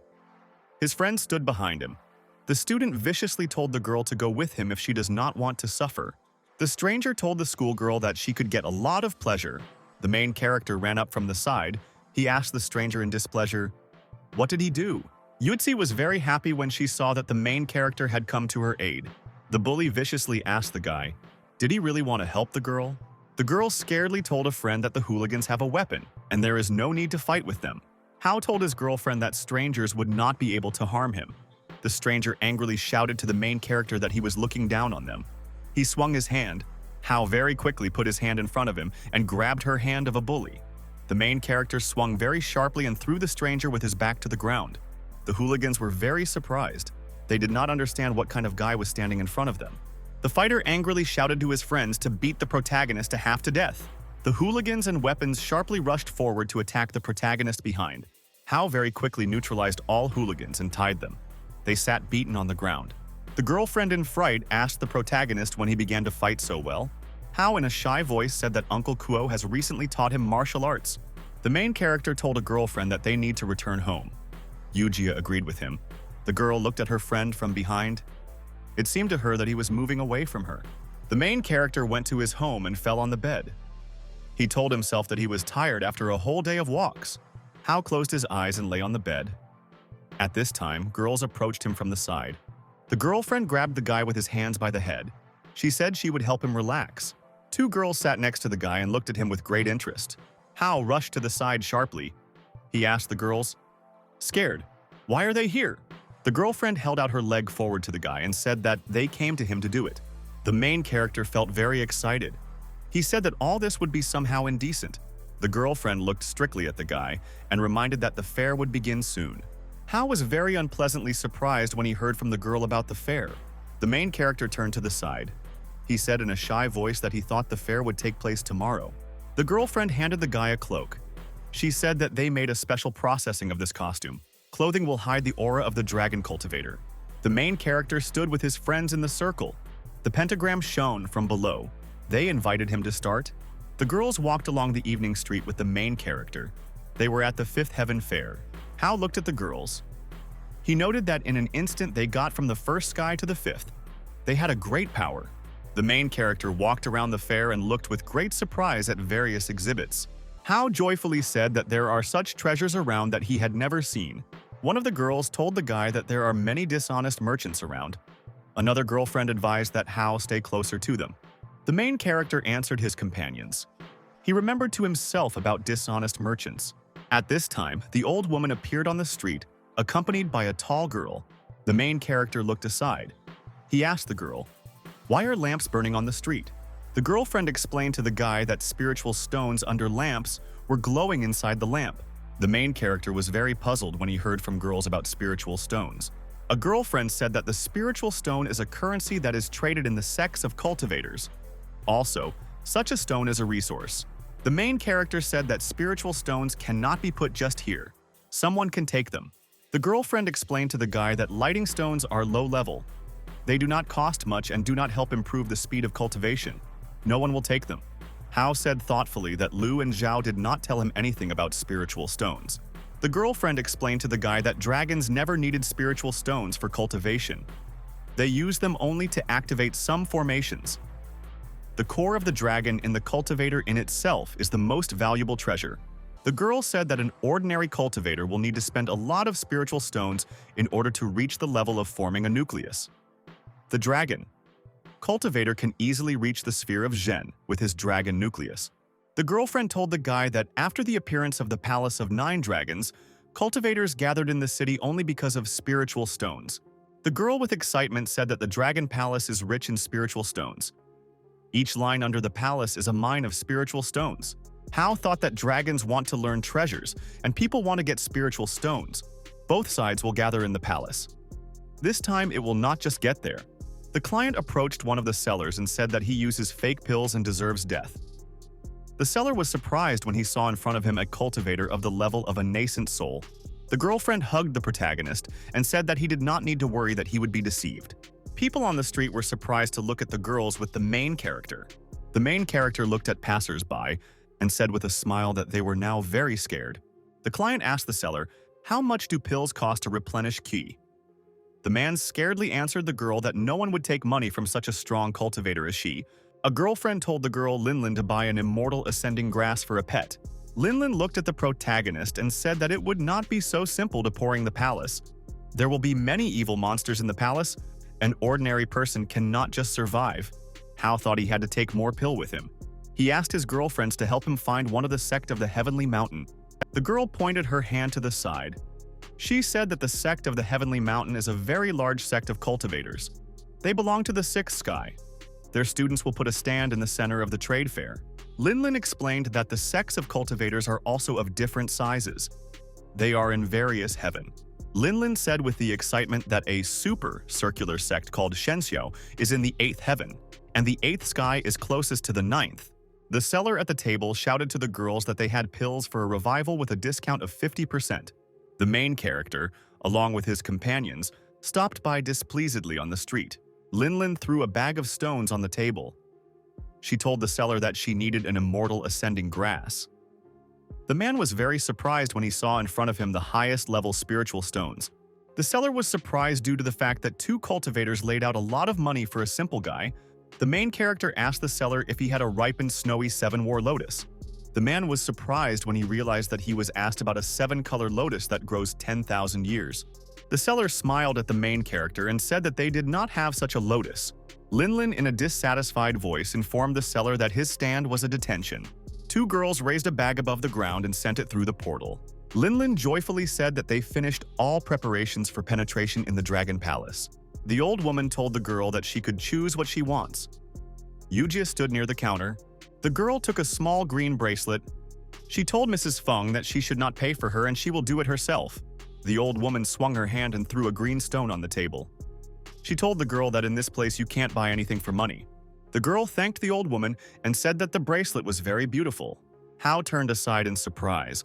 He did not understand what Yujia was doing here. The girl from the crowd looked aside at the guy with great interest. Hao looked at his girlfriend in surprise. Yuizu, with excitement, called the protagonist. The girl walked very slowly through the crowd towards the guy.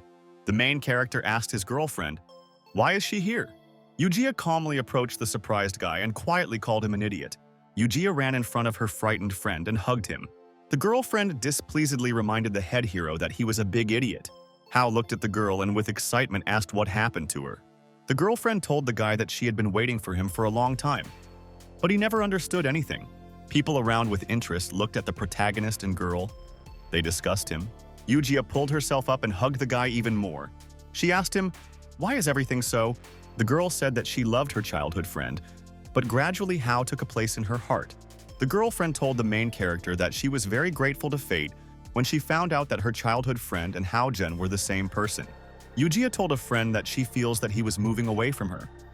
This all happened after he met Zhao Yanji. A girlfriend with tears in her eyes told the main character that she had met him first and fell in love with him first.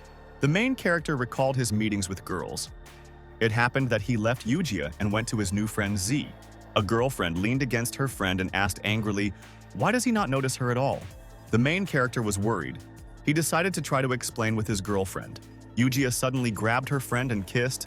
Hao was very amazed. Yujia joyfully looked at the protagonist and thanked him for everything. The girlfriend turned around and told the guy that they need to say goodbye. She accepted the offer from the foreign university. The guy scaredly called his girlfriend and shouted to wait.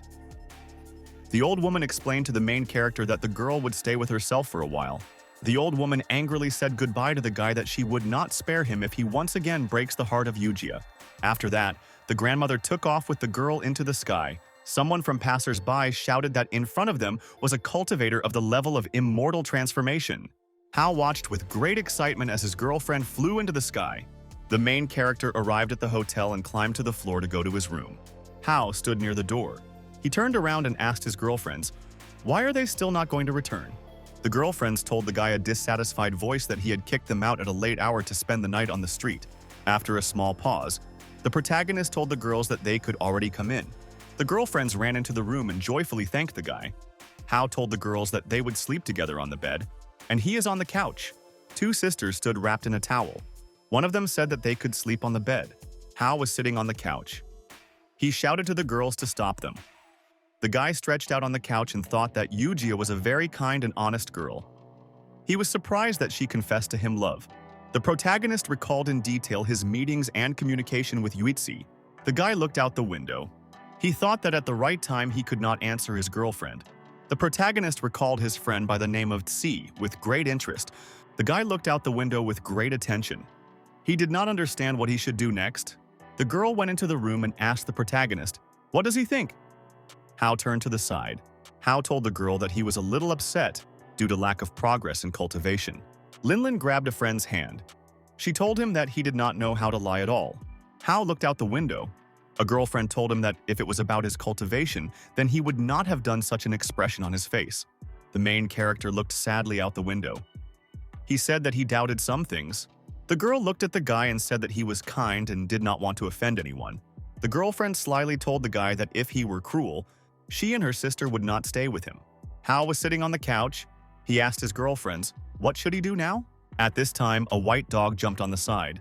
The girl scaredly deviated to the side. The girl hugged the dog. She told the guy that he should leave everything as it is if he cannot figure it out. The guy looked with interest at his girlfriends. They fed the dog. Hao did not understand how he could set aside everything as he was. An early morning seemed above the city. The main character was sitting in a hotel in the dining room. Hao sat in the dining room completely alone. He saw his girlfriend and waved her hand. He told her to go to him. The main character looked at the girl and asked if she had slept. Yujia said that she had a strange dream. In this dream, Miss Feng took her to some kind of magical place. The girlfriend told the shy guy that she met him in a dream. Hao asked what was the dream about. A girlfriend eaten food with sticks and said that the dream was sad. The girl showed her hand on a green bracelet on her hand. She was surprised by his appearance. The girl held out the bracelet in front of her. She said that in a dream, Miss Fen has bought this jewelry for her. When she woke up in the morning, the bracelet was on her hand. The girl looked with interest at the protagonist and demanded that he answer her. The girlfriend asked the guy, was he in her dream last night? The main character looked sadly in front of him. He told the girl that he met her in a dream. Yujia was very worried. She realized that her dream was real. The girl very clearly remembered how she kissed her friend in her dream. Hao looked at his girlfriend at the table and asked her forgiveness. The girl asked the guy, why is he asking for forgiveness? Hao explained that he apologizes for his indecision and dishonesty. The main character looked at her strictly and said that he did not want her to leave. Yujia smiled very joyfully to the guy and said that she agreed with him. The main character walked by the handle with his girlfriend. People around them looked at them. One of the students shouted joyfully that Hao really managed.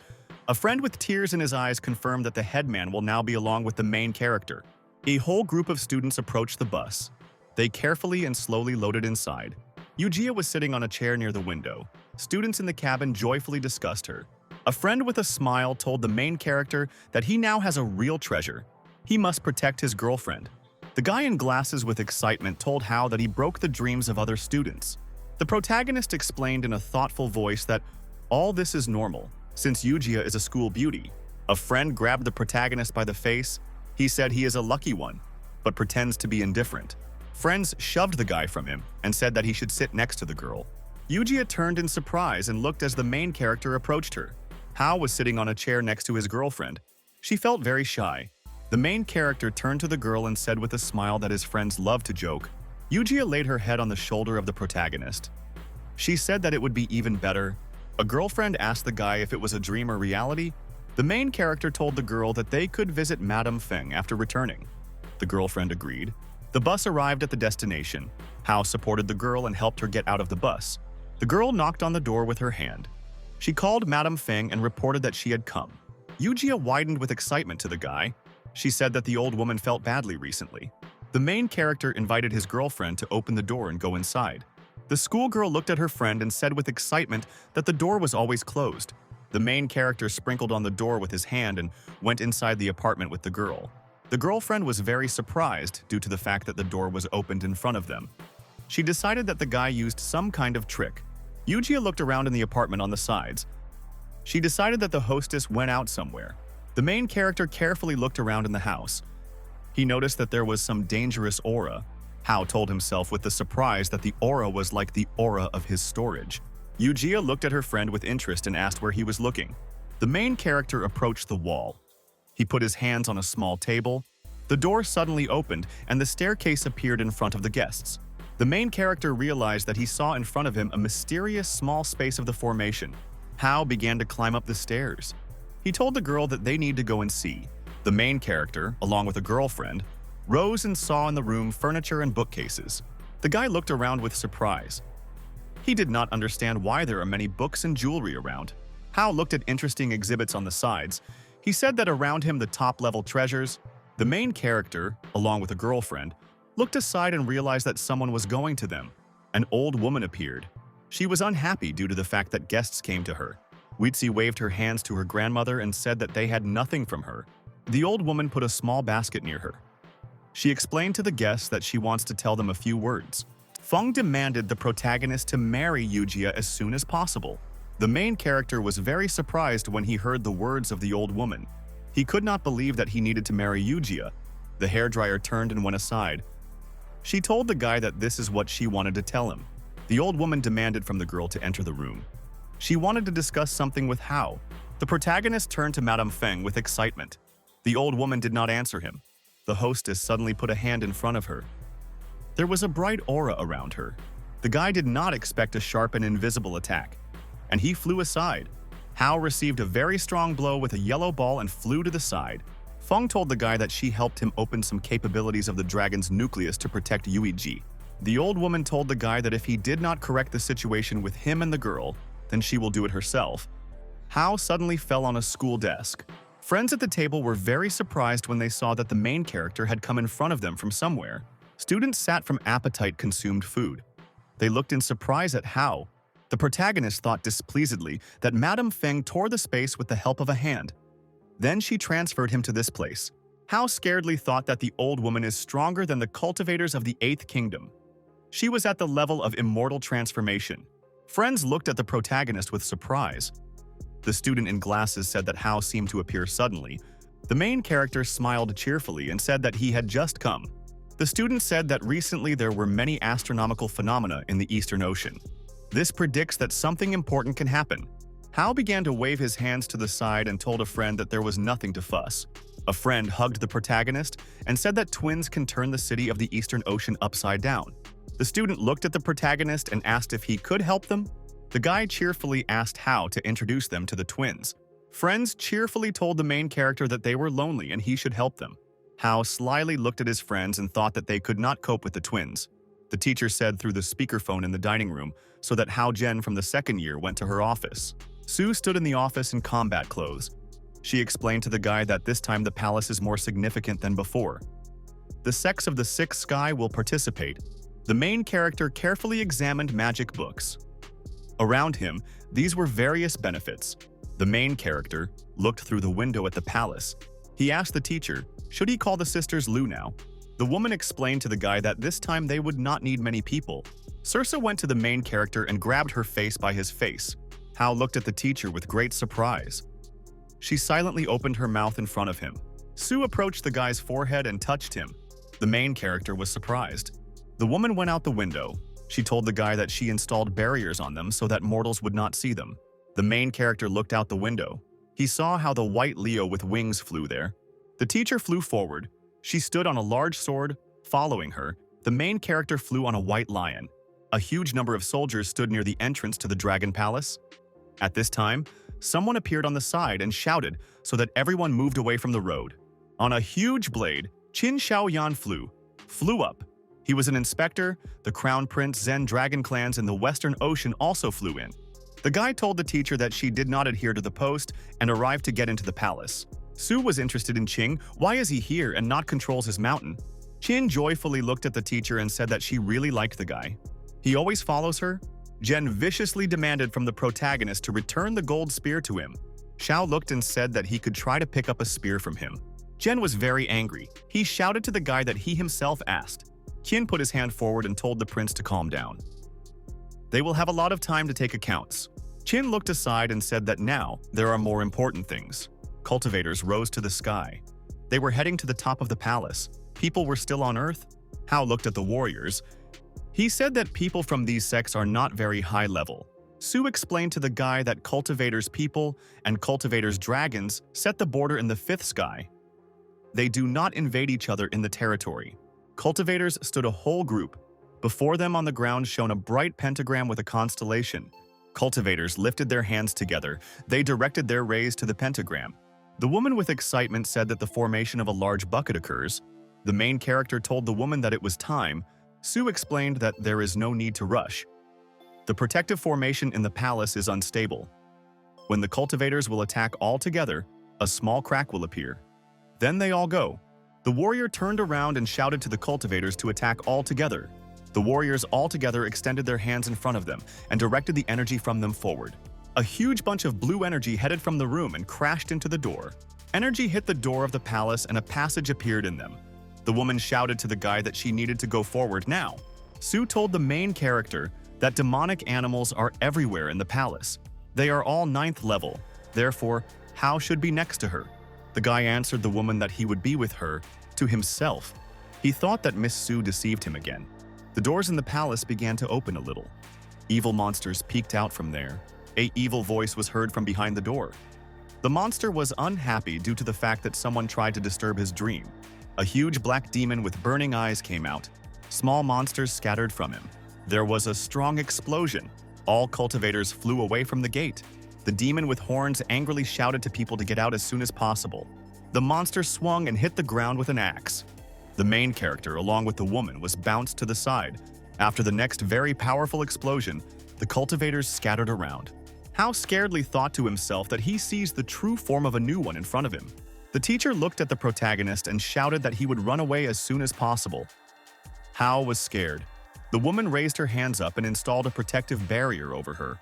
The monster attacked people with all his might and hit a woman. The main character was scared by Miss Sue. The demon sharply swung his arms to the side and began to throw people away from himself. Hao walked with a woman. He supported her with his hand so that she could stand on her feet. The protagonist shouted with excitement to his companion to hold on. At this time, the phone rang in the pocket of the protagonist. He held out his hand and picked up the phone. Zhao asked the protagonist on the phone, "Is he all right?" Hao scaredly shouted to the man that Miss Su was injured. The woman shouted very viciously to the main character to run away. Su slowly opened her eyes. She noticed how a frightened girl called her. The woman was lying on the bed. The girl asked how she feels. Su smiled at her friends and explained that she had a slight injury. She promised that she would recover soon. A girl in a blue outfit appeared on the side. She carried a green bubble in her hands. The guest explained that the meridians were damaged by the SU. Su raised herself on the bed. She realized that she saw her teacher in front of her. The guest poured green drink into a cup from a jug. She said that the patient remains here for a month to restore.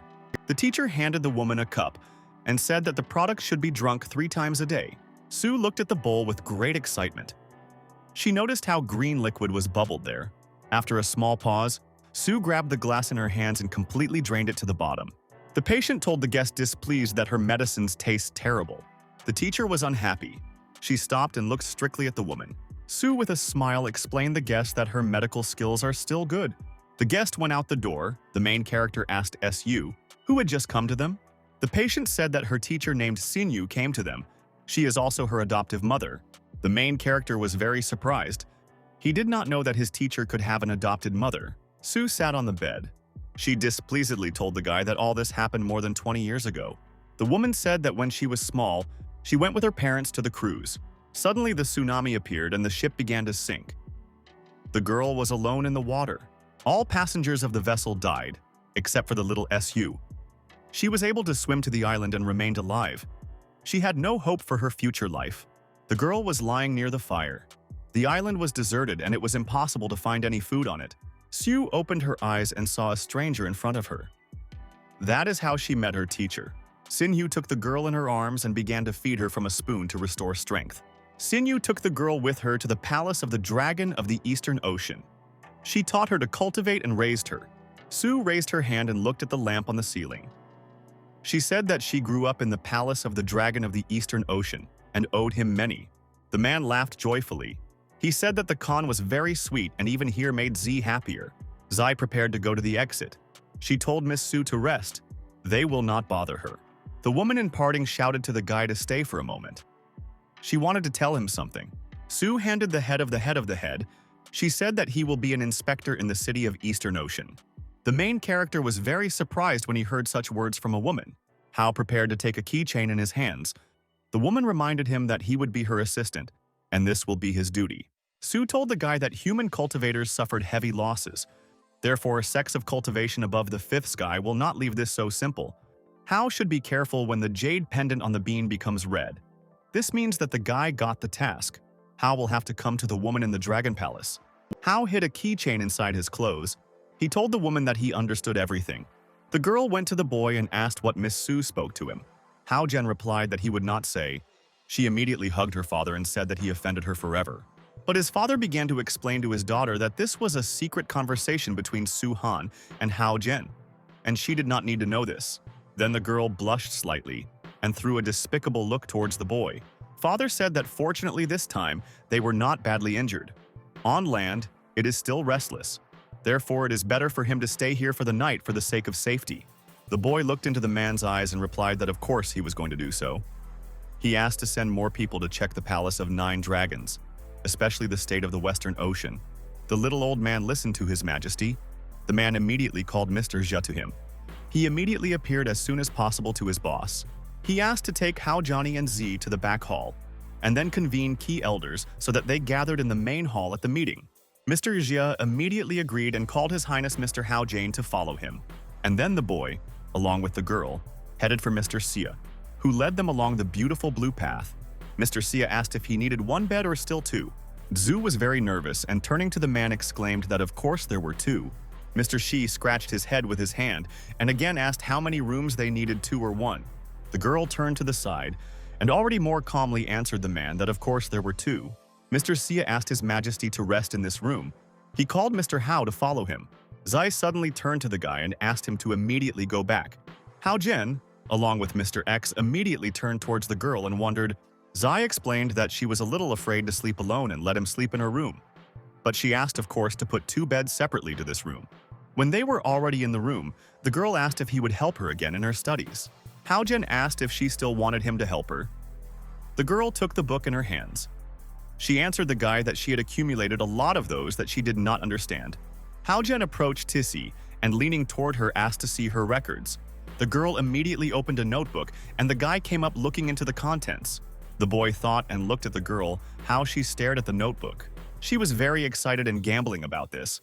Hao Jen thought about what she means really obsessed with her studies. He is in great duty to the Eastern Ocean and he cannot offend Tsi. He explained to the girl that a lot of time had passed. He offered to take a break and take a walk outside. Zai replied that it was good. And when Uncle Kuo passed through a heavenly test in the palace, a new market was built. She invited the guy to walk there. They approached one master and the girl asked how much the thing costs. But the man answered His Highness that since he wants it so much that it will be free for him. Z answered the seller that she could not take it for free and asked where her money was. The girl asked Hao Jiani to pay for her, and he immediately pulled the money out of his pocket. The boy handed the girl this sweetness on a stick, and she was very pleased. Zai went to Hao Jiani and asked him to try. She said that it was very tasty. But suddenly the earth seemed to shudder, and some kind of rumble was heard around. Hao Jen immediately looked towards the tall building and asked what was happening. Meanwhile, Mr. Zhao dealt with armed people. Hao Jen ran to him and asked what happened. The man explained that someone attacked the Dragon Palace, but they did not suffer big losses thanks to the protection of the array. The boy asked who dared to do this. He was very excited and, moving his eyebrows to his nose, looked into the man's eyes. Mr. Zhao answered the guy that he sent someone to deal with it. From today, it is necessary to double the patrol and kill everyone who wants to invade the palace. The guys in uniform immediately obeyed His Majesty. Mr. Zhao asked Hao Jiani and the girl to go to rest and no longer walk around the territory. The boy asked Z to go to bed as it was already too late. The girl immediately agreed to rub her eyes. And now they were already in the room and Z flopped onto the bed immediately, falling asleep. Hao Jen was sitting next to the bed thinking about something. His thoughts were probably about the girl. He reached out in her direction by looking at how sweet she was and wanted to touch her. Hao Jen was already very close and his hand almost touched his nose. But Su instantly woke up and blushing with the guy what he was doing. Hao Jen explained to the girl that she had something on her face, so he wanted to remove. Zai was very angry and asked him not to touch her anymore. The boy asked the girl to relax. He thought about himself that now a very troubled situation and he must improve in order to protect them. Meanwhile, the night was already moving smoothly into a sunny, bright morning. The sun rose over high-rise buildings. The car was already racing along a smooth, wide highway with the entire speed to the right place. Zai was completely ready and got out of the car in front of the school building where they were going. Hao Jen remained to sit in a car and the girl waved her hand saying goodbye to him. The boy too said goodbye to C in response. He began to turn to Mr. Liu in alarm looking at him. He asked Mr. Liu if he found out something about the attack last night. The old man replied that they suggest that it was a preliminary attack from the West Ocean. They do not have enough evidence, but they are sure that the Western Ocean sent a powerful man to the city of the Eastern Ocean. Hao Jen asked who it was. The old man began to explain that they only know that his code name is a Black Wolf and he is a master in the 8th Kingdom. In addition, he is #1 and invincible among those who are in this kingdom. The Black Wolf came here to protect Sanyi Tao at first glance. But in fact, he is also a master of murder and intelligence. Hao Jen asked Li Zi. Mr. Liu answered the guy that they would not dare to harm the girl, and they arranged many masters in her school. However, he is actually in danger. Genitao hid off his resentment, and now he is studying at the University of the Eastern Ocean. The Black Wolf most likely came here after him. He should be careful because he is also a key member of the Eastern Ocean Dragon Clan. Hao Jen answered the old man that he understood him. While the boy was thinking about this in his pocket, the phone rang and his grandmother called it. She explained that she was leaving the city and returning today. Hao Jen asked whether she would return alone and whether he was needed to take her. Grandmother replied that no need to study and not forget to come to dinner today. The boy promised to come to his grandmother to come for dinner today. Grandmother asked to take Tsi and Yujia with her. She bought something for them. Having said this, the grandmother immediately said goodbye. The boy could not understand why she wanted to see them together. He had some vague sensations. When Hao Jen went to the classroom, the guys asked why he missed the whole day yesterday and where he was. The guy said that yesterday an important event occurred in their group. The kid asked which one. The classmate replied that Yujia was no longer an elder. Haojen asked who was then the new headman. The classmate replied that he was standing next to him. According to the results of an honest vote, he is now the head of the group. The boy thought to himself that this was very bad news. The comrade asked why he was not even happy for him. Haojen could not understand why Yujia did not want to be the headman. He was very surprised by this outcome. Haojen went outside and asked the girl Free whether she was free today. He explained that his grandmother would return today and wants to see her. Yujia replied that of course she would come. A lot of time has passed since she saw her for the last time. The boy said that she had heard that her brother had left for the USA yesterday. He asked if she was terrible to live alone. Yujia replied that it was true and he was going to leave for a long time, but always worried about her. Now he does not need to worry about her so much because he is here next to her. The boy carefully looked at the girl, saying aloud her name. They walked along the road, heading for the stop at which there were still people. Haojen, looking at the girl, asked why she no longer wanted to be the headman. Yujia, correcting her hair, replied that, firstly, she was too tired, and secondly, she had more important things. The guy looking at the girl asked what matters she had. She immediately waved her hand as if stopping him. Her gaze was very attentive. Putting her hand forward, the girl explained that it was her superior expectations. The guy became very interesting what she has in mind, and he asked what it was. He felt strong spiritual energy emanating from her. Yujia explained that after he left the house of Mrs. Feng, she told her a lot of incomprehensible things and asked her not if she wanted to train with her. At first, the girl thought that perhaps she was so old that she has insanity, but later she taught him the formula of the spell, and she practiced her all day. The boy was very surprised and asked, "Really, she is now also a cultivator?" Yujia looked at him with a frustrated look and said that he hid a lot of things from her. Haojen was sitting next to the girl at the bus stop and explained that he wanted to talk to her about it. Meanwhile, cars rushed along the road and the boy began to tell her about it. When he told everything, Yujia said that now she understood him. Haojen asked what it was when he looked at her hand glowing with delicate blue light. The girl explained that this is a 5-element note of the life of death. Mrs. Feng said she was talented because she mastered her in a day. But she did not know if she said. The girl thought that she wanted to be closer to him. At least she should be at the same level with Zhao Yangxi. Yujia went to the guy and said that she wants to live in the same world with him. Haojen was very surprised, and the guy who also approached the stop inquiring whether she was flirting with him immediately after class. He asked the guy meets 2 women. Isn't he the groom of the princess of the Eastern Ocean? How can he still have a mistress at the university? He considered that it was very enviable. Yujia looked at Haojani and asked what was happening. The guy approached him and said that he could not have both of them at the same time. He asked how to give this girl to him. Haojen pulled off his enemy's hand and told Zhang Ito that this is the territory of the Eastern Ocean to follow his own words. Zhang Ito looked maliciously at the guy and replied that all this was temporary. Zhao Kuru should have spent a lot of energy passing through a heavenly test. He claimed that he broke into the kingdom of the heavenly dragon, but after that he never appeared in public. He was initially arrogant and did not even participate in the penetration of 9 dragons into the palace. The guy asked if he was strange. Haojen got angry and asked what he wanted to say. Zhang Yitao asked whether the heavenly test of Zhao Kur was failed. Haojen replied that he was traveling around the world. Why should they bother him with such a trifle as the penetration of 9 dragons into the palace? To himself, he thought that, as expected, the Western Ocean realized this fact. Zhang Yitao exclaimed that this is fine. He knows that the boy does not recognize this. This is just his assumption. The guy went to the girl and asked why she still trusts him if he hides so much from her. Zhang Yitao approached her and, hugging her waist, asked how to become his woman. Sooner or later, this will become the territory of the Western Ocean. The girl was completely close to him, but suddenly she struggled the guy on her cheek and he flew aside. Yujia answered Zhang Ito that Haojen told her everything about her relationship with the Eastern Ocean and Zhao Yangso. This is only between them 3 and who he is to arrange these showdowns here. The boy grabbed his hand by the cheek and, very angry, asked how she dared to give him a slap in the face. He clenched his fist and began to approach the girl. His fist was already near her face as Haojen immediately stopped this villain. Zhang Yitao was very surprised. After all, more recently, he was in the 1st sphere, but now he is close to the 3rd sphere.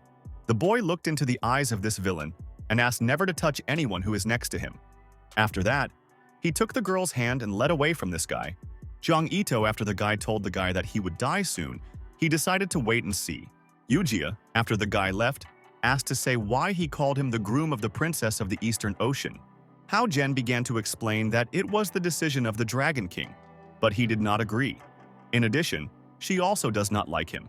She believes that he is too old for her. The engagement will be cancelled after he returns her the core of the dragon. The girl asked if this was true. She looked out the window and asked the guy would then go to his grandmother. Hao Jen replied that his grandmother asked him to bring him, so they should take her. Meanwhile, Z was already standing near the gate of her house in anticipation of the boy. Hao Jen saw a girl and waved her hand. He asked her to approach them. Zhang Yitao watched from the side and, squeezing his fists, asked that he was so good in him. Mr. Black Wolf should help him check Hao Johnny. Someday he will make him pray for mercy on his knees. The Black Wolf immediately listened to the young master. He replied that it was very boring to stay in the Eastern Ocean these days. It was a black wolf from the Western Ocean. He looked with his wolf look and exclaimed that it was time to do something interesting.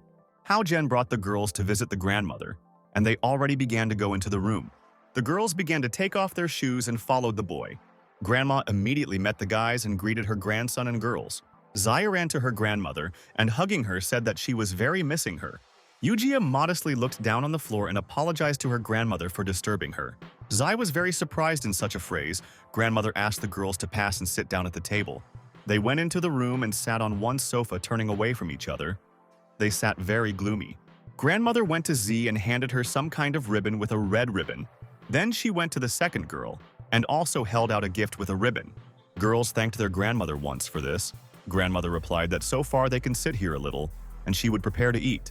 Yujia immediately got up and told her grandmother that she was probably tired after the trip. She asked her grandmother to rest and offered to do everything for her. Grandma immediately agreed.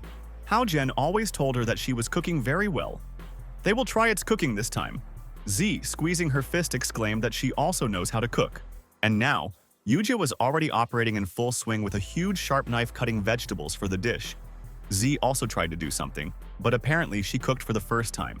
Yujia also skillfully fried the ingredients in a frying pan. Z tried to do something, and now the table was already set, different dishes were on it, and the guys were sitting around. Grandma took her plate and began to try one of the dishes, closing her eyes. After she tried, she exclaimed that it was just amazing. She told Yujetsa that she was almost like a chef. Z tried and said that it was so-so. Hao Jen clamped his sticks in his hand and looked at the girl. He thought about her behavior. Grandma began to try the dish of the second girl. She was already reaching with sticks to the plate. Z told her grandmother that it was burnt and asked if it was terribly spitting out. Grandma closed her eyes and began to chew food. She said that it is also very tasty. This is no worse than that of Yujia. Grandma suggested that the girl also try her dish. Zai, with tears in her eyes, thanked her grandmother and blushed a little with excitement. She also began to try food, and now the guys already ate and began to collect from the table. Grandmother told Hao Johnny that they had only 3 rooms and asked how to distribute them. The boy was very surprised and asked her grandmother, really, she still wants them to stay overnight. But before he had time to finish, the girl stepped on his feet from 2 sides. Z already told her parents that she would not return today. Yujia said that now she lives alone and therefore she can be left. She wants to sleep with her grandmother today. Hao Jen and Z can sleep separately in 2 other rooms. But Z also grabbed her grandmother by the hand and exclaimed that she wanted to sleep with her. The boy went to the girls and said that they would injure his grandmother so much. Grandmother stood between 2 girls, not knowing what to do. She took their hands by the head and said that they were both good girls. Jen should have done many good deeds in his past life so that he was lucky enough to meet them. Yujia is a little older than Tsu. If she sleeps with her, then they will be crowded. Therefore, they will sleep with Tsi. Yujia agreed with her grandmother, since she had no other way out, and they ran around the rooms. The night was in full swing, and the stars shone brightly, lighting everything around. A guy with girls stood on the terrace. Yujia and Z were opposite each other. Hao Jen approached them and asked what happened, what they are doing here at such a late hour, or they cannot fall asleep. Z told Yuitsu that if she goes to bed too late, then this is bad for her skin. Yujia replied that the same applies to her. She should not wander around the city now. Hao Jen told the girls that since they could not fall asleep, they could take a walk together. And so they headed along the bridge towards the city and the stars lit their way. Hao Jen asked Yujia what effects the 5-element note of the life of death now had. Z asked why he calls her only by name and this is already too much. By name. He can only name her, Yujia said. Lady Feng told her that a note could help her absorb spiritual energy from the world and transform her into a healing and destructive force, Hao Jian thought. Because the spiritual energy that she collects very dense and her density here is stronger than in the fifth sky. The talent of Yujia is not inferior to the talent of Miss Su. Bright purple light began to come from the girl. Her rays approached the guy and he completely lit up with purple light. Xi gazed at him, exclaimed that he probably made a breakthrough. Hao Jian replied that it was, and it seems that the very spiritual energy collected by Yujia gave him the opportunity to open the last core of the dragon. The girl was very happy and thought that she could help the boy. He squeezed his fist, rejoiced, and headed forward with Yujia. Z stopped behind them in place. She was very upset and thought that perhaps he was constantly pulling him only down. Zai told her grandmother that Hao Jian is often at the university, therefore she was not easy to stay at home alone. She asked how to live with her in her house. Grandmother thanked the girl and said that her family cares very much about Hao Jian. She should not come to their home, otherwise she will bring them even more troubles. But the girl replied that she was mistaken, and her mother and dad also really want to see her. Grandma promised to visit them a few days later. Z said that in this case they would wait for her. The car was already racing along the highway. Hao Jian was driving and jamming girls. He glanced at Yujia and could not understand what happened to her. She was unhappy since then, so got into the car. Hao Jian said after Tissy to listen to her teachers when she remains at school. Recently, there have been many clashes between the Western Ocean and them. He asked the girl to be careful and she replied that she understood him. Yujia told the guy that she was jealous of Z. He treats her as his family. Hao Jian replied that he did not like him at all. Yujia said, "Then this is not so after all. She is also a girl. She thinks that he really likes Z, but she just does not know how to express her feelings." The boy looked in the mirror and saw some car that rushed very quickly in their direction. There was a strong blow and Hao Jian tried to keep his car. At the back of him was his opponent, Zeni Tao. The car hit the other. Hao Jian was very angry, not understanding what was happening. The enemy threw a despicable look at him. The boy immediately saw him out the window and could not understand what he was doing here at all. Zhang Yitao asked the Black Wolf not to let him go in any case, and they continued to attack. The car was going to block the road. Hao Johnny. He overtook him and stopped ahead. The boy did not expect such a turn of events and covered with streams of sweat. He tried to taxi, but the enemy did not give him calmness. Hao Jian tried to break away, but he did not succeed and the car also rode very quickly. They found themselves in the forest more often and shone with the headlights on each other. Hao Jian sharply braked. He grabbed the girl and flew out of his car. The cars crashed into each other and an explosion occurred. Hao Jian sat in a clearing opposite the girl and tried to calm her down. Jenny Tao has already approached them with the wolf. The Black Wolf was completely close and asked the guy who prepared him to die. Both adversaries stood opposite Hao Jian and Yujia. The boy hugged the girl. After that, he moved away from her and asked to immediately run away from here. The Black Wolf asked if she wanted to escape and began to release bright yellow lightning in her direction. Yujia tried to run away, but the enemy dissected the trees around her with these lightning. The trees began to fall on her head and she tried to dodge, running away as soon as possible from danger. One of the trees was almost falling on the girl, but Hao Jian managed to grab her in time, defending her. The Black Wolf said that they were both his prey and they would not be able to slip away from them. Hao Jian replied that he was his goal and asked why he attacked the girl. He was very angry and tried to deal with his opponents. The Black Wolf began to approach him. He turned into a werewolf and became huge and creepy. Jenna Tao said that precisely because the Black Wolf can turn into a werewolf, he is considered the strongest killer in the Western Ocean. He may be a little and noticeable, but while he successfully completes his tasks, he will be a good killer. The guy moved his eyebrows to his nose and exclaimed that he had already told him that he would die soon. Meanwhile, the werewolf was already approaching his victims while next to Jason Tao. He was approaching faster and faster and putting his paw in front of him released a bright purple ray towards Hao Jian. The guy blocked the way for himself so that this ray would not get straight to the girl. But he fell into his body and Yujia opened his eyes. She saw that the guy was injured. She saw blood on his back and a torn shirt and called him by name. The Black Wolf was very surprised and asked, he really was ready to save his lover with his own life. Most of all, he loves to torment his beloved people right in front of their eyes, and this gives him pleasure. Hao Jian put the block in front of him and fed from his hands. He tried to dodge the evil Black Wolf, but he was very strong and merciless. He exclaimed that he wanted to see how long the guy could protect this girl. Hao Jian answered the wolf that while he was alive, He would not allow him to hurt her anymore. The wolf stood on his vile paws and asked if he would think that he could protect her all the time. He promised that this shot would be directed in her heart and asked how he was going to protect her. Hao-Jen asked the Black Wolf and Zen Ito to simply attack him and not touch Yujia. The girl watched what was happening and saw the guy protecting her. He asked the opponents how they dare to try to harm her. An old woman appeared in the air. The Black Wolf threw his evil look in her direction and asked where this old karga came from. But the boy replied that this was not his business at all. The old woman was approaching faster and faster. She put her hand forward and looked towards the enemy. A light golden smoke flowed from her palm, and she directed all her power against the Black Wolf. The werewolf was simply shocked and exclaimed that it was impossible. Her power is far superior to him. The man asked the woman to calm down and said that it should be some kind of misunderstanding. Grandma looked at him with a strict look and asked what misunderstanding he was talking now. The werewolf has already turned into a man and fell to the ground down his face with a cry for help. A red bright ball from which golden bright lightning flickered in the air. The old woman said that in the sanctuary of the god, the dragon, they often neglect their duties. She was pleased that she figured out these villains and turned into a thick white cloud.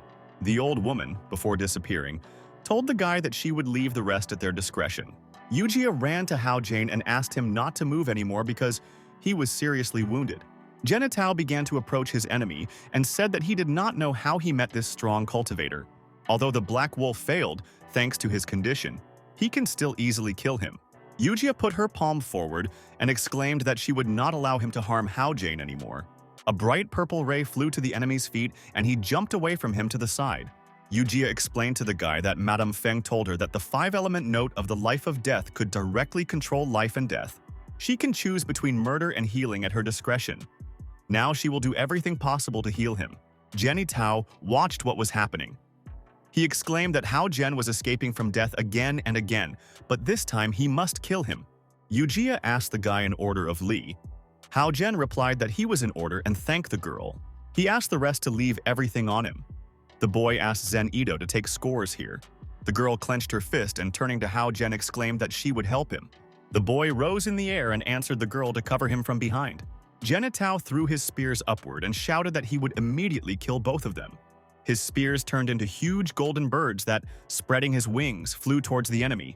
Hao-Jen was also not a mistake and began to use his abilities against the villain. Genitao said that the dragons of the owners of the world, but he is a simple person and always looked at him down several times by destroying his plans. Today, he will make him die a painful death. Hao-Jen put his hands forward and tried to dodge a powerful blow in the form of golden lightning. He dodged the strongest blow in time and bounced to the side. Yujia also tried to get a reception and told the guy that she would help him. A huge white bear appeared next to Hao-Jen and began to approach the enemy. This bear took him on his back and took to the air. There were 2 huge wings on his back. Genitao exclaimed that he was the hereditary prince of the West Ocean Dragon Clan. He prepared for the attack and said that he was going to kill him. At all costs, he wants to destroy him right now, and a huge dragon appeared next to him. Hao-Jen was already approaching his flying bear to his opponent. 2 strongest lightning met, and a huge explosion occurred. Blue and orange lightning scattered to the sides. Yujia stood aside and directed her strength forward to the enemy. Hao-Jen was already approaching this villain and they were already foreheading in the forehead opposite each other. After the strongest explosion, they began to fall from their pets, but Hao-Jen managed to saddle his beast. Genitao was already lying on his back on the ground and told the guy that his grandfather would certainly find him. Meanwhile, the girl already ran to Hao-Jani and praised him. She exclaimed that they won. Hao-Jen told the girl that he needed to return to the Eastern Ocean. He will ask Mr. Lu to call after her later. Before us is the Palace of Dragons of the Western Ocean. The gray-haired old man praised Zhao Guan. He asked how he dared to kidnap his grandson. He threw an evil look to the side. All elders must prepare to destroy the entire Eastern Ocean. Hao-Jen entered the territory and Mr. Zhen went to the meeting. He asked the guy what happened. Hao-Jen explained to Mr. Zhao that Zenitao is still alive. He brought him on his shoulders and asked him to cure him immediately. The man was sitting at the table opposite the guy, and when they agreed, he said that he realized the whole situation. Judging by the disposition of Jen Pin, he will not let him go. He must take care of himself. Hao-Jen replied that it was unexpected, so he could not discuss this with him on time. He regrets the troubles delivered by the Eastern Ocean. Mr. Zhang told the guy that everything is in order. Since Kuo received serious injury, they can no longer negotiate with the Western Ocean. But now Zeni Tao is in their hands. Pin always cherished his grandson, so now they have a trump card in the fight against the Western Ocean. The man asked to leave the rest and return to the university. He asked to take care of himself. Hao Zhen listened to Mr. Zhang and looked carefully into his eyes. Before us rises the inscription above the heads, namely, the University of the Eastern Ocean. The fat man hugged the guy and said that he had not come to class yesterday. He asked what Hao Zhen was doing. The boy replied that nothing and his grandmother had returned the day before yesterday. He spent a little time with her. The guy said that he was still deceiving him. They saw how Yujia and he remained together in the evening. The fat man hugged his comrade and asked if they did it last night. Hao Zhen pulled his hand and asked to stop carrying nonsense. His grandmother told him that Yujia wanted to see, and he just took her with him. The girl was sitting at her desk and blushing, looked at her comrade. The fat man smiled maliciously and exclaimed that she means she was already familiar with his family. He immediately congratulated the guy, but Hao Zhen asked him not to gossip, but rather prepare for a couple. Yujia, when the guy approached her, asked her better whether he was all ready. Hao Zhen smiled back and said that he was already in order. In the following days, more attention must be paid to your own safety. It is better for her to live with Mrs. Feng these days. While the guys were at the university on the road raced of black cars, they drove up to a huge tall high-rise building parked at her foot. People in costumes and long cloaks were released from cars. The gray-haired old man was at the head. One of the guys from the guard asked what happened. He asked if it was some kind of bandits. Near the building, people also stood and were very surprised to look at these people. The girl said that they look very strange. One of the guards exclaimed that they could not enter without a preliminary record. But the old man looked at him with an evil look and asked to clean if they did not want to die. Mr. Zhao sat in the office at the table. He held in his hands a bowl on which there was a cup of coffee. An evil old man burst into his office and called him a villain. He asked Zhao Guan to return his grandson and give out Hao Jane. The man rose from his chair and told Mr. Zhen that they had not seen each other for a long time. He asked why the old man came here. Zhen asked the man not to pretend to be a fool. If he does not do as he said, then he will destroy the entire Eastern Ocean. Mr. Zhao looked at him an evil look. They stood opposite each other, moving his eyebrows to the nose. The old man was inexorable, and with a deft movement of his hand broke the table in front of him. He was very angry and asked where his grandson was approaching his opponent. Zhao Guan asked Mr. Zhen not to be angry. He replied that they cared well of Prince Itao, and he asked someone to bring him here. A grandson appeared in the office and called his grandfather. Zhen hugged the guy and said that everything was in order and he was here. Grandfather asked if they treated him badly. Itao replied that Hao Zhen vilely attacked him, because of which he lost half of his cultivation base, and he sank to the first step. The old man called Zhao Guan a villain and asked him to give him Hao Jane, or the Western Ocean from that moment will be at the distance of an outstretched arm from the Eastern Ocean. Zhao turned to Prince Itao and said that Hao Zhen wound him only because of self-defense. On the contrary, he provoked a guy several times. And now he invents something to falsely accusing him of attacking him. He considered it very funny. Hao Zhen's bridegroom his daughter, and if they want to harm him, the entire Eastern Ocean will fight them to death. Zhen replied that Zhao Guan wants to kindle the war between the two oceans only because of one person and he would regret it. The man in response said that he would regret only if he betrayed his friend, as well as one of his people, for the sake of short-term stability. He gave the guest to take the guests. The man said that now people from the sanctuary of the god dragon are not taking their eyes off them. They cannot start the war hastily. Jenny Tao said they could make Hao Jenny come here. Meanwhile, the grandmother told the girls that her grandson was lucky that there were so many good girls next to him. When they are next to him, she does not need to worry that he will be lonely after she leaves him. One of the girls said that only this is not. She still needs to prepare to become a great grandmother. She is sure that her grandmother will live to a very old age. The woman called the girls very cute and said that she really hopes for it. One of them heard the door and exclaimed that it should be Hao Zhen. She ran as soon as possible to open the door and hoped to meet the guy. But when the door opened, in front of her stood two bald-headed men and looked viciously at her. One of them squeezed his mouth with his hand and began to attract to himself. He pulled her out of the door, dragging her out. The second girl asked her grandmother why she was so... She left her grandmother alone and asked her to sit. The girl went to see where her friend disappeared. She slowly approached the door and her gaze was very scared. In front of her stood a woman with whom she asked where she was and where her sister was.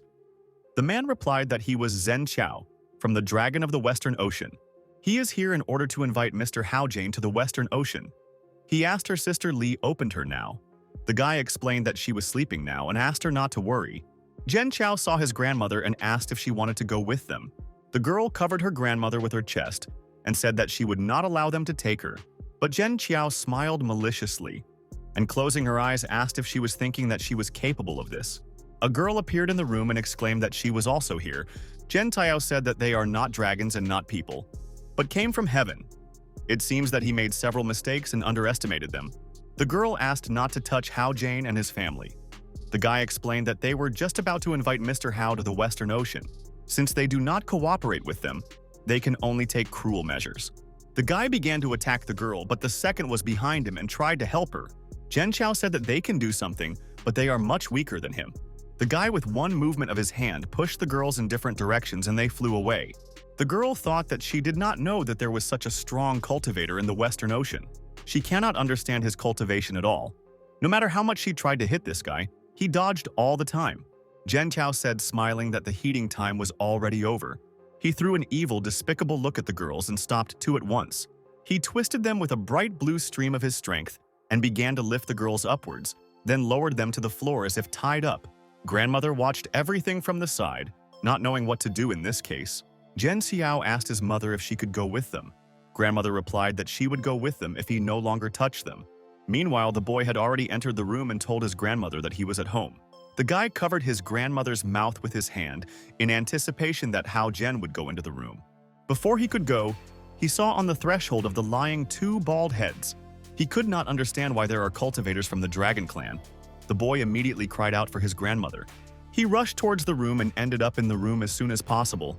Grandmother lay related on the couch. Jen Chao, when the guy came in, said that he should be Hao Jen. He heard that earlier he often mocked their prince.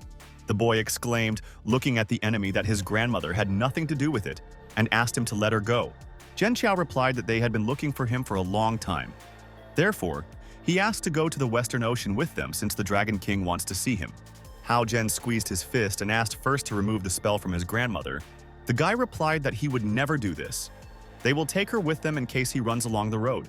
The boy exclaimed that in this case he would not go with him, but Zen Qiao did not let up.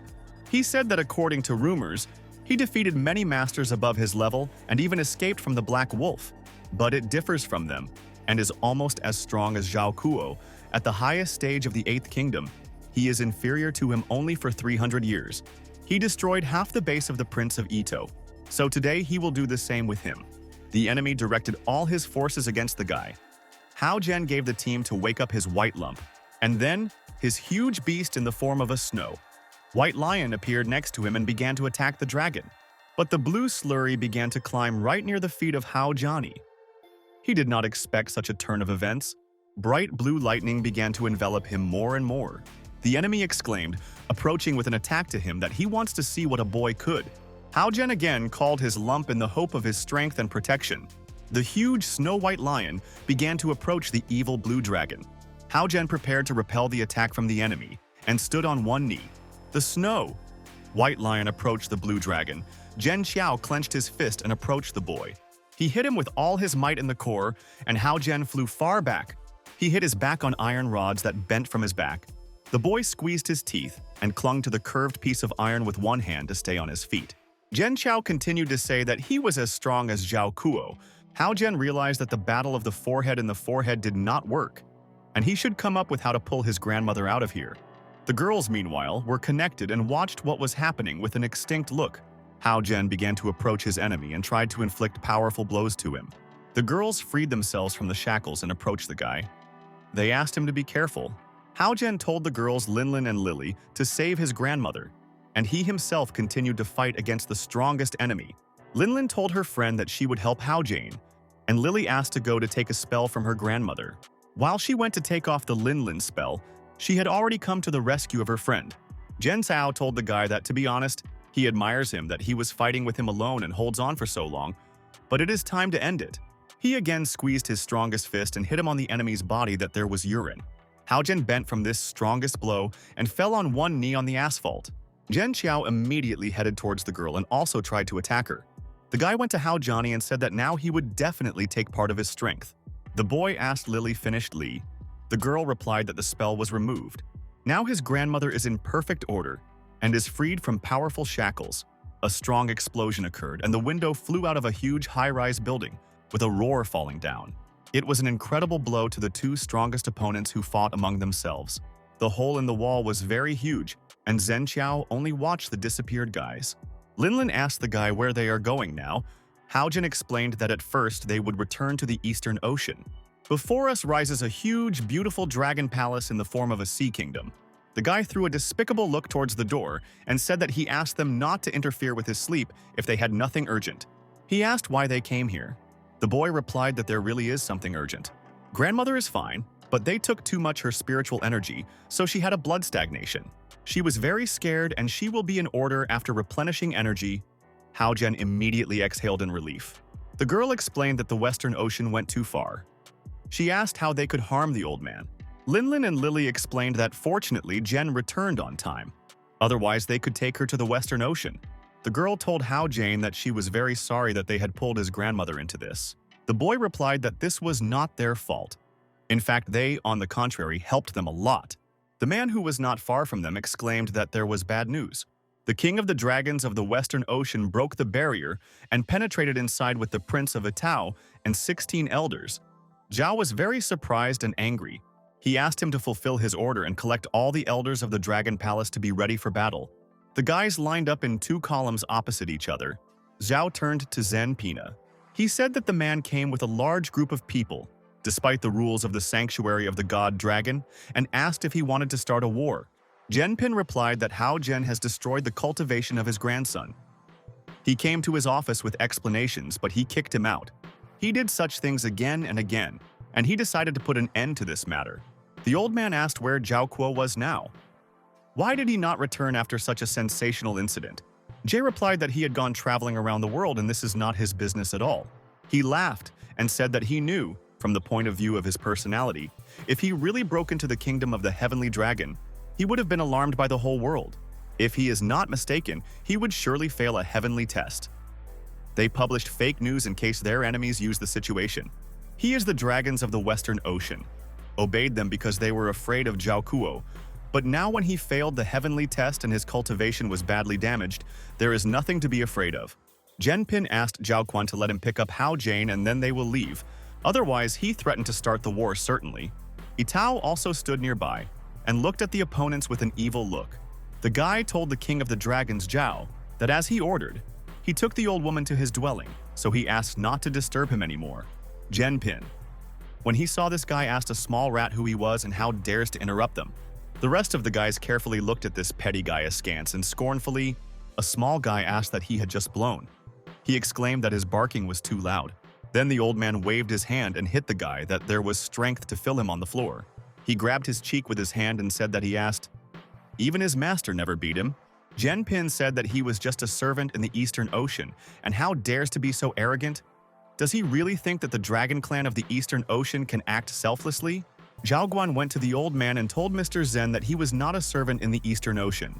The old man asked then who he dares to talk to him so rudely. Hao Zhen approached Mr. Zheng and asked if he was in order. Zhen called the old man a damned one and exclaimed that he would force him to pay for it. But the old man waved his hand and wanted to kill this shorty approaching him with his evil energy. Hao Zhen immediately covered the master with his body with his arms to the sides. He defended Mr. Zhenny with all his might, not allowing this old man to harm him. He explained that they forgot to introduce him to Mr. Zhenny. He is a student of the Great Master, a student of the NIU, Little Taos Zhen. He just stopped for a short while in the Eastern Palace of the Dragon. The old man was seriously surprised that the last student of the NIU appeared in front of him with his own person. Mr. Zhen asked the old man to wait a bit, and he would know everything. He will ride with him when his master will return. Zhao told Mr. Zen that they are all dragons, so they should follow the basic rules of the sanctuary of the God of Dragons and focus on the development of their clans, and not on battles. Then the old man turned into a dragon and exclaimed that now when they did not give him Hao Gel, today they will all be doomed. Zhen gave the elders to kill them all. They immediately obeyed his majesty and began to attack. The men began to climb into the air and put all their hands in front of them. A bright purple flame emanated from their hands, and explosions began on all sides. The girl was scared and grabbed her hands by the head. Stones flew in their side. The old man covered his Mr. Hao with his back and began to defend him from the attack. He asked the master to take the princess to the backyard and promised to deal with it. The guy immediately obeyed the old man and, taking the girl by the shoulder, led her to the backyard. The dragon exclaimed that since Zhao Kuo became strong, they continued to expand their territory and despised other dragons' clans. But the guy answered Mr. Zen that they never despised other dragons' clans. The old man continued to say that Zhao Kuo burst into the palaces of other dragons without permission. Hao Zhen has humiliated his grandson many times, and now he does not recognize it. He threatened to destroy his clan today, and did not stop swearing, which would kill everyone. Suddenly, the girl began to scream and call her father. But Hao Zhen asked her to leave immediately. They will not be able to do anything in battle with the King of Dragons. The girl opposed and said that she would not go in danger. Hao Zhen asked to listen to him. If they stay here, they will only be a burden for her father and other elders. Her father, king of the Eastern Ocean, and she must trust him. The girl with tears in her eyes agreed. Meanwhile, the battle of the dragons continued, and only the explosions around were heard. The old man asked Zhao Guan what happened and why he did not resist. He laughed and said that the man was nothing without Zhao Kuo. The girl looked into her father's eyes and saw the answer to her question. She went to the boy and exclaimed that she completely trusts him. Hao Zhen immediately hugged the girl and began to approach the door to lead her from here. But unexpectedly, behind their backs, Yitao appeared with Zhen Qiao. They asked where they gathered. The guys shimmering the path to these two, and the girl hid behind the back of Hao Jane. Yitao gave the team Zhen Qiao to immediately kill him, and no mercy. Zhen Qiao prepared for an attack and clenched his fists. Hao Zhen was wary and did not know how to be in this situation. Zhen Xiao asked the princess to stay away and explained that they did not want to harm her. But the girl was very angry and called them a bunch of bandits. Yitao replied that Hao Zhen had taken away treasures from him and destroyed his 1,000-year cultivation, and which of them is still a bandit. Zhen Qiao stood in a rack, ready to attack his enemy. He clenched his fists and prepared for an attack. Yitao was behind the princess and grabbing her that she should be his bride. But he took her. The guy, when he saw that the enemy grabbed the girl, asked to immediately let C go. But Zhen Qiao was already approaching him with another blow and tried to attack. Hao Zhen put the block covered with 2 hands. Yitao gave the guy to kill him. Zhen Qiao was already approaching the guy to strike, and they began to fight. The guy was very strong and thought that he had attacked his enemy, but it wasn't there. Hao Zhen was very dexterous and dodged the blow by bouncing far back. Zhen Qiao squeezed his fist again and prepared to attack. He directed his power towards the guy. A huge blue ray flew into the head of Hao Zhani, but he managed to dodge. He flew in time to the side and a bright blue lightning flashed under his feet. Yitao told the guy that he did not seem to be a fool, so he should understand that he simply has no chance. Hao Zhen called his white lump to him, and a huge beautiful lion came to the rescue. The boy saddled his pet and began to rise as high as possible over their heads. Zhen Qiao asked Hao Zhen to stop his senseless resistance and prepared for a new attack. Hao Zhen was already over the bright blue lightning of the enemy that were directed towards him in the form of a dragon. The boy noticed that he was much stronger than him. If he continues to fight him alone, he will definitely lose. He needs to come up with a different plan, Hao Zhen frantically thought, and finally came up with. He began to rise up on his snow-white lion very quickly and swiftly. Around the boy, bright blue lightning flashed, and the lion squeezed his strong, powerful jaws. Zhen Qiao said that all this is useless and he had already seen this skill. But he noticed that the guy was aiming at the water on the ground. He began to strike precisely on the water. Due to the fact that the water began to explode, Zhen Qiao began to writhe in pain. The boy exclaimed that he succeeded and continued to direct all his strength against the enemy. Zhen Qiao began to melt in front of his eyes like an ice floe. He disappeared, disappearing gradually. But Hao Zhen felt his breath and covered with droplets of sweat. Zhen Qiao hit him with all his might with his foot behind, and the boy began to fly from his lion. There was a strong explosion and puffs of smoke rose into the air by closing the review. Z began to call a guy by name with tears in her eyes. She was very worried about him. Hao Zhen, after he flew off his pet, fell down with the broken asphalt. Zhen Qiao exclaimed that he himself asked. He asked why he simply did not reconcile with his fate. Approaching the boy, he said that his dragon's core will now be his. A huge sharp sword flew towards the enemy and began to approach him with lightning speed. Zhen Qiao, with a deft movement of his hand, pushed the weapon. He asked who did it. When the guy turned, he saw a girl with long hair in front of him who was holding a sword. She explained to Zen that she was a simple teacher, Miss Su. Miss Su was asked to be careful. The girl stood opposite her enemy. Zhen Qiao said that she was Su Han, an inspector responsible for the Eastern Ocean. If the sanctuary of the God of Dragon finds out that she is not indifferent to the dragon of the Eastern Ocean Dragon Clan, Miss Su replied that she was not addicted. She just saw that she was mocking her students and came to his aid, and that in this bad, Zhen Qiao rushed forward to the girl and exclaimed that she herself asked for. Su Han put her sword in front of her, defending herself from this impudent enemy. She began to wave the sword so lightning speed that Zhen Qiao barely dodged her blows. Hao Zhen came to his senses and rising to his feet turned to Miss Su. The girl answered the guy that she was in perfect order and asked Hao Zhen to go to save TZ. Meanwhile, an Ito stood behind the guy. He held the princess by the throat. The guy asked to think about it. If she agrees to be his woman, he will save her family? Z replied that her father would not lose for anything like the Dragon Clan of the Eastern Ocean. Itao called her and said that she refuses him again. The guy asked to open his eyes and look at his position, with whom she imagined herself. He lifted her a throat above the ground and a sharp spear flew in his direction with a whistle. It stuck near the leg of Itao. It was Hao Zhen and he was going to protect the girl. The boy exclaimed that he was returning his treasure to him. He asked to let her go. He offered to fight for the last time. Then the enemy threw the girl aside and was about to accept the challenge of Hao Zheni. He exclaimed, looking into his eyes and frowning, that the boy himself asked. He took this spear and said, sarcastically smiling, that today he would die a miserable death. Z went to Hao Zhani and told him that he was seriously wounded and how he could win. The boy closed his eyes and smiling asked the girl to trust him. He promised that this time he would not lose and began to approach his enemy. Itao asked if he was thinking that he could defeat him only because his level of cultivation is equal to him. He promised to break him into small parts of them, squeezed his strong fists, preparing for the attack. The girl asked Hao Zhani to be careful. He used the evil core of the dragon to forcibly unlock the entire power of his dragon nucleus. Zhen Qiao was approaching his enemy to strike. Hao Zhen accepted the self-defense stand. He did not have time to put the block, and the blow fell directly into the wound, which was already on his body. Zhen Qiao approached his head and wanted to strike a powerful blow with a weapon. Hao Zhen dodged him, but the next blow fell right on the body and he fell. The guy hit his back with his back. Drops of sweat flowed down his face. Itao stepped on the guy with his foot on the wound and exclaimed that it was all his fault. Hao Zhen was again defeated by his enemy and fell on the asphalt with his back. Itao laughed and exclaimed that a simple mortal wanted to become a son-in-law of the Dragon King. This is what he deserved. The guy went to his enemy and hit him with all his might. He flew far away again and rolled over, already falling on the stones. Z ran up to the guy and asked him not to die.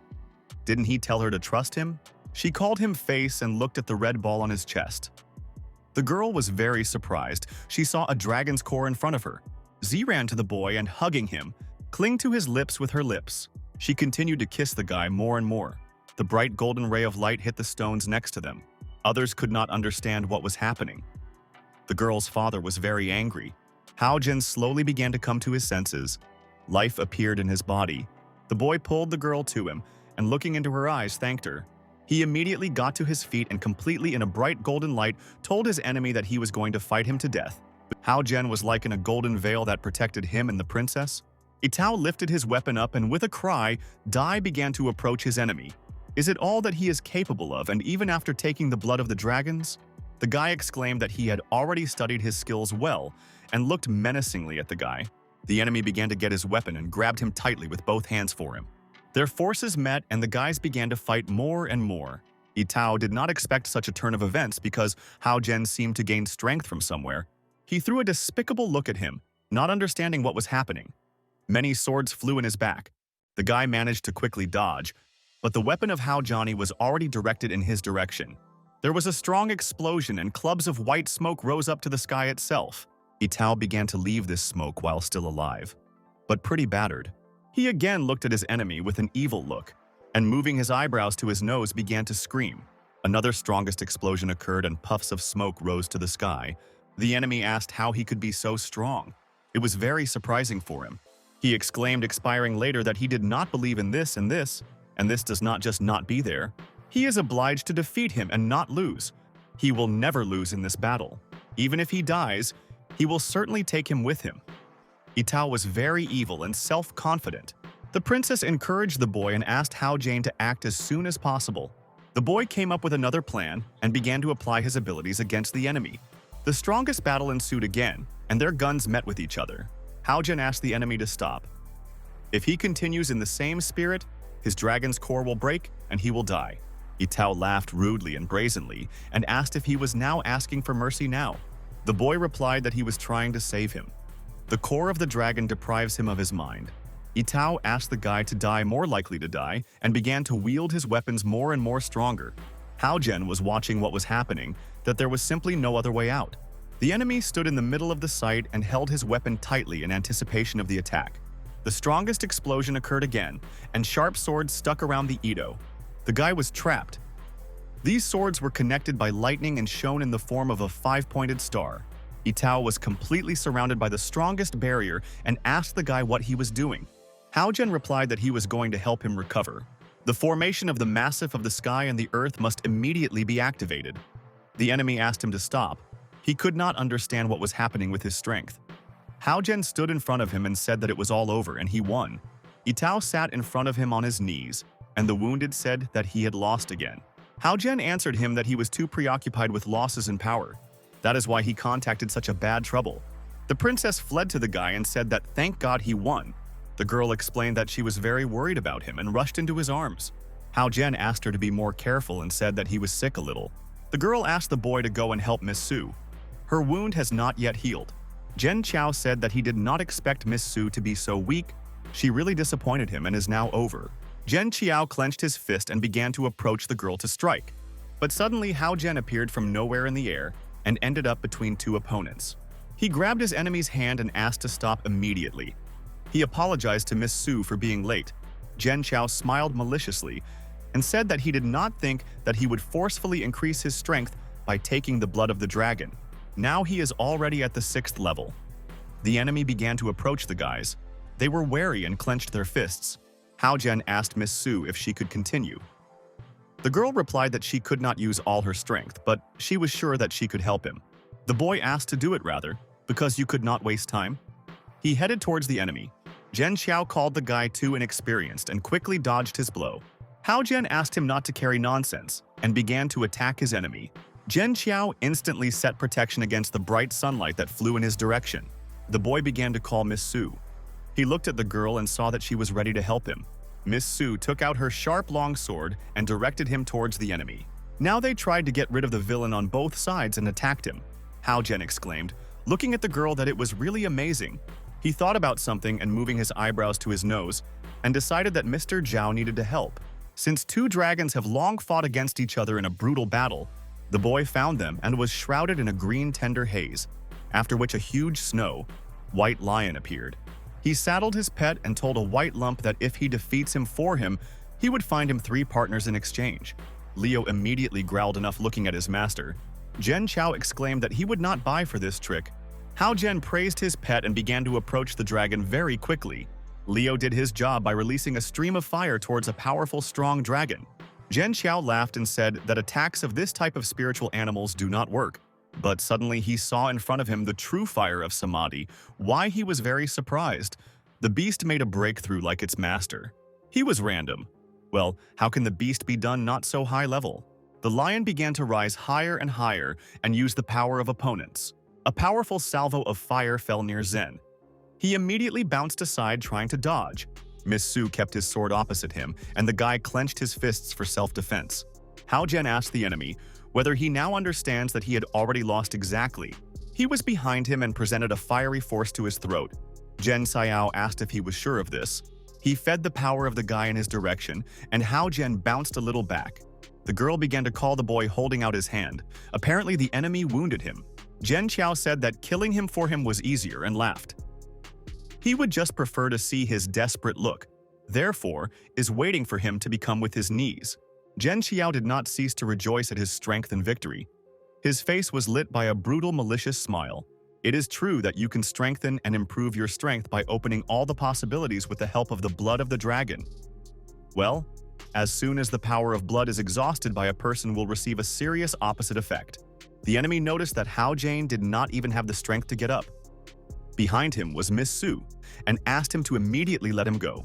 Zhen Qiao asked how to see how he would destroy the power of his beloved teacher. He laughed and exclaimed that in a bright future belongs to the Western Ocean. He called him an uncontrollable villain and added that it was all over. Meanwhile, the two huge, powerful dragons continued to fight the erupting flame. They approached each other's muzzles and their forces met. The dragons one flew up, the other down since the impact power was too powerful for him. The enemy continued to speak an uncontrollable villain, which is already over. The old man was very angry and asked who dared to intervene in the battle between the two dragons' clans. They answered him that he attacked ordinary people and then untied the war between the two oceans. Zenpin was asked whether he pleaded guilty. The old man laughed and asked what he had done bad. Everyone should know their place. The time has come to the Western Ocean to rule all the dragons. The man asked in this case not to blame him for what would happen next. He directed all his forces against the dragon and enveloped him with a violet veil. The dragon again began to turn into a person and fall down under the influence of power. A lot of warriors who were associated with the dragon, namely with the old man, began to fall down. They fell to the ground being amazed at the enemy, and everyone was injured. The strongest purple explosions took place that destroyed their opponents. A bright red ball in the orange shell approached them faster and faster. Zhen Qiao could not understand what was happening, why he loses its strength that cost him more than 10 years of cultivation. He is just one step from the kingdom of Heavenly Dragon, what his opponent had just done. Since he dared to break the rules several times in the sanctuary of the god of the dragon, he will be punished by the loss of all his strength. If this is repeated, then his soul and his body will be destroyed and disappeared from the universe. Miss Su turned out to be behind him and grabbed his shoulder. Hao Jian got to his feet and went to the girl, asked what was happening.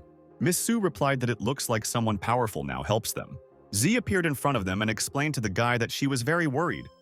Could he just win without injuries? The girl hugged the boy pressed against him. She closed her eyes, hugging Hao Jian. Suddenly, someone turned to him and asked if he wanted to upset Yujia. The boy replied that the next time he would do everything possible and smiled at the girl. The cache was very light and bright blue, and the sun was shining with might and main. Meanwhile, in the room, Zenpin was very upset and asked why this all happened. Zhao Guan turned to his savior and thanked for his help. This is only between them dragons. He hopes that in the future they will live in peace with each other. The one who saved the situation asked Zenping not to think more about himself so high. The old man looked into the sky but did not see anyone there except the thick white clouds. His people asked, approaching the old man, what to do now? Zenpin looked with a sad look at his comrades and said that nothing was. Zhao Guan asked Mr. Zen if he wanted to relax and restore his strength. The old man replied that this time he was lucky. He wants to see in 500 years. Then he will force him to pay for today. White, thick clouds rose up. The old man with his people was on one of the huge clouds and looked somewhere forward. Zenpin exclaimed that one oversight can lead to final failure. Zhao Kuo probably successfully went through a heavenly test and rushed to heaven. This is all his plan. Yitao appeared in front of him. Grandfather called him insignificant and said that he had lost to man again and again and was crushed even when he took the core of the evil dragon. He advised him to think about how unforgettable he was. But he just wanted to win too much if he only waited while Zhen Qiao reaches the kingdom of the Heavenly Dragon. Comrade Mr. Zen Ping approached him and asked what happened. The old man replied that he was simply amazed at the great power of the one who is in the kingdom of the Heavenly Dragon. Even the sky and earth were turned upside down. They will not be able to defeat the Eastern Ocean in the next 500 years. Zhao Guan talked about the guys that thanks to them the Eastern Ocean survived a possible disaster, and he wants to drink for their health. The man asked how Johnny not better for him. If he had not activated the strength of the dragon during the battle, he would not have been injured. The man asked him not to act so recklessly. The boy thought and remembered that it was thanks to Tsi that he then came to his senses. The girl went to the boy and asked what he was thinking now. Another girl was sitting at the table and smiling. Looked at Tsi. She talked about the fact that Z blushed. One of the warriors told Her Majesty that the messengers from the West Ocean would be about the meeting. The girl looked at the warrior, asked to immediately let them into the room. His Majesty was told that they brought him to the gift of 20 pieces of the mystical ice of the Western Ocean. They hope that in the future 2 oceans will remain allies and asked to accept them. Zhao Guan accepted their gifts and asked how Mr. Zen was doing. The man replied that he is now in a closed 200-year training, so he personally is not here. He apologized for that. Zhao Guan replied that everything was in order and wished him good luck. He asked Mr. Xia to take the messengers to the guest rooms so that they rested a little. The princess said that the Western Ocean unleashed the war. After the defeat, they want them to forgive them, simply giving them these crappy things. She called them shameless. Zhao Guan asked the girl to be easier with people. They suffered heavy losses, so he believes that in the next 300 years they will not pose threats to them. The best way to manage people is the method of whip and stick. The princess folded her arms over her chest and grimaced. Zhao Guan went to the guy and said that he was in the Dragon Palace all these days. He asks him to return to the university since his studies are most important. Hao Zhen was already walking around the building with his hands in his pockets. He walked towards the office. Suddenly, someone grabbed his head on his head with his hands. The boy asked Yuju to stop. As he found out that it was she, the girl blushed and asked how he understood that she was she. So it's not at all interesting. Hao Zhen looked at her and said that she looks very beautiful today. Yujia answered the guy that it was because she was going on a date with him today. The girl grabbed his arm and asked to follow her. Hao Zhen blushed from such a surprise. Yujia explained to him that the teacher invited her to the theater performance to the Linjiao school. She offers him to go there together. Hao Zhen immediately agreed. To himself, he thought that today, Zhao Yangtze told him to see her performance. But he has a bad foreboding about this. And now, we are towering a beautiful spacious theater of the Linjiao school. Hao Zhen was walking next to the girl who was holding his arm climbing into the room. In front of them was a huge poster on which the girl was drawn in the flowers. The boy asked Yujia whether she played Juliet. The girl replied that yes, since Romeo and Juliet are an ordinary play in the school theater. She is played every 3 years. The guy with whom she played the main role was the hottest guy at school, and many girls then envied her. Hao Zhen asked if she was then the hottest girl at school. Yujia immediately blushed and answered the guy that she was not. A girl appeared in the open door and greeted her. Yujia replied to Mom that they had not seen each other for a long time. The girl asked her who plays Juliet in the play today.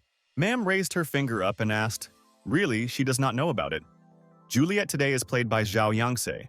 Hao Zhen was covered with droplets of sweat and thought that he knew that everything would happen that way. Meme explained that she was chosen by other students by voting at the school forum. She refused to speak, but then changed her mind when she saw a photograph of her previous performance. Ma'am looked at her watch and said that for almost the time offering the guys to go there, and they went into a huge spacious hall. The guys went into the room and sat down in the first row in front of a huge beautiful scene. A girl appeared on the stage in a bright red dress and a blue cloak. The guys in the hall shouted that she was very sweet. The guy exclaimed that he knew as if he had chosen the right person, how he wanted her to be his girlfriend. The applause did not stop sounding more and louder. It was an interesting sight. The girl stood in the corridor in a red dress, and suddenly something happened to her. Apparently she felt bad, and she was laid on the bed very carefully. In the end, the play ended, and all the participants bowed together waiting for applause. The whole hall clapped very loudly and amicably. They liked this wonderful play. Hao Zhen turned to the girl and said that she played this role very well. The boy asked what happened since she turned away from him. He kept his promise and came here to look at her performance and why she was still unhappy.